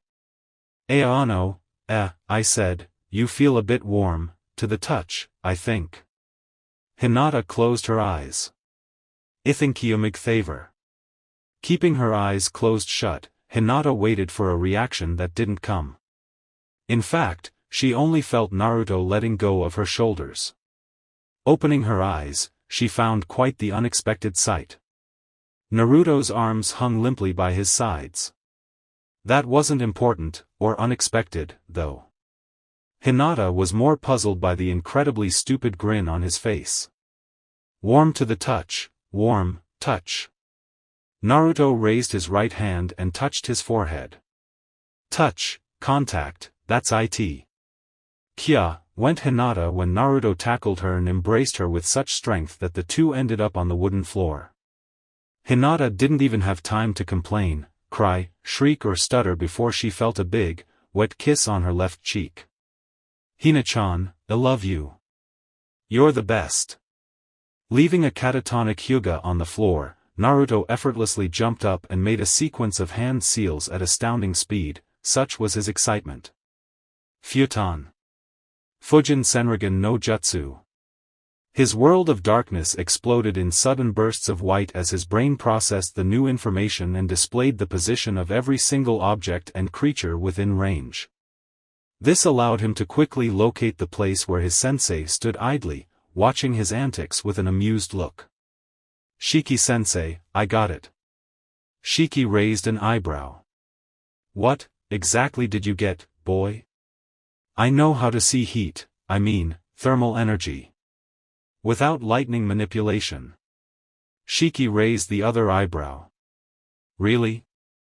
"Yeah. Come on, I need your help." 10 seconds later, there were only females in the room. Shiki and Naruto would lock themselves in the study room for quite some time. Saya watched the closed door for a while before sighing, smiling and turning to look at Hinata, who hadn't moved an inch. Yep, definitely Himiko's daughter. Only her offspring could possibly get that red on the face. There was no response from the Hyuga heiress. "Are you unconscious? I'd check your pupils, but, well, you know. I take it it's the first time you're showered with such affection, huh?" She smirked. "Get used to it. Naruto is quite effusive with his emotions most of the time." Hinata's outwards response was a bunch of incoherent babble. Inner Hinata had a slightly more complete response. "Get used to it? Sure, I can do that. No problem. Heat transfer occurs in one of three ways: conduction, convection, and radiation. The most efficient and complete method of perceiving thermal energy would be by detecting and interpreting the energy every single object radiates. However, it had already been stated that Naruto would require a very good grasp of lightning nature chakra manipulation to do this. Conduction is, basically, the transfer of thermal energy from a region of higher temperature to a region of lower temperature through direct contact, which is what happened when Hinata touched Naruto's warmer forehead. Hinata mistook this for a mild fever, but Saya had already discovered that Naruto's natural temperature is slightly above the ordinary. Convection is the transfer of thermal energy by fluid circulation. Convection was Naruto's answer. When a heat source, like, let's say, every single object with temperature above absolute zero, is within a fluid, like, let's say, the air, the object transfers heat to the fluid. When a fluid receives heat, it becomes less dense and rises. The surrounding, cooler fluid then moves to replace it. This cooler fluid is then heated and the process repeats indefinitely, forming a convection fluid current. Naruto already could detect air currents with Senrigan. Therefore, he already had something to work with. By analyzing the characteristics of the air current, he could infer the temperature of the object that provoked its creation. This was Naruto's new challenge, figuring out how to obtain the estimate of a temperature based from the information Senrigan acquires from the convection currents. Unfortunately, the rate of convection between an object and the surrounding air depends on many variables other than the temperature itself, like the object's geometry and whether it's moving or not, and at which velocity. Since Naruto couldn't make his jutsu perform advanced mathematics and engineering calculations automatically, he had only one other choice: plain, simple empiric data acquisition. Basically, Naruto needed to measure the temperature of an object, with a thermometer, of course, and then use Senrigan to see the type of convection current the object created. In this way, his brain created a database of sorts which associated specific air currents with specific temperatures and objects. Obviously, this was a never-ending process, since there are infinite possible values of temperature and an immense amount of possible heat sources. However, it was better than nothing. If anything, it taught Naruto patience and discipline. Just like Saya's piano lessons. The day after the incident that led to Naruto's new agenda was a Monday. While he would have liked to get started on his new little project as soon as possible, he had a little problem: he needed someone who would make the temperature measurements for him. After all, if he could use a thermometer, he wouldn't have the need to go through that whole hassle. He guessed either Saya or Hinata would help him, but the former was busy training the latter. In addition, Shiki had some business to do at a town called Port City, or something like that, so there would be no lessons for at least 2 days. Therefore, Naruto was roaming the streets of Konoha once again. He had little trouble navigating through the hidden village, much to his pleasure. It was good that Konoha had so many landmarks that were easy to distinguish just by their shape. Naruto knew classes at the academy were over for the day, so he was roof-jumping his way to the Uchiha district in hopes of meeting the idiot. Curiously enough, Naruto found him on the way there, in a particularly busy shopping street. How did he recognize Sasuke with his incomplete Senrigan? Simple enough. That duck-butt head is unmistakable. From his position above, Naruto studied the scenery before planning an approach. After all, greeting Sasuke without a little joke was just so not Naruto, right? Naruto-kun. Wawa. How the hell did he do that? Those were Naruto's thoughts as Itachi grabbed him by his neck and pulled him down with him to where Sasuke was, hiding. Certainly, from his stance and position Naruto could infer that Sasuke was hiding behind the corner of a back alley and studied the large crowded street beyond as if looking for something. So, what are we playing? Both Uchihas shushed Naruto. Okay. The blind blonde mumbled, with a pout for added cuteness effect. Itachi pushed Naruto down, making him crouch behind Sasuke at the same time Itachi did the same thing behind him. We're in the middle of a pursuit. Itachi explained, at the same time he offered some Paki, green tea, to Naruto. Naruto's eyes widened a bit. A pursuit? Who are you after? Naruto gladly took a stick and munched on it. Hey, not bad. Itachi allowed himself to smile a little bit. As a matter of fact, we happen to be the ones pursued, Naruto-kun. How come? Wild beasts. Sasuke muttered, and Naruto detected obvious traces of nervousness and fear in his tone. Wild beasts? In Konoha? Are you guys serious? Very serious. Itachi insisted, his Sharingan swirling wildly. Their senses are heightened beyond normal standards and they possess an uncanny ability to track their prey. Once they find a target, they relentlessly pursue until they have it under their claws and will never let go. They have boundless stamina and voracious hunger. Their voice can drive away other creatures and make sure nothing stands in between them and their prey. They are fearsome, Naruto-kun. Perfect predators. Naruto gulped. Anything that elicited such a reaction from Uchiha Itachi had to be fearsome indeed. And they are here, in Konoha? Naruto asked. He didn't even notice he was whispering, too. And they are after you guys? They're close, I can feel them. Sasuke whimpered. Itachi nodded in response to Naruto's inquiry. Yes, Naruto-kun. You are very fortunate to not have caught their interest. I suggest you leave before you get caught in all this. Hell no. Naruto shook his head eagerly. We're friends. Friends stick together. I'm with you, guys. But, shouldn't we get help? I mean, call the ANBU or something.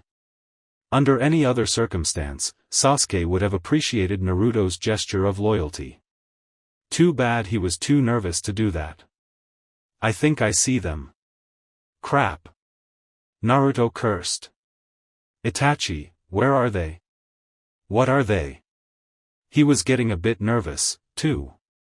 His heart was beating wildly. Itachi rested a hand on Naruto's shoulder and moved closer to the edge of the wall to take a look.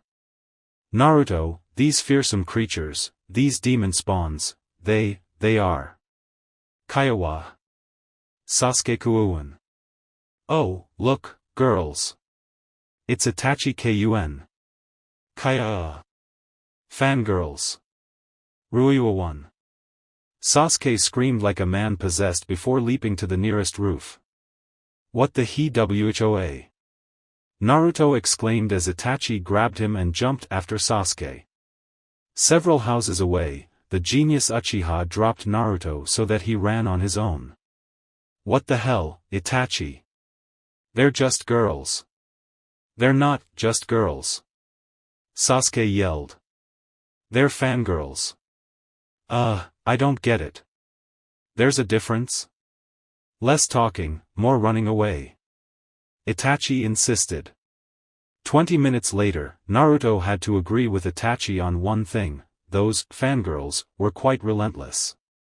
He still didn't get why they were chasing the Uchiha siblings, but whatever. It was kinda fun. Ni-san. Shouldn't we try henge or something? Can you do it? I think. Itachi rolled his eyes. Sasuke looked down sheepishly, but a far cry of Sasuke Kuin, you're so good, made him shiver and focus on channeling all his energy to his legs. What's henge? Naruto asked. He was sure Shiki had mentioned it at some point in time. He just didn't remember.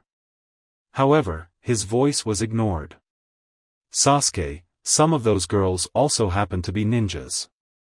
It wouldn't work. Curses.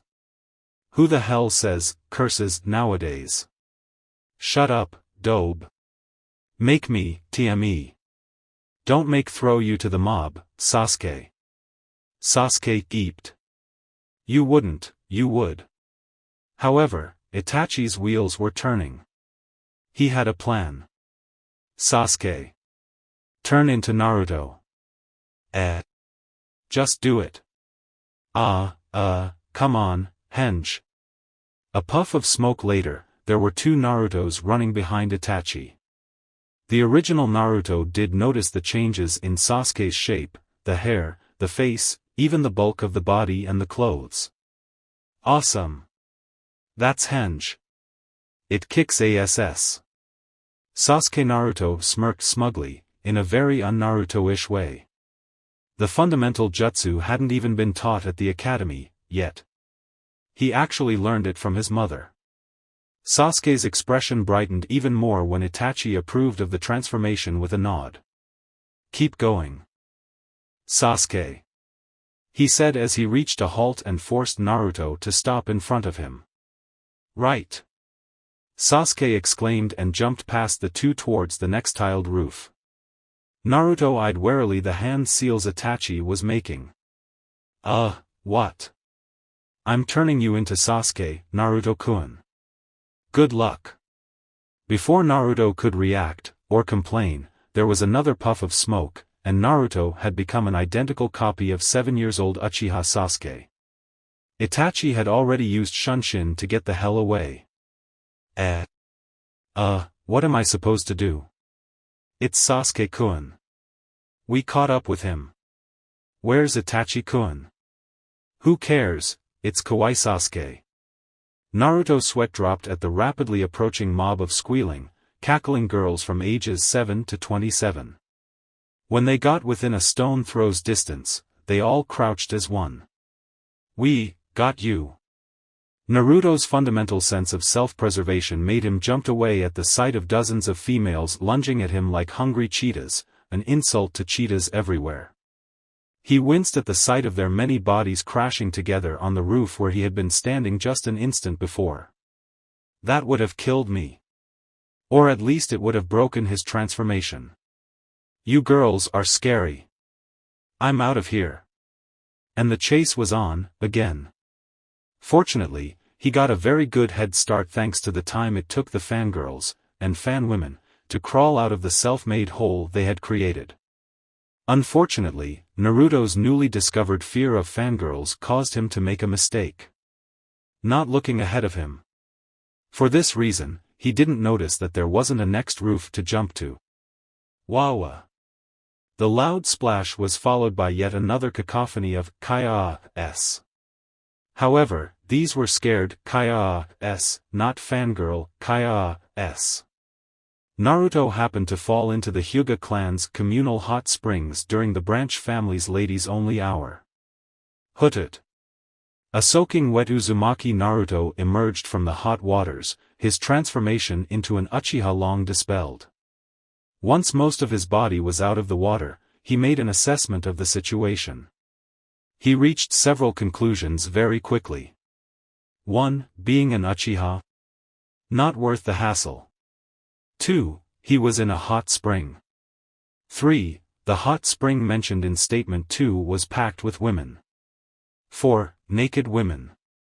5. According to his very own Uzumaki scroll on all things female, most women did not enjoy being seen in the nude. Saya was the only known exception. He'd eventually add Enko to that list. Not that she enjoyed being watched, she just didn't give a damn. 6. And last, he was screwed.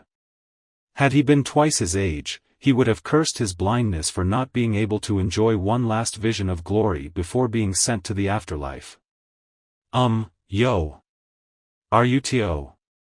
3 full seconds later, he was been tackled by one very naked Hyuga Hanabi, who had, until then, been undergoing a very boring first experience in a hot spring. Sure, the water was warm and fun, but there was nothing else to do. In other words, Naruto was her salvation.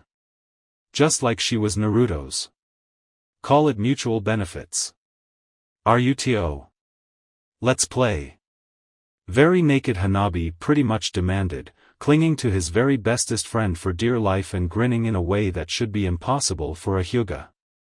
The other very naked women had already forgotten about Naruto's unusual entrance, as they were grinning and whispering amongst themselves. "Aw, aren't they cute like that? And it seems he's in good terms with Hayashi-sama." Not Hayashi-sama. It's Mr. H. Round of laughter. Seriously, Hanabi-chan's so cute when she's all smiles like that. She really likes the boy. Well, he's actually very polite and nice when you talk to him. Really? Yeah. It's a shame he is, you know. Yeah. And so on. Naruto was quite unsure of what to do, especially when very naked Hanabi was making obvious attempts at ripping his clothes off. Clothes off. In hot springs, clothes get off. 2 tall and very naked Hyuga females in their mid-20s approached the pair of infants. "You heard Hanabi-sama, Naruto-kun. If you are staying to play, you have to obey the rules." A minute later, Naruto was only in his briefs. One very naked pubescent Hyuga with shoulder-length black hair voiced the thoughts of most of the present. "Oh my. Where did you get those muscles, boy? Ruto. Play. Well." He scratched the back of his head. For some reason, he felt uncomfortable answering this question. "I do physical and taijutsu training with Sayanichan every morning. Sayanichan says I have lots of stamina, so she works me pretty hard, hee. Cue undecipherable whispering. Stamina, huh? An older, early 20s, very naked Hyuga with waist-length ebony hair shot him a look that earned her more than a few elbows on her sides. What? Another very naked teenage Hyuga with slightly curly chestnut-brown short hair approached the one who had made the original comment. "How do you think he'll look like when he grows up?" Cue giggles and even more whispering. Naruto, for some reason, felt like a mouse in a snake pit. "Rututu."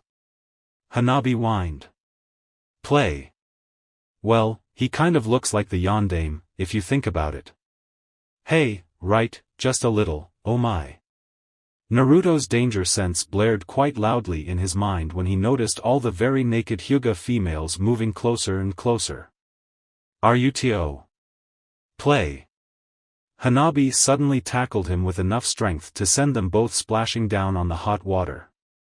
He pouted when he noticed the women's laughter once he emerged from the water, but he couldn't keep the same face for long. In fact, he kinda felt like laughing, too. He also wished he could see Hana-chan's face. He was sure she had the loveliest smile. It was actually more of a grin, but it was certainly lovely. Meanwhile, outside the Horizon residence, Saya's head suddenly jerked upwards, looking at the sky. Hinata and the two summoned Nikomata, appointed by Shiki to help Saya with the house chores while he was gone, shot odd looks at the taijutsu goddess. Perverted, senses, tingling. Shin raised an eyebrow. You have perverted senses? Hinata shrieked and pointed a quivering finger at the two-tailed black cat. Why you can talk? Yup. Saya answered. Got them from reading all that smut. And for being such a crazy sex addict. Yeah, that too. Chen grinned at Hinata. Boo. Saya and Shin watched Hinata faint. That was very mean, Chen. Saya scolded the hyper Nikomata. Teehee, couldn't help it. No, really, perverted senses? Shin insisted. Yeah. Saya shouted excitedly. Somewhere out there Naruto is winning at life, I can feel it. She wiped away a tear. Children grow so quickly these days. Okay. Chen was standing by Hinata's side as she regained her senses.